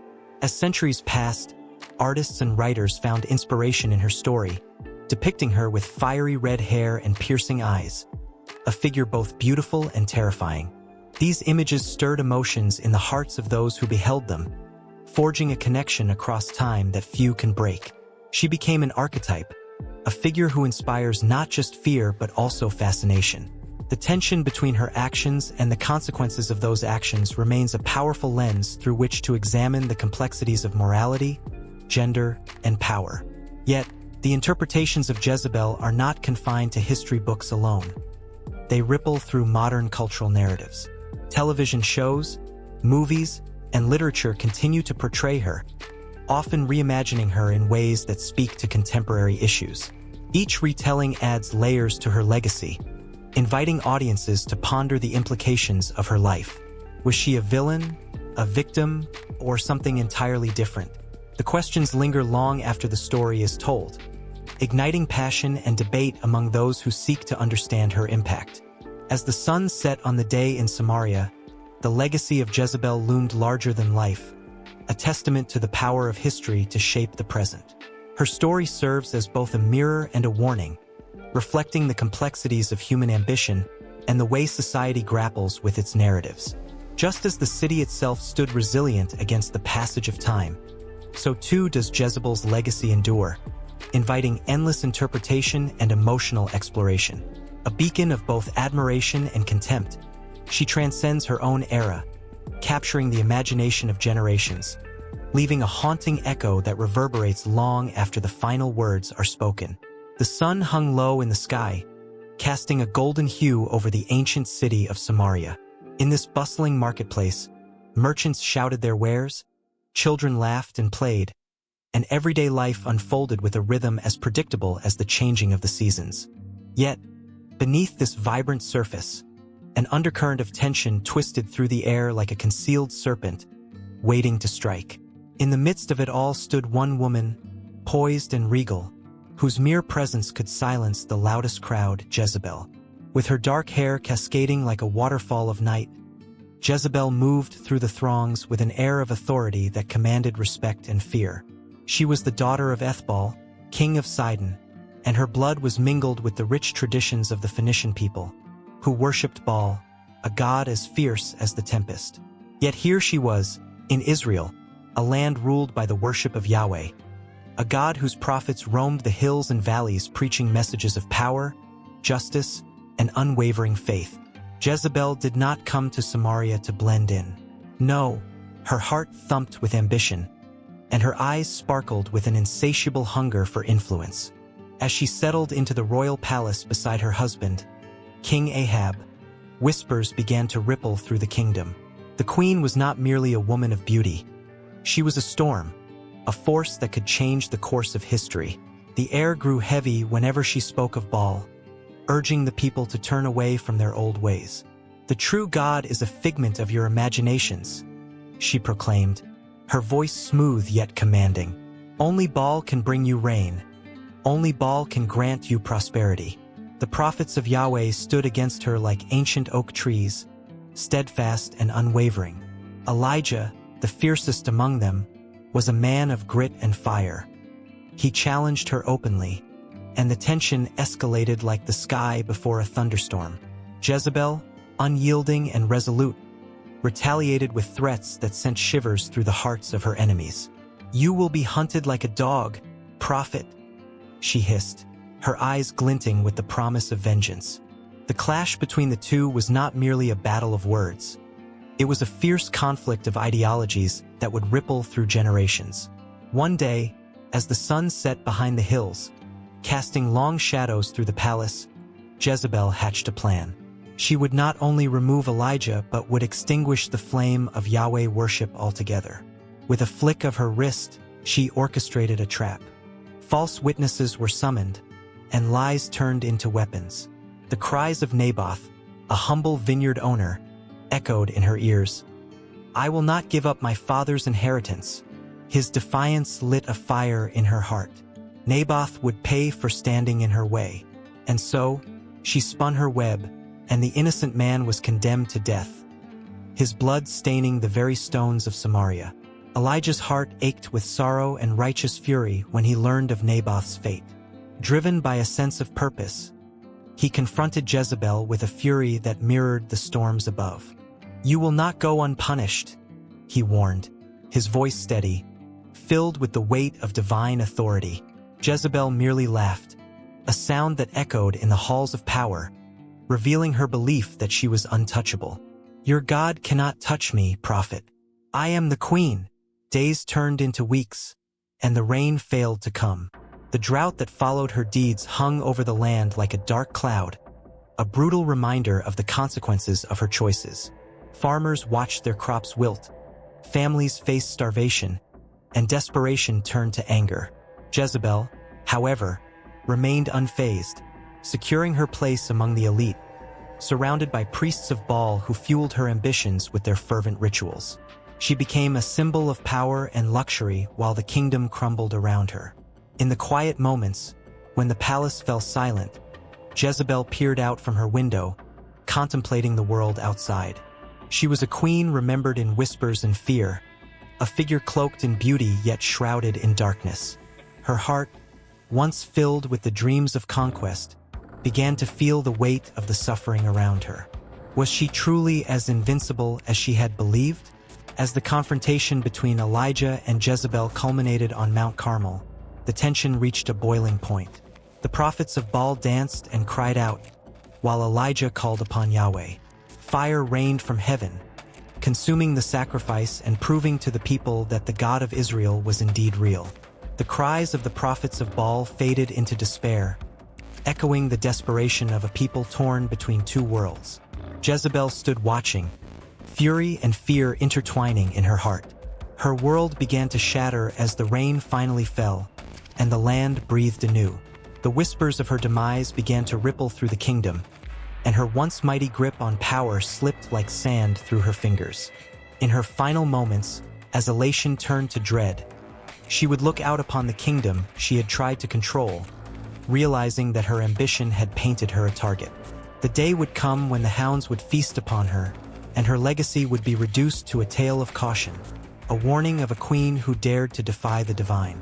The sun dipped below the horizon, casting a twilight glow over a land forever changed. As the shadows deepened, a new chapter awaited, filled with echoes of Jezebel's power and the haunting memory of her fall. The people whispered her name, and in their hearts, a mixture of awe and trepidation lingered. For the story of Jezebel was not merely one of a queen, but a chilling reminder of the perilous dance between ambition and consequence. In the flickering light of a candle, shadows danced upon the walls of a small room, where a group of women, young and old, gathered. Each brought with her a story, a battle, a wound that still throbbed beneath the surface. Here, they whispered the name Jezebel, a name that echoed through history with both reverence and scorn. To some, she was a villain, a harlot, a woman who dared to defy the norms of her time. To others, she was a symbol of strength, a pioneer of female autonomy in a world that sought to confine her. As the women spoke, the air thickened with emotion. They felt the weight of Jezebel's legacy, a legacy that had been twisted for centuries, painted with broad strokes of betrayal and seduction. Yet, within these stories lived a powerful tension. How could a figure so demonized be reclaimed as a beacon of female empowerment? The question lingered, heavy with potential. In the ancient texts, Jezebel was often portrayed as the quintessential temptress. Her name alone could send shivers down the spine of the most courageous. She was the one who dared to worship Baal, defying the expectations of her people, and in turn, she became the target of hatred. But in the modern world, a new interpretation began to arise from the ashes of judgment. Women like the ones in that candlelit room looked at Jezebel not as a cautionary tale but as a heroine who, despite the odds, stood up for what she believed in. Her name began to transform, whispered among the women as they found parallels in their own struggles. When they encountered discrimination, harassment, and silencing, they remembered Jezebel, the woman who spoke her truth in a kingdom that sought to silence her. She became a symbol of rebellion, an emblem of resilience. They reflected on how society has often painted ambitious women as dangerous, echoing the sentiments that had condemned Jezebel. In the annals of history, Jezebel's story was not merely one of seduction and betrayal. It was one of power dynamics and the fierce struggle for agency. The candlelight flickered, casting an intimate glow on their faces, inviting them to share their own battles against a world that often demanded compliance over courage. With every word, they wove a tapestry of shared experiences, stitching together the threads of their lives with the ancient story of Jezebel. As they spoke, one woman recounted her tale of standing up to her boss, a man who belittled her ideas and dismissed her contributions. She felt like Jezebel in that moment, bold and defiant. The others nodded, their hearts racing in solidarity. Another shared how she fought against the stigma of single motherhood, feeling the weight of judgment from her community. In that struggle, Jezebel's fierce spirit seemed to rise within her, daring her to challenge the status quo. Feminism, they realized, had many faces. It was not just about fighting for rights. It was about reclaiming narratives. Jezebel's name became a rallying cry, a way to challenge the misogyny that had twisted its meaning over the centuries. Each woman in that room recognized the power of language and the importance of changing the narrative. They felt the pulse of history within them, an unbroken chain connecting them to women who had come before. The intensity of their emotions surged as they reflected on contemporary interpretations of Jezebel. No longer was she merely a cautionary tale. She became an archetype of female empowerment. Modern artists, writers, and activists began to resurrect her image, reclaiming the word Jezebel as a badge of honor rather than a mark of shame. They transformed her into a symbol of strength and autonomy, a figure who dared to break free from the bonds of tradition and expectation. In the quiet of the room, they envisioned a world where women could embrace their ambition without fear of being labeled as too much. They spoke of the strength found in vulnerability, the courage to be unapologetically oneself. With each story shared, the walls of oppression began to crumble, replaced by a collective understanding that Jezebel was not just a woman of legend, but a part of their own stories, woven into the fabric of their lives. As the conversation unfolded, they found themselves exploring the intersections of race, class, and gender. Jezebel's legacy could not be separated from the myriad experiences that shaped modern feminism. Women of color, LGBTQ+ activists, and those marginalized by society were redefining what it meant to be a woman in today's world. Each perspective added depth and nuance to the conversation, echoing the complexities of Jezebel's own narrative. A woman who had lived at the crossroads of power and oppression. The candle flickered again, casting long shadows that felt both haunting and liberating. These women, now connected by a shared purpose, could sense the stirring of a movement. It was a call to action that echoed across generations, a challenge to reclaim not just Jezebel's name, but the names of countless women who had been silenced. In that moment, they collectively recognized the power of storytelling, how it could reshape identities and change minds. Jezebel was no longer just a figure from an ancient world. She was alive in their words and actions. They felt emboldened by the whispers of their ancestors, urging them to continue the fight for their rights, their voices, and their stories. And as the conversation swirled around them, the tension in the air crackled with potential. They knew that this was just the beginning, a spark igniting a fire that would spread far beyond the confines of this room. With every retelling of Jezebel's story, they were stepping into a world where women could stand tall, unashamed of their power, ready to face whatever came next. The candle flickered once more, a reminder of the light they were creating together. The tales of their struggles intertwined with Jezebel's became a source of strength, a continuation of a legacy that demanded recognition and respect. The shadows faded, and in their place, a new narrative began to emerge, one that would challenge the past and redefine the future. With the fire of determination burning bright, they embraced the journey ahead, each step echoing with the strength of their shared history. The walls of that small room felt like a sanctuary, a crucible for transformation, ready to burst forth into the world, fueled by the undeniable spirit of Jezebel. In a world where whispers can ignite fires and a single glance can carve a path of ruin, the figure of Jezebel stands as both a warning and an allure. Her name, spoken in hushed tones, conjures images of seduction wrapped in danger, a siren call that lures men into a tempest of passion and destruction. She is the embodiment of temptation, a character whose legacy spills over centuries, resonating with the power of stories that refuse to fade. Jezebel was a Phoenician princess, married to King Ahab of Israel, a union that was as politically charged as it was fraught with peril. Beneath the shimmer of her royal attire, she wore the weight of ambition and the sharp edges of betrayal. Her legacy is stained with the blood of prophets, not only for her fierce devotion to her own gods, but for the way she manipulated power, weaving through the courts of kings like a spider spinning silk.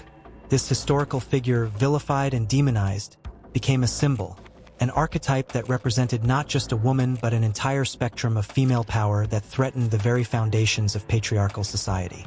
As the sun dipped below the horizon, casting shadows that danced like specters on the walls of ancient palaces, Jezebel was said to have stood at her window, eyes glinting with an intoxicating mixture of defiance and desire. Her gaze seemed to pierce through the fabric of society, challenging anyone who dared to question her authority. Ahab, caught in the web of her ambition, often found himself torn between his loyalty to her and his fear of the gods she worshipped. The tension crackled in the air, palpable enough to awaken the spirits of those who had been silenced by her will. History is rife with tales of Jezebel's cunning. She orchestrated the murder of Naboth to seize his vineyard, a calculated step that displayed her ruthlessness. Each act of defiance was a brushstroke on the canvas of her life, creating a portrait of a woman unafraid to wield her power. The biblical accounts portray her as a villain, yet there lies an undeniable complexity in her character. Jezebel was not merely a harbinger of doom, but a reflection of the struggles women faced in a world dominated by men. As whispers of her exploits traveled through time, they shaped the cultural memories of womanhood, casting shadows on those who dared to step outside prescribed roles. In medieval Europe, the name Jezebel became synonymous with promiscuity, an image that haunted women who sought independence. The mere utterance of her name echoed in the corridors of power, a reminder of the dangers that lay in female ambition. Every time a woman stood up for herself, every time she spoke her truth, the specter of Jezebel loomed large, a warning of what could happen when one dared to defy the norm. In the theater of life, the archetype of Jezebel continues to play out in various forms. She is the woman who walks into a room and commands attention, her laughter a melody that lingers long after she's gone. Yet with that attention comes judgment. She is scrutinized, dissected, and often vilified for simply being. The tension between admiration and disdain hangs in the air like a storm cloud, ready to burst. Historically, women like Cleopatra and Mary Wollstonecraft have faced similar fates, their legacies tangled in the web of the Jezebel archetype, seen as both powerful and perilous. The concept of Jezebel has transcended time, seeping into the very fabric of modern culture. Music, literature, and film, the echoes of her character reverberate, from the sultry tones of a pop diva to the fierce independence of a female protagonist in a novel. The archetype, while steeped in historical roots, morphs and shifts, adapting to the societal changes around it. Yet, the core remains. She is both a voice of empowerment and a cautionary tale, an embodiment of both seduction and destruction.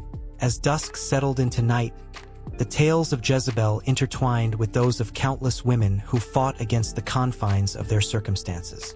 Her legacy incited anger and admiration alike, a paradox that left many breathless, caught between the thrill of rebellion and the fear of societal retribution. Through the ages, the stories of women who embraced their own power whispered the name of Jezebel, a reminder that the struggle for agency is often fraught with peril. In every corner of the world, the echoes of Jezebel resound, her influence coloring the narratives of women who stand strong against the tide. Each defiant act reverberates through history, a lineage of strength that refuses to be silenced. The concept of Jezebel is not merely an archetype. It is a living, breathing force that challenges the boundaries set by society. And so, as the night deepens, the tales of Jezebel continue to weave through the fabric of history, captivating the hearts and minds of those willing to listen. The tension of her existence, the struggle between power and vulnerability, remains a timeless dance, one that calls out to women everywhere. The fires she lit may have smoldered, but they have never extinguished.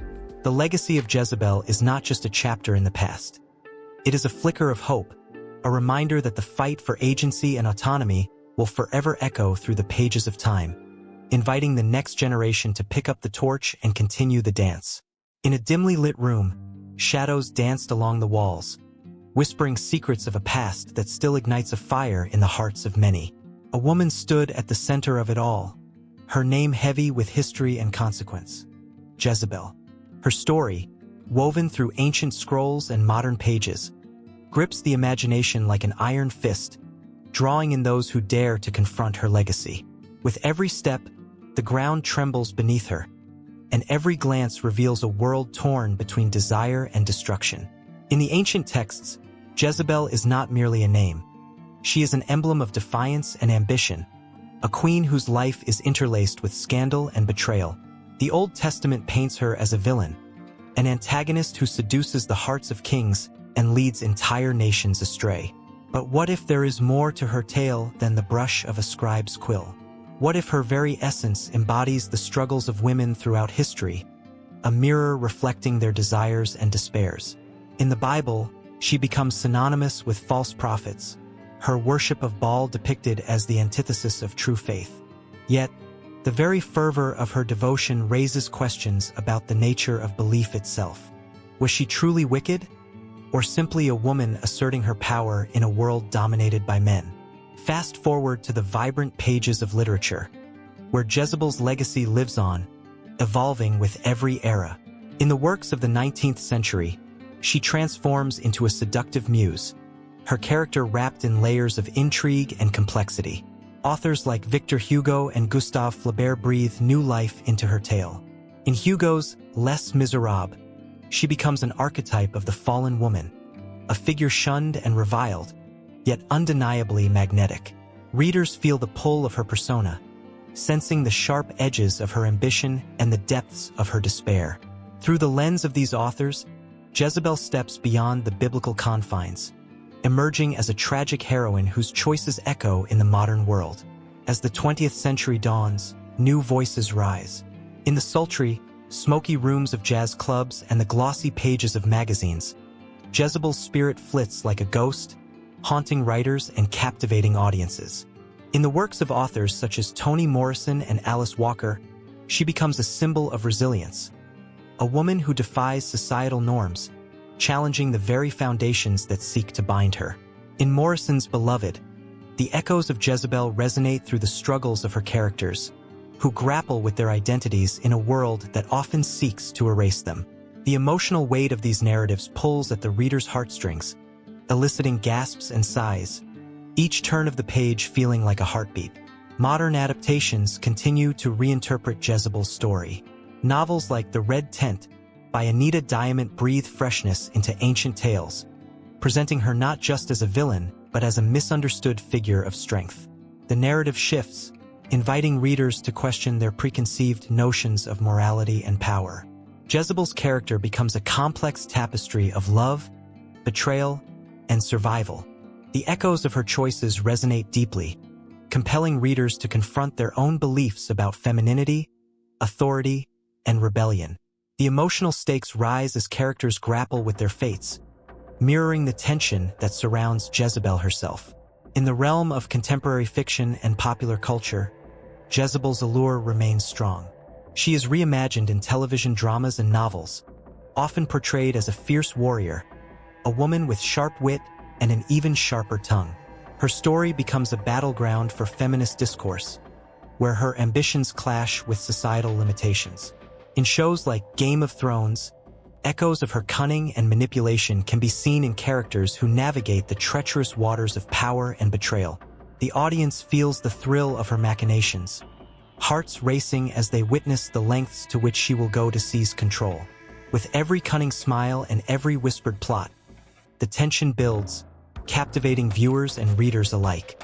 But beneath the layers of intrigue, there lies a haunting truth. Jezebel, as portrayed through the ages, is often a reflection of society's fears and desires.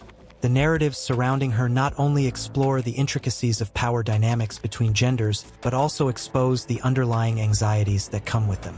Each interpretation invites readers to confront their own biases and assumptions, sparking discussions that are as fiery as the tales themselves. Emotions surge as readers grapple with the complexity of her character, torn between admiration and disdain. As the pages turn, one can sense the pulse of history echoing through the words. The ancient queen, who once held the power to sway kingdoms, lives on in the hearts of those who dare to write her story. Every author who reimagines her does so with a sense of urgency, recognizing the weight of her legacy. The stakes are high, and the emotional resonance is palpable.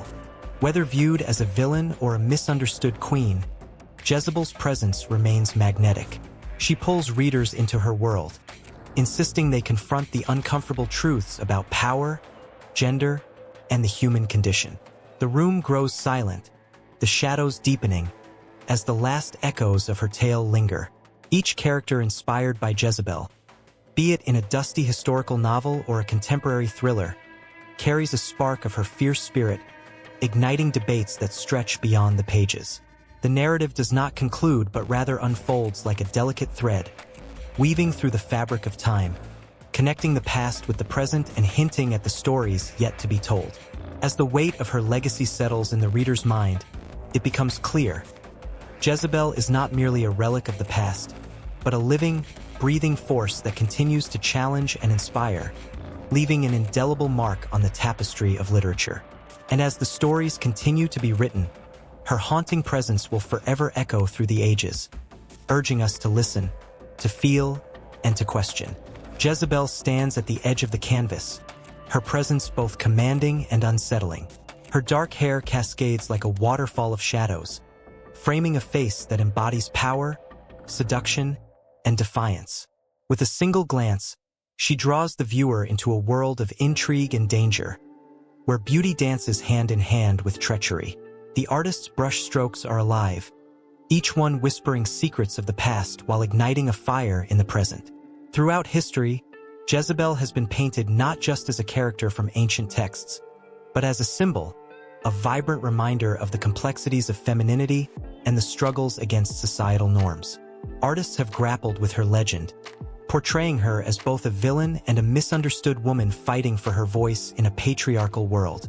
From the grand canvases of the Baroque period to the bold strokes of contemporary portrayals, her story resonates with raw emotion and an intensity that chills the spine.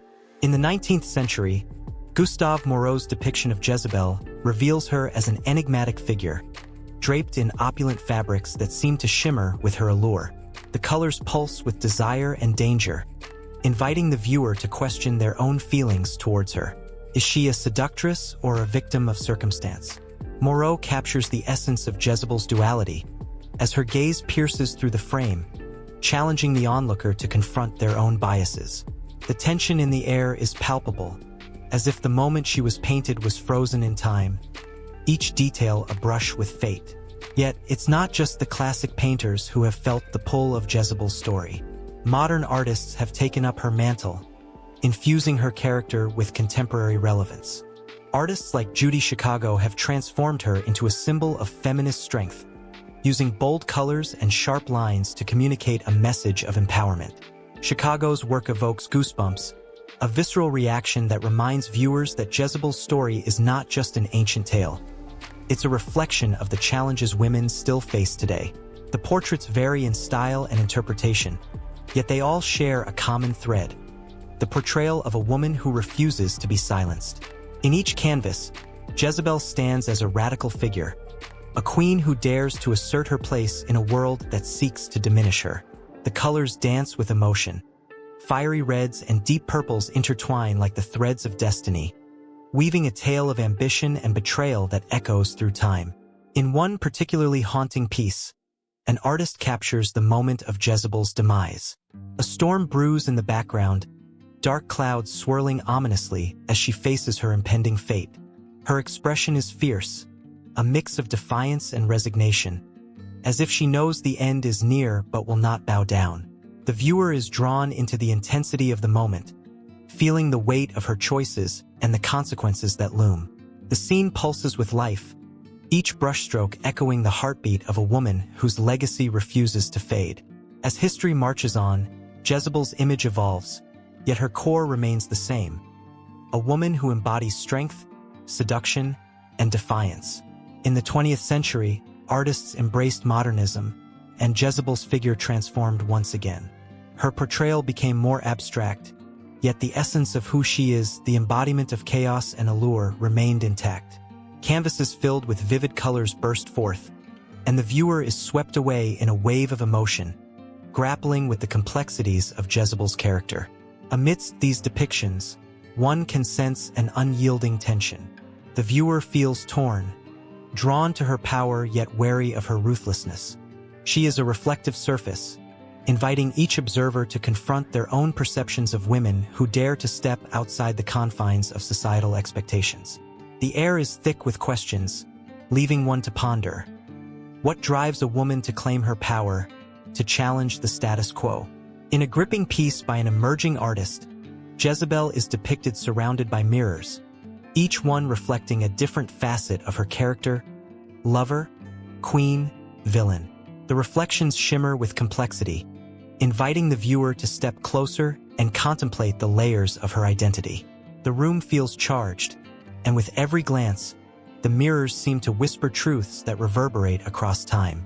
Each portrayal becomes a conversation, a challenge to accept the multifaceted nature of womanhood and power. The role of Jezebel in art is not merely about representation. It's about the emotions she stirs within us.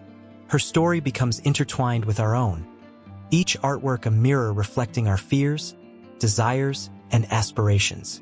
The artist's brush becomes a tool of revelation, unveiling the hidden depths of a character whose legacy continues to evoke passion and controversy. As the viewer stands before the paintings, they can almost hear the whispers of history echoing in their ears, the clashing swords of battle, the murmurs of conspiracies, and the silent screams of a woman who fought against the tides of fate. Jezebel's image, so rich in emotion and narrative, transcends the canvas, inviting anyone who gazes upon her to engage in a dialogue that spans generations. Through the ages, her story remains alive, a testament to the struggles of those who dare to defy conventions. Each brushstroke captures the essence of a woman who became a symbol of rebellion, a name that resonates through time. The tension in the air is electric, an invitation to remember that the fight for agency, power, and identity is ongoing. Jezebel remains a compelling figure not just in history, but in the very fabric of art itself, a muse who inspires artists to push boundaries and challenge norms. As each new representation emerges, it adds to the tapestry of her legacy, intertwining her fate with the stories of countless women who rise, fall, and rise again. The journey never truly ends. It only transforms, inviting all to witness the power of a name, Jezebel. A slow, sultry jazz tune drifts through the air, the smoky room dimly lit by flickering candles. At the center of it all, a woman stands, her silhouette both alluring and dangerous. She flips her hair back, revealing a face that commands attention, a face molded by both beauty and betrayal. This is Jezebel, the name that sends shivers down spines and ignites the flames of passion. The story of Jezebel stretches across time, weaving itself into the fabric of popular culture, where she becomes more than just a figure from ancient texts. She transforms into a cultural icon, a symbol of defiance and seduction. In film and media, Jezebel often emerges as the archetype of the femme fatale.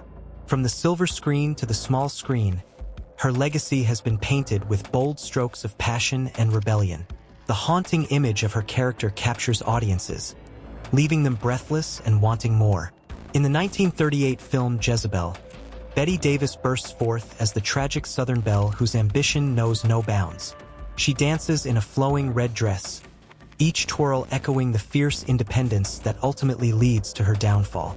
The gasps of the audience intertwine with the rhythm of her heartbeat, a reminder that such beauty is often tinged with a sense of foreboding. Yet, it is not merely the allure of Jezebel's beauty that captivates. It is her determination to break free from the chains of societal expectations. The thrilling tension builds as she defies the norms of her time. With every move, she challenges the audience's perception of a woman's role in love, power, and life itself. The whispers of betrayal and longing could be felt even in the darkest of theaters, where viewers clutched their armrests, sharing in her triumphs and tragedies. As the years rolled on, Jezebel's image morphed and adapted, reflecting the changing tides of society. In the 21st century, she appears in various forms, from the seductive characters of popular TV shows to the complex heroines in modern films. In Game of Thrones, the fierce and cunning Cersei Lannister invokes echoes of Jezebel's spirit. Her cold, calculating ambition makes hearts race and pulses quicken. The The thrill of her ruthless pursuit of power sends shockwaves through the audience, a reminder that the line between hero and villain is often blurred. Cersei's chilling laugh resonates with the same energy that Jezebel once unleashed. These characters are mirrors, reflecting the age-old struggles of women for agency and control. The audience feels the weight of history pressing down upon them, as each turn of the plot reveals the cost of ambition. The highs and lows of such powerful women leave viewers breathless, as their fates intertwine with the very essence of Jezebel. In literature, Jezebel's legacy also finds a home. Novels and plays breathe new life into her story, delving into her psyche, exploring the depths of her motivations. The pages are filled with tension, each word charged with emotion. As readers turn the pages, they can almost hear the pulse of the characters' hearts. The struggles they face mirror the age-old battle women have fought for respect and recognition.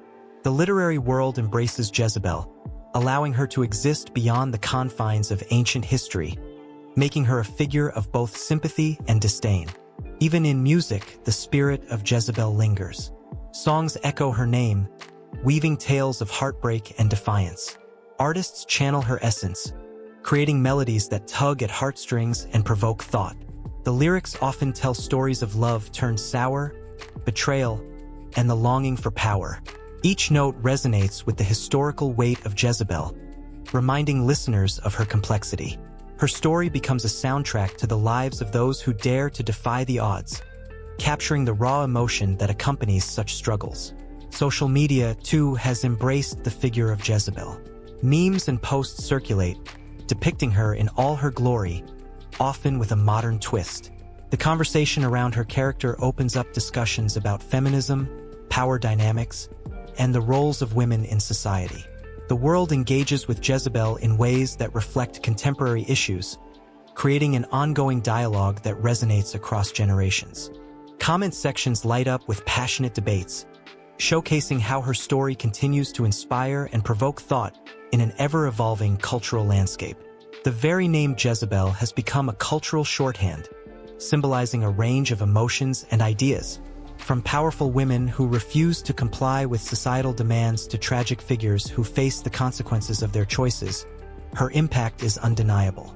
In the throes of passion and betrayal, the name evokes a flurry of feelings: attraction, repulsion, admiration, and fear. The audience is left on the edge of their seats, entangled in a web of emotional responses that refuse to let them go, longing for more as the story unfolds.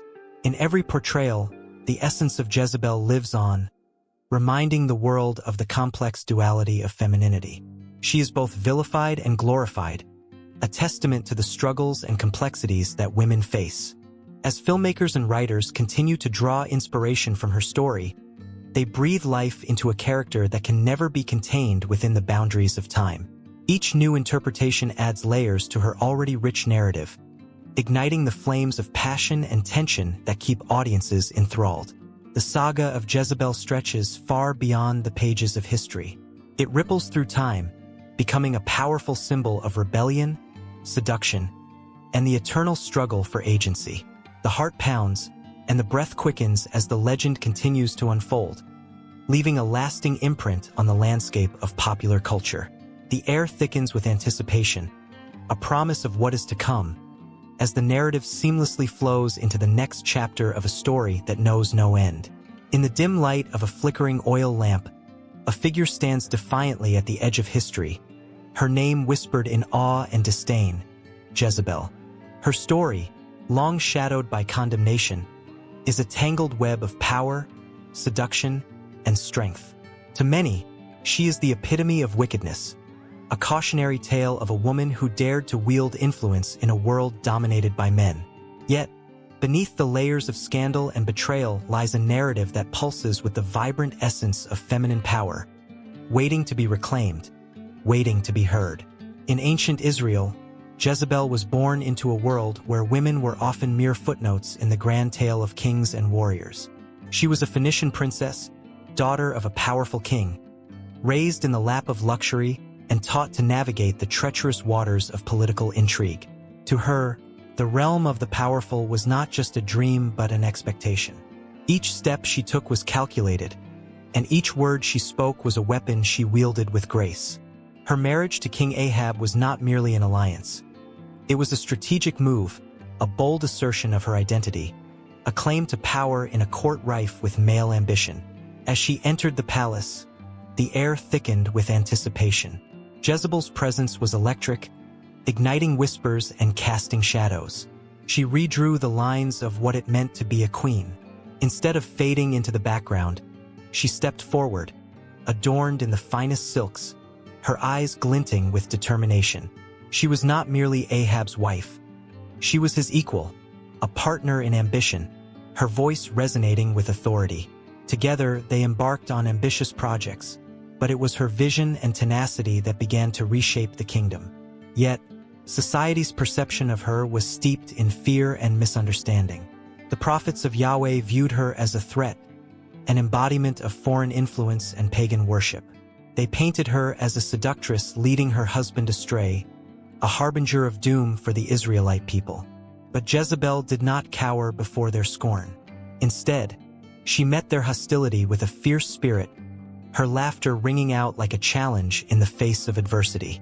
She was the woman who dared to challenge the status quo, and with each passing day, her strength became a beacon for those who felt powerless. Her fervent devotion to the worship of Baal was seen as treachery, but to her, it was an expression of her identity, a reclamation of her agency in a world that sought to silence her. What the prophets saw as heresy, she perceived as liberation. Jezebel built altars and summoned priests, creating a space where her beliefs were not only acknowledged but celebrated. She was not merely a queen. She was a high priestess, a woman who dared to challenge the very fabric of her society. Yet, in the court of power, jealousy brewed like a storm. The very men who had once marveled at her beauty and intellect now looked upon her with disdain. Their whispers filled the air, mocking her ambition, her boldness, and her refusal to adhere to the traditional confines of womanhood. They plotted against her, their hearts poisoned by fear of a woman who wielded her femininity as a shield and a sword. The prophecy of doom loomed, but Jezebel remained unfazed, her spirit unbroken, her heart ignited with an unyielding fire. One fateful day, as twilight fell, the tension erupted. Jezebel stood at the balcony of the palace, her silhouette framed against the dusky sky. Below her, the people murmured, their voices a mixture of adoration and condemnation. She raised her chin, gazing down at her kingdom, a kingdom that had trembled at her feet and whispered her name with both reverence and fear. In that moment, she realized the power she held. More than just a queen, she was a symbol of defiance. The clamor of the prophets grew louder, their cries piercing through the air. They accused her of leading Ahab astray, of causing the downfall of Israel. But Jezebel, undeterred, summoned her own council of advisors, a cadre of women who, like her, had borne the brunt of society's expectations. Together, they wove plans and strategies, their voices rising in a chorus of strength. Through them, she saw the reflection of her own battles, every woman who had ever been silenced, every voice that had been snuffed out. She was not just fighting for her own legacy. She was fighting for theirs. The confrontation was inevitable. Jezebel's grip on power was threatened by those who could not fathom a woman's strength. Yet, she met them with unwavering resolve. When they schemed to take her down, she turned their plans back on themselves. With a cunning smile, she orchestrated her own counterattack, holding her ground as the storm raged around her. Her defiance rippled through the courts, igniting a movement among women who felt the weight of their own chains. They began to speak out, to rise up, and to reclaim their narratives. But as the darkness of betrayal closed in, Jezebel's fate was sealed not just by her enemies, but by the desperation of those who feared her power. A fate that would echo through history, resonating with the struggles of women centuries later. Even as she faced her ultimate betrayal, her spirit blazed fiercely. Jezebel, the woman who dared to defy, would not be forgotten. Her name would linger in the air like the scent of burning incense, refusing to dissipate. As the final act of her life unfolded, the tension in the air thickened, each moment a heartbeat that echoed through time. Her legacy was not just about the crown she wore, but the power she wielded. And long after her demise, whispers of her rebellion lingered, igniting the embers of women's resilience everywhere. Jezebel's story became a rallying cry, a testament to the unyielding spirit of feminine power that would rise time and again, rekindled in every woman who dared to be heard. The stage was set for a new era, one where the narrative of Jezebel could be rewritten, where the complexities of her character could finally be embraced. The battle for understanding and reclamation was just beginning, and with it, the story of women everywhere took on a fierce new light, one that burned brightly against the encroaching darkness. In the ashes of her downfall, a phoenix began to rise, ready to reclaim the narrative that had long been stolen from her. In the flickering shadows of ancient Israel, a woman stands poised on the precipice of history and myth, her name echoing through the ages: Jezebel. She is not merely a figure of the past, but a storm of controversy and power, her presence igniting both fear and fascination. As the sun sets behind the hills, casting an orange glow over the land, whispers of her choices ripple through the air like the rustle of leaves, a blend of admiration and disdain, love and hate. Jezebel, the daughter of Ethbaal, king of Sidon, arrived in Israel not on gentle waves but on a chariot of ambition. Her marriage to King Ahab was a calculated move, a union that promised to intertwine the destinies of two kingdoms. Yet, it was more than political gain. It was a collision of cultures, a clash of deep-rooted traditions. The air buzzed with tension, as the followers of Yahweh and the worshippers of Baal found themselves on opposing sides, like two armies poised for battle. Every eye in the kingdom watched her, and with every step, she commanded attention. Beautiful and confident, she wore her foreignness as a badge of honor, a stark contrast to the subdued Israelite women. She brought with her the scent of incense, the sound of foreign songs, and the fierce spirit of a queen who would not be silenced. Ahab, caught between his love and the mounting pressure from his people, found himself ensnared in her web of influence. But Jezebel was not just a queen. She was a force of nature. She was fiercely loyal to her gods and unyielding in her beliefs. The priests of Baal flocked to her side, their chants reverberating through the sacred groves, drawing her deeper into conflict. The prophets of Yahweh, led by Elijah, watched with horror as the land turned from the worship of the one true God to the idolatry of Baal. Each sacrifice offered to the golden calf was like a dagger plunged into the heart of the nation, and Jezebel stood at the center, a queen ruling over chaos. The tales of her cruelty grew, twisting like vines around her legacy. The story of Naboth's vineyard is a chilling echo of her ruthlessness. Naboth, a humble man, cherished his land, handed down through generations. Jezebel's eyes sparkled with a desire for possession, and she hatched a plan that turned a simple desire into a chilling act of manipulation. The letters, sealed with the king's ring, flew across the land, carrying a death sentence painted in the ink of deceit. Naboth was falsely accused, and the people, caught in the storm of her ambition, played their parts. When he was stoned to death, it was not just Naboth's blood that soaked the ground. It was the blood of innocence, smeared on the hands of power. As the years turned, the mythology around Jezebel grew, often overshadowing the reality of her life. She became the embodiment of wickedness, her name synonymous with betrayal and lust. But the truth, wrapped in layers of legend, tells a different story. She was a woman in a man's world, wielding her power with a ferocity born of necessity. Her intelligence was like a blade, sharp and cutting, and she wielded it against those who threatened her reign. In the court of Ahab, who was often indecisive and weak, she became the driving force, pushing boundaries and challenging norms. Yet, the higher one climbs, the harder one falls. The whispers of her eventual demise fluttered through the corridors of power, growing louder as the years passed. The prophets foretold her end, and the air grew thick with prophecy and dread.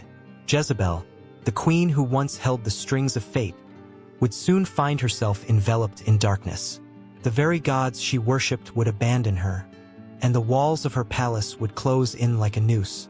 The day came when the armies of Jehu stormed her kingdom, and she, adorned in her finest garments, painted her eyes as if to defy her fate. But the reality was merciless. She was cast from a window, her body lying broken on the ground, and the dogs that roamed the streets feasted on what was left of the once mighty queen. The myths that arose from her death painted her as a demon, a seductress who brought chaos to the land. But what of the woman behind the legend? Was she merely a villain, or was she a victim of circumstance and a patriarchal society that feared her power? The contradictions of her life raise questions that linger in the air like the scent of incense at a long-forgotten altar. Jezebel became more than a name. She morphed into a symbol of female power that resonated through the ages. In literature and art, she emerged as both the temptress and the martyr, a complex figure that both fascinated and repulsed. As the stories of Jezebel spread, they began to mingle with the fabric of culture, transforming her into a mythological figure. Women would whisper her name in the dark, invoking her spirit as a call to rebellion against the constraints placed upon them. In the stories, she became a siren, luring men into a world of seduction and treachery. The historical Jezebel, a woman of flesh and blood, began to dissolve into the realm of myth, where meanings shifted and the lines blurred. And so, the echoes of her life continue to reverberate, a haunting melody that intertwines history and myth. The woman who once ruled a kingdom is now a lesson in power, ambition, and the price of defiance. Jezebel's story remains a tapestry of emotions: love, betrayal, ambition, and tragedy, all woven together in a narrative that refuses to fade. The dusk settles over the land, but her legacy shines bright, illuminating the shadows of our understanding.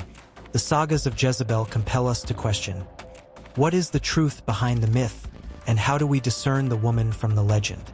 In this swirling dance of history and myth, the story of Jezebel is far from over. It lives on, waiting to be told again and again, whispering secrets that echo through the centuries.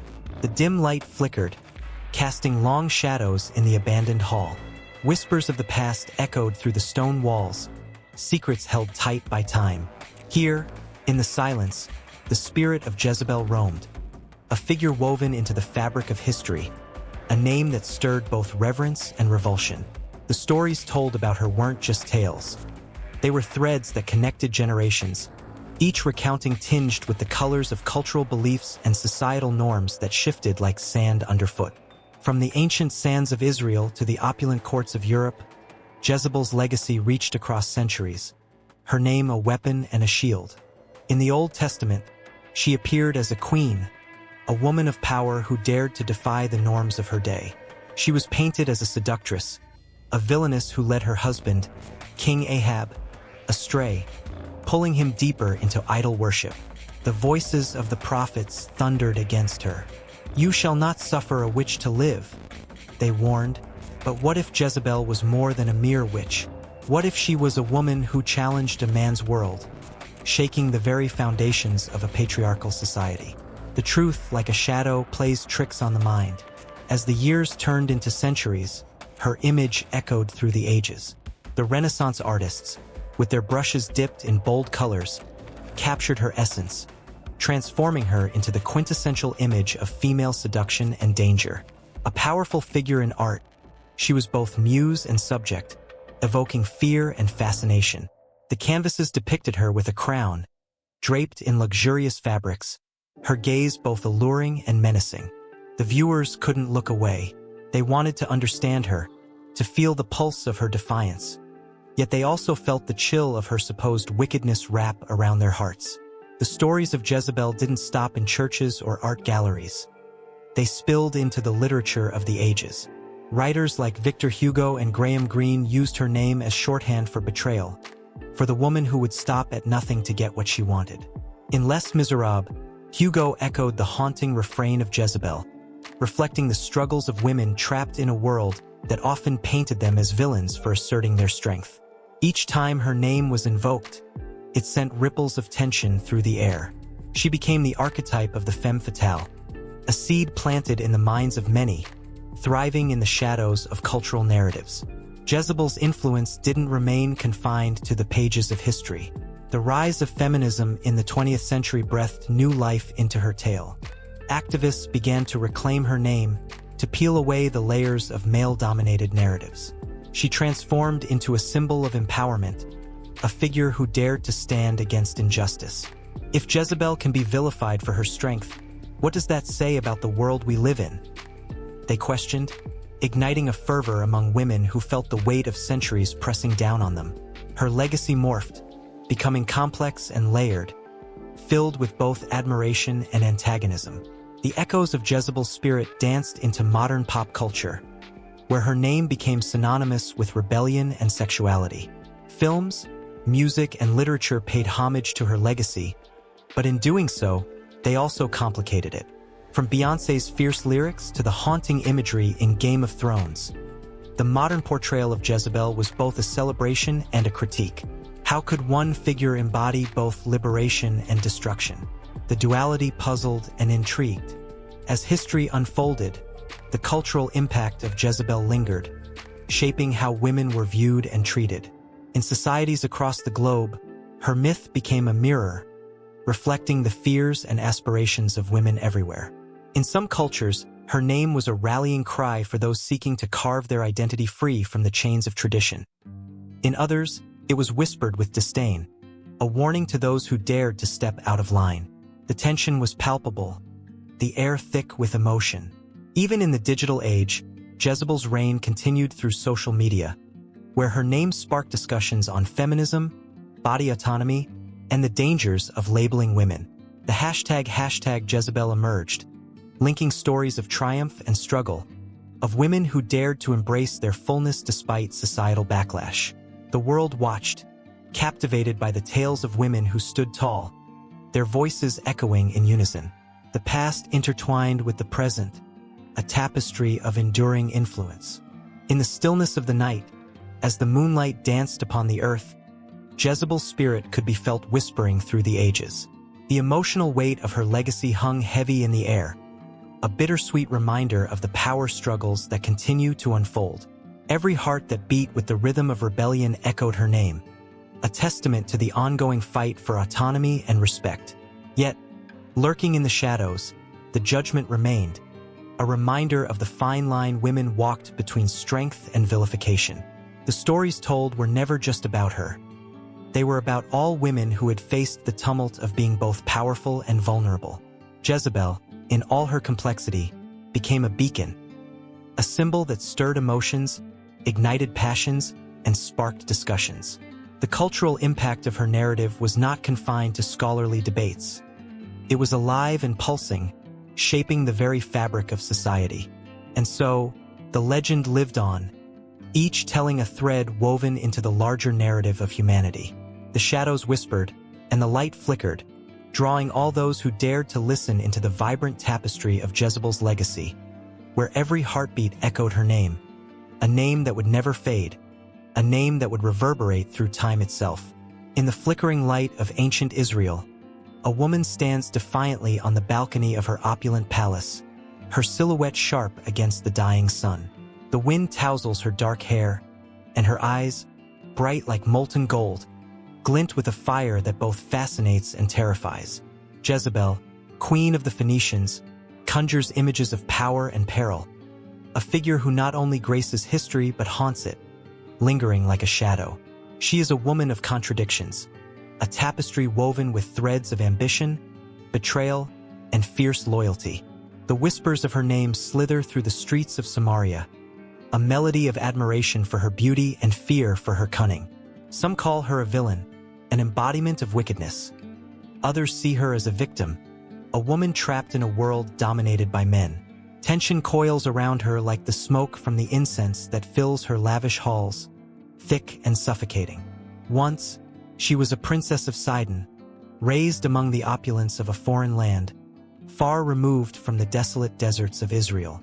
Her marriage to King Ahab was a political maneuver, a bridge between two cultures.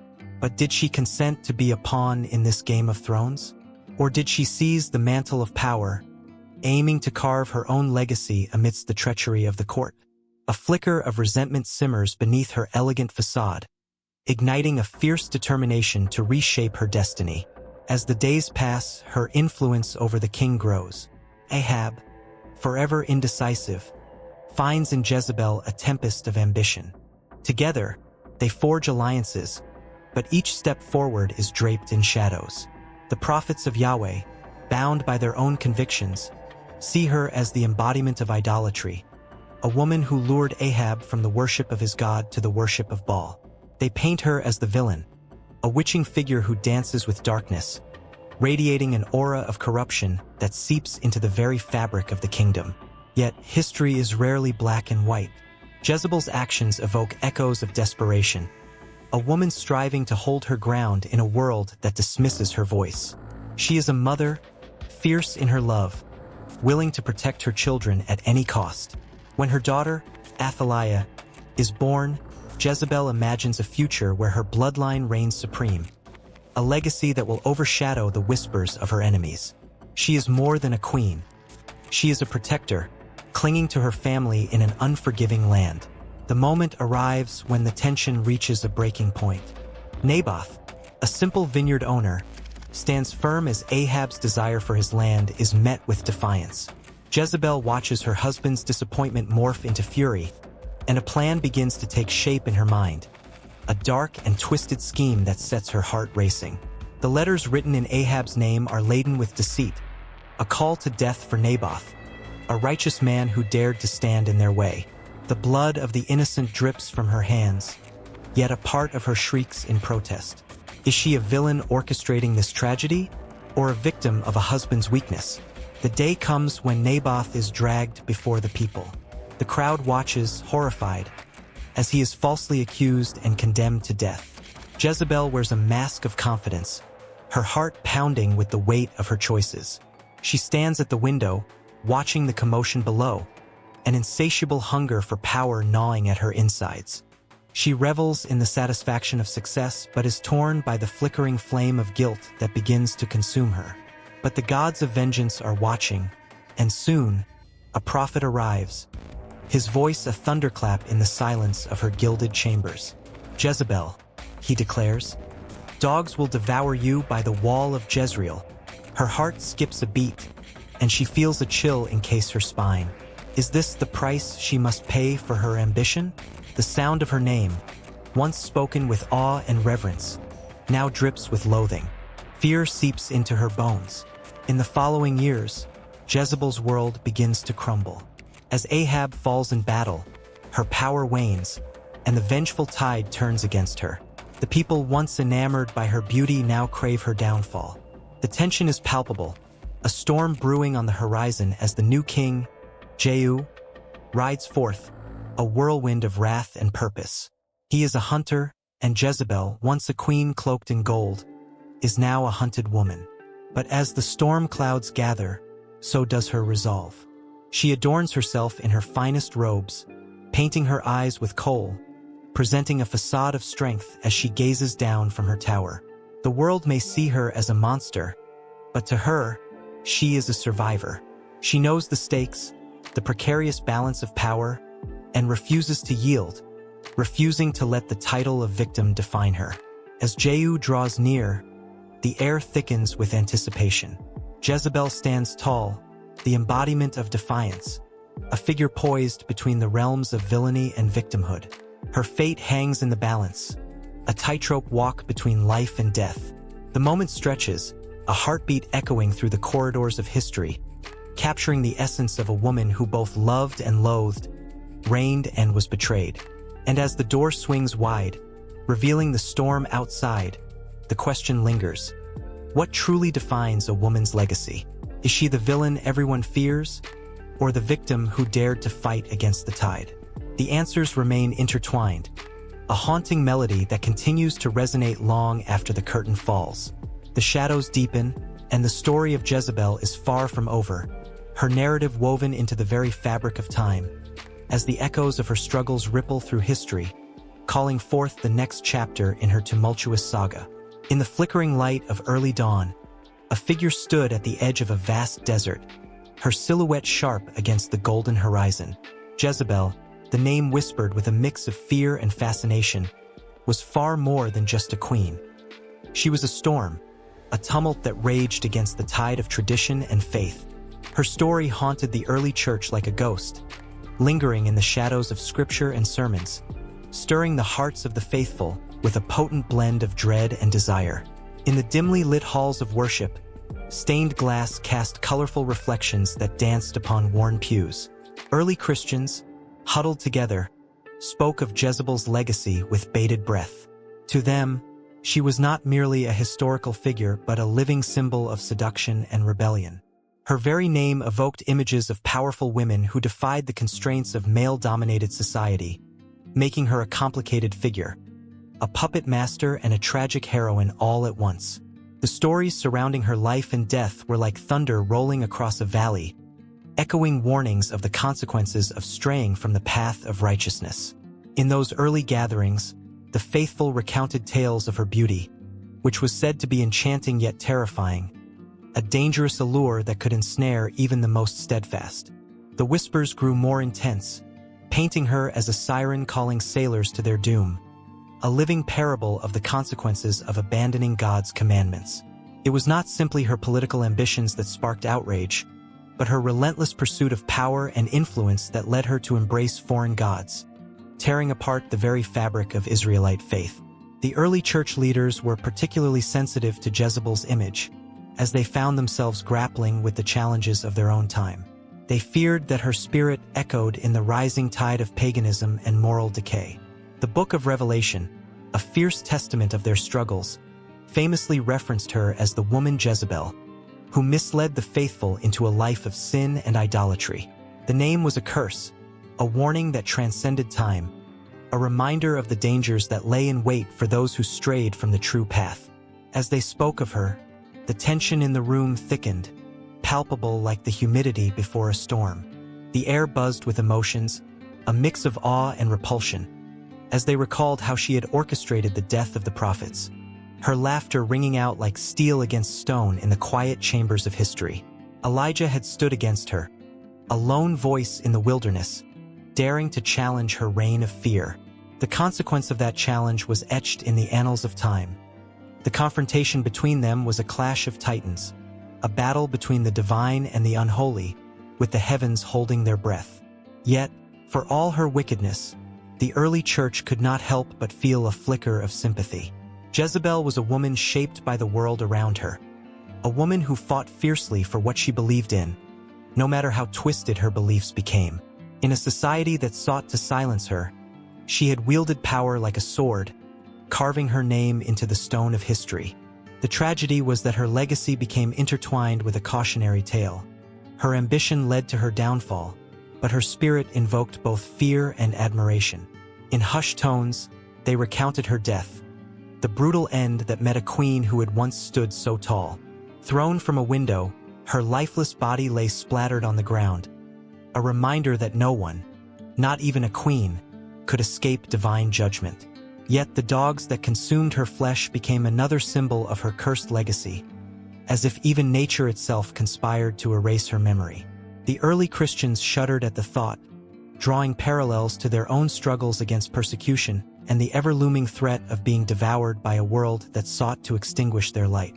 Amidst the zeal and fervor of their discussions, one could sense a deeper fear lurking beneath the surface. What if the spirit of Jezebel had not truly been vanquished? What if her influences continued to weave their way through the lives of those who sought power for themselves? The early church's leaders feared that the seductive pull of idolatry and temptation still haunted their communities, lurking in the shadows of their devotion. The echoes of Jezebel's laughter seemed to blend with the whispers of temptation that beckoned from every corner. As the candles flickered, casting long shadows on their faces, the talk shifted to warn against the Jezebel spirit that could infiltrate the church, leading the faithful astray. It was a battle cry, a call to arms for those who wished to remain true to their convictions. Jezebel became a symbol of everything that threatened to unravel the fabric of their beliefs, a personification of sin that could rear its head in various forms: pride, seduction, manipulation. But as the night deepened, a small voice ventured into the fray, a reminder of the complexity of humanity. Jezebel, for all her faults, had fought against a system that sought to silence her, and perhaps, in some way, she was a product of her time. A woman navigating a treacherous landscape of power, betrayal, and survival. The room fell silent, each person wrestling with this new perspective, as the fire of discussion grew hotter, illuminating the myriad ways one could perceive the tale of Jezebel. And just like that, the room filled with an electric tension as the next chapter unfolded. An invitation to ponder the intricacies of faith, power, and the very nature of good and evil. Each heart beat faster, drawn deeper into the unfolding saga, wondering how the threads of Jezebel's legacy would weave themselves into the unfolding story of the early church. Would they rise to the challenge, or would her shadow loom ever larger, a test of faith and resilience that would echo through the ages? In the dim glow of flickering candles, whispers of ambition and betrayal danced through the grand halls of a castle, echoing the legacy of a woman long gone, yet hauntingly present. Jezebel, a name that had become synonymous with power, manipulation, and an unyielding quest for influence, cast shadows across centuries and kingdoms far beyond her own. The very fabric of monarchy would forever be twisted and turned by her cunning ways, as if she had woven an unbreakable thread through history itself. Her tale began in the ancient kingdom of Israel, where she exercised her will with a ferocity that commanded attention. Jezebel, a Phoenician princess, married King Ahab and quickly established herself as a formidable force. She did not merely stand beside her husband. She stood above him, her ambitions soaring like the great eagles that circled the skies above the mountains. Ahab, often depicted as weak, found himself ensnared in her web, a pawn in a game that was dictated by her desires. This was no ordinary queen. She was the architect of a transformation that would ripple through time. As her influence grew, so did the tension within the kingdom. Anger and fear swelled like storm clouds above the people of Israel, fanned by the flames of Jezebel's ruthless pursuit of power. The prophets of Yahweh trembled at her name, knowing that her wrath was as fierce as a lioness protecting her cubs. Jezebel's zeal for the worship of Baal, a foreign god, ignited a fierce religious conflict, painting her as both a villain and a misunderstood visionary. Her actions, though perceived as treacherous, signaled a challenge to the very essence of authority, stirring the souls of those who sought to rise against oppression. In whispers that traveled through time, Jezebel's legacy seeped into the minds of future rulers, echoing the sentiments of those who dared to dream of absolute control. The echoes of her ambition found resonance in queens who would follow, from the fierce Elizabeth I of England, who wielded her own brand of power, to the cunning Catherine the Great of Russia, who expanded her empire with a strategic mind that would have made Jezebel proud. These women, inspired by the boldness of the infamous queen, would not only navigate the treacherous waters of politics, but also redefine what it meant to be a woman in a man's world. As the centuries turned, the lessons of Jezebel did not fade. They evolved. In the courts of Europe, her spirit flickered like a candle, illuminating the paths of those who walked with both grace and guile. Monarchies, often built on the backs of men with swords drawn, began to see the power of the pen, the allure of seduction, and the strength of cunning. Jezebel became a symbol of what could be achieved through intelligence and charm, a reminder that power was not solely in brute force but in the ability to weave narratives, to bend the will of others without ever raising a hand. Yet history remained unforgiving. The tales of Jezebel were marred by betrayal and bloodshed, and even as her influence crept into the corridors of power, there was always the shadow of doom following close behind. Her own end was brutal, a fate that was the result of her unyielding ambition. The dogs that lapped up her blood were a grim reminder of how power can twist and corrupt, leaving even the mightiest to fall. But for those who came after, her story became a cautionary tale that still inspired. Marie Antoinette, draped in silk and jewels, too bore the weight of the crown and the scorn of the people, echoing the duality of Jezebel's legacy. She, too, was vilified for her extravagant lifestyle while her husband, King Louis XVI, faltered under the pressures of a revolution. The whispers of rebellion grew louder, the guillotine sharpened. Yet the spirit of Jezebel lingered on, encouraging ambition and strategy even in the face of impending doom. The influence of Jezebel seeped into the very essence of monarchy, leaving behind a tapestry rich with stories of strong women who carved their names into history. The likes of Empress Dowager Cixi of China, who maneuvered power with a shrewdness that would have earned Jezebel's nod of approval, orchestrated a dynasty's survival amidst chaos. She became a force to reckon with, her life a testament to the tenacity that Jezebel had embodied centuries before. As the world moved forward, the specter of Jezebel haunted the halls of power, a reminder that women could bend the course of history. Her name became synonymous with both strength and depravity, and yet her essence echoed in the whispers of every woman who dared to seize power, to influence those around her, and to carve her own path in a world that often sought to silence her. In every monarch's court, the subtle cues of Jezebel's playbook could be felt. A glance, a soft word, the power of seduction wielded like a sword. The world watched as rulers, both male and female, danced on this precarious stage, forever influenced by the legacy of a queen whose ambition knew no bounds. Jezebel's spirit lingered on, an eternal flame that flickered in the hearts of those who dared to dream, to fight, and to reign. And as the sands of time shifted, one could almost hear her laughter, a haunting melody woven through the ages, echoing off the walls of castles and palaces, a reminder that true power transcends time and space, forever defined by the relentless pursuit of ambition and the desire to reshape the world. The tales of those she inspired continued to unfold, and the ripples of her influence surged forth, ready to entwine with the destiny of those yet to come, as if the very threads of history were knitting a tapestry that would never truly end. In the stillness of an ancient landscape, where the sun dipped below the horizon and shadows danced with the whispers of the past, a team of archaeologists brushed away layers of dust and dirt. Their hands trembled as they unearthed a small, intricately carved ivory figure. The air crackled with anticipation. Could this tiny artifact reveal a fragment of the life of one of history's most notorious figures? Jezebel? The thought sent shivers down their spines. Jezebel, the name itself thrummed with power, evoking images of a queen who dared to defy the gods of her time.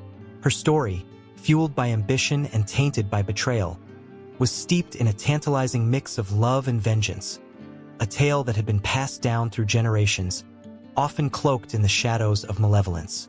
Yet, as the archaeologists brushed off the remains of centuries, they felt a connection, a pulsating thread linking them to that formidable woman. As they continued their excavation in the ancient city of Samaria, where Jezebel had once walked the same sun-kissed streets, they stumbled upon a series of structures that hinted at a palace, grand and opulent. The stones bore the weight of secrets, ages of dust laden with the stories of those who thrived and fell in that very place. The very walls seemed to breathe, releasing sighs of a turbulent past. Each step they took stirred echoes of Jezebel's life, the lavish feasts, the political machinations, the zealous worship of Baal. The unearthed ruins whispered to them, urging them to listen closely. Among the finds, the remnants of a temple dedicated to Baal stood as a testament to her unwavering devotion.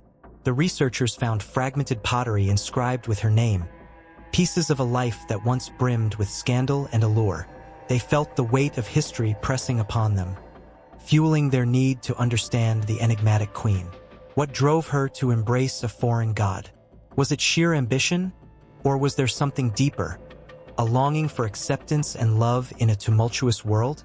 With every artifact uncovered, the narrative of Jezebel grew richer, more complex. A shard of a ceramic jar, adorned with symbols of fertility, suggested rituals that were both sacred and profane. The archaeologists' hearts raced as they imagined the flickering flames of the altar, the haunting chants resonating in the night, and Jezebel herself, resolute and proud, commanding the attention of her followers. The air thickened with emotion as they envisioned her standing there, a force of nature against the backdrop of her kingdom. Then came the most shocking discovery, a hidden chamber beneath the ruins that seemed untouched by time. Inside, they found remnants of luxurious fabrics, beads of precious stones, and a mirror, its surface marred but still reflecting the light of the flickers above. The room held the scent of jasmine, rich and intoxicating, as if it had been waiting for centuries for someone to step back into its embrace. This was not merely a room. It was a sanctuary, a space where Jezebel had likely plotted her next move, a place of solitude drenched in intrigue. As the team cataloged each item, they could almost feel her spirit lingering, caught between the pages of history and the present day. What were her thoughts as she gazed into that mirror? Did she see the fierce ruler that the world perceived, or did she glimpse the woman yearning for recognition beyond her crown? The archaeologists felt the weight of her legacy, stirring questions that transcended time. The thrill of discovery reached a fever pitch when they uncovered inscriptions that spoke of her downfall. A clay tablet, cracked yet legible, told of her vengeance against the prophets of Yahweh, her fierce loyalty to her husband, King Ahab, and the political intrigue that led to her ultimate demise. The words leaped from the surface, lighting up the dark corners of their minds. Was she a villain, or merely a woman trying to survive in a world designed to crush her ambition? As they pieced together her narrative, emotions swirled. Anger, sympathy, admiration, compelling them to rethink everything they had learned about Jezebel. And then, like a sudden gust of wind, the atmosphere shifted dramatically. In the midst of their findings, a sudden tremor shook the ground beneath them. Dust cascaded from the walls, and they exchanged alarmed glances. With hearts pounding, they rushed to secure the site, aware that time was an enemy. But in that chaotic moment, the urgency only deepened their resolve to unearth the truth. They felt a bond forming, not just with each other, but with the silent queen whose life had been intertwined with legends and curses. As they painstakingly documented each artifact, it became clear that Jezebel's legacy was woven into a tapestry of power struggles, religious zeal, and fierce femininity. She was not just a character in a tale of old. She was a symbol of resilience. Each item that surfaced told a story of her strength, from the jewels that adorned her to the bitter remnants of her enemies. The archaeologists found themselves captivated, their minds racing through the possibilities of what her life must have been like, both glamorous and perilous. But just as they thought they could piece together the puzzle of her existence, the shadow of doubt loomed. What would the world think of her now? The stories told through millennia were laced with bias and condemnation. Would they be able to share her truth, to paint an image of Jezebel that was complex and multifaceted? The burden of responsibility weighed heavily, fueling their determination. As the excavation continued, the remnants of her reign whispered in the evening breeze, weaving a narrative that felt hauntingly vivid. Each day ended with the sun setting on the ruins, casting long shadows that seemed to echo the drama of Jezebel's life. Her struggles, her power, her ultimate fall. The archaeologists found themselves caught in her story, hearts racing with each new find, compelled to honor the legacy of a woman who refused to be silenced. The air buzzed with tension, a magnetic pull that would not let them go. The ancient landscape around them held more than just stones and relics. It was a testament to the strength of a woman who had lived unapologetically. As they prepared for another day of digging, they could almost hear her voice, urging them on, reminding them that history is not merely written by the victors, but also by those who dare to question and challenge. The quest to understand Jezebel was more than an archaeological endeavor. It was a confrontation with the very essence of what it means to be remembered. And just as they thought they had reached the end of their discoveries, a distant rumble echoed through the earth, a reminder that the past is always alive, waiting for its story to unfold anew. A chill ran down the spine of anyone who heard the name whispered in dimly lit rooms. Jezebel. It wasn't just a name. It was a weight, a shackle of scorn, wrapped tightly around the souls of women for centuries. In the shadow of history, the figure of Jezebel loomed large, not simply as a character from ancient texts, but as a symbol of defiance and a target of contempt. In the books of Kings, she walked the earth as the wife of King Ahab, wielding her power with a mixture of seduction and ruthlessness. The very essence of her spirit ignited a firestorm of emotions, leading to both fear and fascination. Her name became synonymous with betrayal, seduction, and everything unholy. This was the woman who dared to lead an entire nation away from the worship of Yahweh, luring them instead into the arms of Baal. a foreign god. With each act of defiance, she carved her legacy, and in doing so, she carved her name into the annals of history, but not without consequence. Fast forward to modern times, and the name Jezebel is still a powerful slur, echoing through the ages. It's a word thrown around carelessly, a jagged stone used to wound and silence. To call a woman a Jezebel is to brand her with a scarlet letter, marking her as promiscuous, manipulative, and unworthy of respect. It's as if centuries of judgment have crystallized into a single word, a shorthand for all that is deemed inappropriate in a woman's behavior. This modern understanding of Jezebel is not just a reflection of her actions but also a commentary on the fears and biases that continue to shape society. Women who refuse to conform to traditional roles often find themselves tied to her name. The echoes of Jezebel's story resonate with those who dare to challenge the status quo, who defy expectations, and who own their sexuality. The very name evokes tension. It raises the heart rate, sparks the indignation of many. How did it come to this? The transformation of a historical figure into a slur speaks volumes about the cultural lens through which society views women. Jezebel was a powerful queen, yet her power came with a price. In the pursuit of autonomy, she was painted as the villain, a narrative that reverberates today. Women who assert themselves or speak their minds often find themselves facing the same backlash, the same name-calling. Imagine a boardroom where a woman presents an innovative idea, only to be met with eye rolls and whispers of Jezebel. Or consider a woman who dresses boldly, confident in her choices, only to hear the same word used to belittle her spirit. The sting of the slur cuts deep, and its roots spread back to that ancient queen whose only crime was wielding power in a world defined by men. Jezebel's name is also a reflection of the fear of female power. The symbolism of her legacy transcends the individual and points to a collective anxiety about women who break barriers. It's a reminder of the lengths to which many will go to suppress femininity that doesn't fit within conventional boundaries. Each time the slur is used, a historical chain links back to the queen, revealing layers of vulnerability and ferocity in the fight for female autonomy. Jezebel's story doesn't end with her death.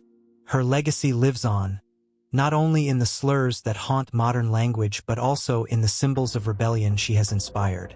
The painted lips of a woman standing in defiance, the outstretched hands of those who refuse to be silenced. These are echoes of Jezebel's spirit. In these moments, she transcends her own story, becoming a rallying cry for those who challenge societal norms. It's fascinating how a name can evoke such strong emotions and reactions. In the swirling chaos of modern life, the legacy of Jezebel serves as a mirror reflecting society's fears about women who dare to assert themselves. The anger directed at her, and those like her, stems from a deep-rooted discomfort with female independence and desire. Yet, amidst the slurs and judgments, there are also whispers of admiration, a grudging respect for her strength and resilience. The tension of her story manifests in those who embrace the name, wearing it as a badge of honor, reclaiming what has been used against them. Women today who refuse to back down or to be controlled by societal expectations echo Jezebel's defiance. They dance on the edge of propriety, challenging the norms that seek to bind them.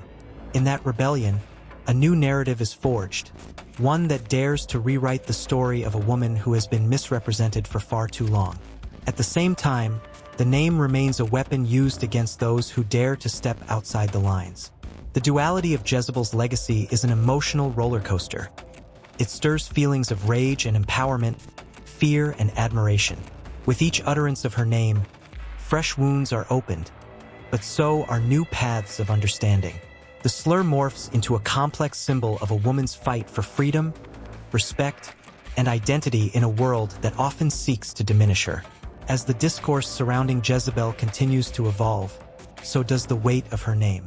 It hangs in the air, a ghostly presence that demands acknowledgement. The stories of countless women resonate with her tale, weaving a rich tapestry of struggle, rebellion, and resilience. There are those who would use the name to silence others, but there are also those who chant it in solidarity, transforming a weapon into a rallying cry. In the quiet corners of society, conversations about Jezebel stir unease. For some, She is a cautionary tale. For others, a source of strength. Her name is a paradox, both a curse and a call to arms. In this endless cycle of judgment and admiration, Jezebel remains an indelible part of the narrative of women, an emblem of the complexities of power, reputation, and what it means to be a woman in any age. The name persists, alive and electric, igniting discussions that refuse to be silenced, flowing seamlessly into the next chapter of what it means to challenge the world. The sun was setting low in the sky, casting a golden hue across the ancient city of Tyre. In a dimly lit chamber, a woman stood with a fierce gaze, her beauty unparalleled, yet matched by the cunning in her heart. Jezebel, daughter of Ethbaal, king of Sidon, was more than just a queen. She was a force of nature, feared and revered. As she prepared for another evening of intrigue, whispers of her deeds floated through the air like the smoke from the incense burning on the altar. Her story has echoed through the ages, intertwining with other historical figures who, like her, danced on the knife edge of power and scandal. Take Cleopatra, the last pharaoh of Egypt, who captivated Julius Caesar and Mark Antony with her wit and charm. Both women wielded their beauty like a sword, cutting through the treacherous waters of politics and passion. Cleopatra's life was a spectacle, filled with opulence and betrayal, her very existence a testament to the lengths one would go for love and power. Jezebel, perceived as a seductress, was no mere pawn in her game. She defied the gods of Israel, introducing the worship of Baal with a fervor that sent shockwaves through the land. The prophets trembled at her name, their voices quivering with fear as they recounted her cruel acts. She was the queen who ordered the death of Naboth for his vineyard, transforming the landscape of her kingdom with her ruthless ambition. In the shadows, Ahab's heart wavered, caught between his wife's demands and his own moral compass. Jezebel's laughter echoed throughout the halls, a chilling sound that promised both warmth and doom. In the dusty streets of Jerusalem, whispers of Jezebel contrasted sharply with the serene yet tragic figure of Mary Magdalene. Unlike Jezebel's calculated manipulations, Mary's story was woven with threads of redemption and grace. She was a woman shunned by society, yet she carried the weight of divine love. While Jezebel's actions led to destruction, Mary's path illuminated hope. These two women, separated by centuries, stood as symbols of contrasting legacies, one of ambition and downfall, the other of faith and resurrection. Across the Mediterranean, another name rose to prominence: Elizabeth I, the Virgin Queen. She too faced the societal expectations of her time, navigating the dangerous waters of politics with a keen intellect. Elizabeth ruled with an iron fist, yet her heart longed for connection, a solitary figure draped in the loneliness that power often breeds. Jezebel and Elizabeth shared a common thread, a fierce loyalty to their respective kingdoms but diverged in their methods. Jezebel's vibrant reign painted the world in shades of chaos, while Elizabeth's careful diplomacy brought forth an era of artistic brilliance. The tension grew thicker as the narrative weaved through the lives of these formidable women. Jezebel's relentless pursuit of power was mirrored in the life of Marie Antoinette, the queen whose extravagant lifestyle led to her eventual downfall.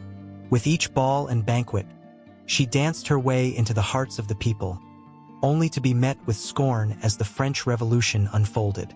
Where Jezebel's actions sparked the wrath of a nation, Marie's were born of ignorance, a tragic misunderstanding of her subjects' suffering. Yet both women became symbols of excess, their names forever entwined with the downfall of their respective dynasties. In a different time and place, the specter of another powerful woman loomed: Empress Catherine of Russia. She, too, was caught in the web of political maneuvering, her rise marked by both brilliance and brutality. As she expanded her empire, her passion for the arts and education clashed against the stark realities of her court. Jezebel and Catherine, both queens challenging the status quo, sparked revolutions of their own making, one through religious upheaval, the other through territorial conquests. The fire of ambition burned fiercely within them, leaving trails of devastation and glory in equal measure. As Jezebel sat on her throne, the weight of her decisions pressing down upon her shoulders, the air crackled with tension. Outside, The cries of the people echoed through the hills. Her legacy was in the making, one that would be judged harshly by those who came after. Yet she remained unyielding, a queen not easily swayed by fear. She was a woman who understood power and used it to carve her name into the annals of history. The image of her defiance lingered long after her story ended, a warning to those who dared to challenge the divine order. But what would become of her? Would she be remembered as a villain or a visionary? The winds of fate began to shift, creating ripples across time. Voices from the past merged, each telling their stories, revealing the complexities of their lives. They too had known love and loss, joy and despair. The narrative of women like Jezebel, Cleopatra, and Elizabeth I reveals a delicate dance between strength and vulnerability, their legacies forever intertwined. With each powerful stride they took, they left behind echoes of their choices, some inspiring, others cautionary. The stage was set for a confrontation of ideologies, where love clashed with ambition and faith wrestled with doubt. And so, the thread wove on, each character leading into the next, their lives a tapestry rich with emotion and history. The lights dimmed, but the stories continued to flicker in the hearts of those who dared to remember. A chorus of voices rose, singing the tales of women who shaped the world. The pulse of history thrummed beneath the surface, an unyielding force waiting to be unleashed.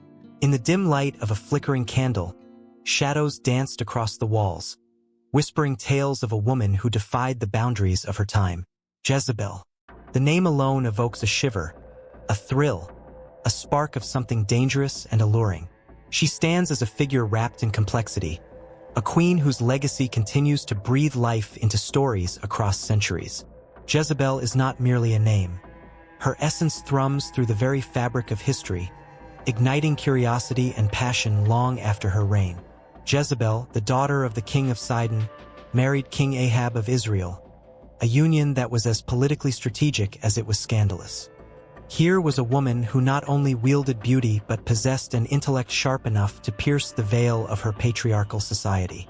Ahab, often seen as weak and indecisive, became a mere shadow to her fierce ambition.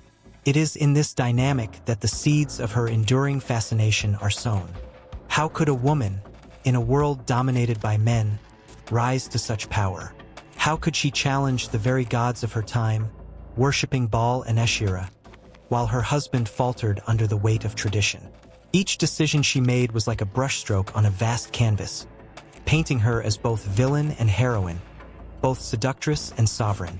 The people of Israel, caught between their loyalty to their king and the intoxicating allure of Jezebel's defiance, felt a tremor in their beliefs.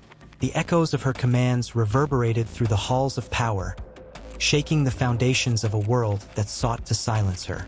The very act of her existence breathed fire into the stories that would be woven around her, stories of betrayal, power, and passion that would ripple through time.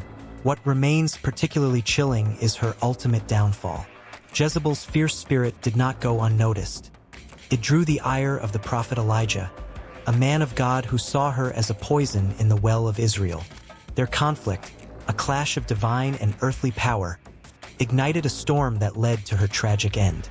Thrown from a window, trampled by horses, and left to the dogs, her demise is a haunting image that lingers long after the dust has settled. Yet, even in death, she does not fade. The memory of her rebellion lingers in the air, like the scent of smoke after a fire. Throughout history, Jezebel has been resurrected in literature, film, and conversation. She is the archetype of the powerful woman who refuses to conform, often portrayed as a seductress who leads men to their doom. Yet, beneath the surface, she symbolizes something deeper, a struggle against societal norms, the battle for agency in a world that seeks to stifle it. Her story resonates with those who dare to stand against the tide, who feel the weight of expectation, who, like her, refuse to be defined by the roles handed down to them. In every retelling, Jezebel morphs into something new, reflecting the fears and desires of the age. In the Victorian era, she became a symbol of female sexuality, a warning to those who dared to embrace their desires. In modern times, she appears as a figure of empowerment, a woman who embodies strength and independence. Her name is invoked in feminist discourse, a badge of honor for those who challenge the status quo. The duality of Jezebel, both revered and reviled, ensures her place in the hearts and minds of people across generations. As the world spins forward, the context shifts, yet Jezebel's spirit remains a constant. Her name is whispered in boardrooms and in protests, in quiet conversations and loud declarations. As women rise to leadership, demanding equality and respect, Jezebel stands as a ghostly cheerleader, urging them to wield their power unapologetically. The moral fabric that once sought to bind her now serves as a canvas for others to paint their own stories of rebellion, resilience, and strength. There is a certain thrill in her legacy, an adrenaline rush that comes from challenging the boundaries set before us. When one says Jezebel, it's not just a name, it's a rallying cry, a spark that ignites the fight against oppression and the call for change. As the world grapples with issues of gender, power, and morality, Jezebel's relevance only deepens. The passion behind her story invites reflection, urging society to confront the aspects of itself that it may prefer to ignore. The echo of her defiance reverberates through time, connecting the past to the present, threading through the lives of those who refuse to be silenced. Jezebel's tale is woven into the very fabric of the human experience. Its complexities, its struggles, its triumphs. Each retelling births new interpretations, new emotions, breathing life into her legacy. In the far corners of history, where tales of bravery and betrayal linger, Jezebel stands resolute, an emblem of the fight for self-definition and empowerment. Her story is not merely a relic of the past. It is a living, breathing saga that continues to inspire and provoke. As long as there are those who dare to challenge the norm, Jezebel will remain relevant, forever entwined in the tapestry of human ambition and desire. In the dim light of an ancient room, shadows flickered against the stone walls, whispering secrets only the most daring dared to uncover. There, amidst the tangled threads of history, lay the name Jezebel, a name that sent shivers down the spine of kings and queens alike. Her legacy, far from a simple tale of wickedness, was a tapestry woven with ambition, power, and the raw pulse of a woman who defied the very fabric of her society. Those who spoke her name did so with a mix of reverence and revulsion, as if conjuring a spirit too powerful to be contained. Jezebel was not merely a queen. She was a force of nature, the daughter of Ethbaal, king of Sidon. She arrived in Israel with an aura that could ignite armies and stir hearts. She knew the game of power, and she played it with a fierce determination that sent tremors through the land. The air crackled with tension every time she stepped into the light, her presence demanding attention and respect. As she stood by the window of her palace, overlooking the sprawling city of Jezreel, the sun dipped below the horizon, painting the sky in hues of fiery orange and deep purple. It was a beautiful sight, but there was something ominous about it, too. A storm brewed within her, a longing for recognition, a quest for legacy that would outshine the fleeting brilliance of the sunset. Jezebel felt it in her bones. She was destined for more than just being a footnote in the chronicles of her time. In the court of King Ahab, her husband, she was both the queen and the puppet master. While Ahab wore the crown, Jezebel wore the ambition. The whispers of the prophets, the chants of the people, they were nothing but an orchestra to her ears, which she conducted with an iron fist. She was a woman who wielded power in a realm dominated by men, and her very existence challenged the societal norms of her time. But with power came peril. The worship of Baal, the very essence of her beliefs, was a fire that drew both followers and fierce opposition. As she orchestrated the elimination of the prophets of Yahweh, a chilling silence engulfed the land. Fear rippled through the hearts of the faithful, their voices stifled and their spirits dimmed. Jezebel was a tempest, and those caught in her path were either swept away or crushed beneath her unyielding resolve. One could almost hear the gasps of the people as they witnessed her audacity. She had the power to build and destroy, to love and to hate, all with the same intensity. It was this duality that made her both fascinating and horrifying. The tales of her beauty were only outmatched by the stories of her cruelty. Yet, Beneath that fierce exterior lay a vulnerability, a longing for acceptance and a yearning for legacy that would echo through the ages. The tales of her demise were as dramatic as her rise. When Jezebel met her end, the world held its breath. Thrown from her high tower, her body lay bruised and broken, but her spirit soared. The dogs that feasted upon her flesh were like shadows of her past, gnawing at the remnants of her ambition. Yet, even in death, she refused to be forgotten. How could she be? The echoes of her challenges against the prophets of Yahweh reverberated through the centuries, giving rise to debates on feminism, power, and morality. As the years turned into centuries, her name transformed into a symbol, a word that carried weight. Jezebel became synonymous with betrayal, but also with strength. The very essence of her character was dissected and analyzed, becoming a lens through which the world viewed women in power. Was she a villain or a victim, a seductress who led men astray, or a woman fighting for her rightful place in a world that sought to silence her? The questions lingered, like a haunting melody that wouldn't fade into silence. Time shifted and cultures morphed, yet Jezebel's legacy persisted. In literature, her name became a refrain, a cautionary tale, a source of inspiration for those who dared to chase their dreams against all odds. The complexity of her character was a mirror reflecting the struggles of countless women throughout history, each of them grappling with their own version of Jezebel's fight.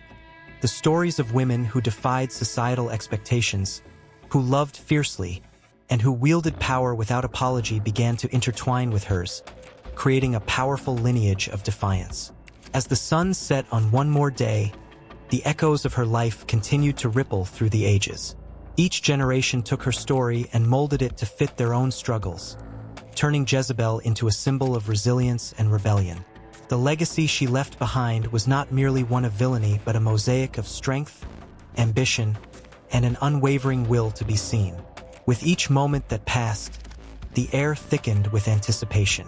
The tension was palpable, as if the universe itself held its breath, waiting for a new chapter to unfold. Would the next generation rise to embrace the lessons woven into Jezebel's life, or would they succumb to the fears that had once silenced her? The answer lay unwritten, hanging in the air like the last light of day before darkness fell. The whispers of history beckoned, inviting all to reflect on a legacy that refused to be confined to the pages of time. The story of Jezebel was far from over. It was merely a prelude to what lay ahead, a reminder that the past is never truly past, and the fight for power, identity, and legacy continues.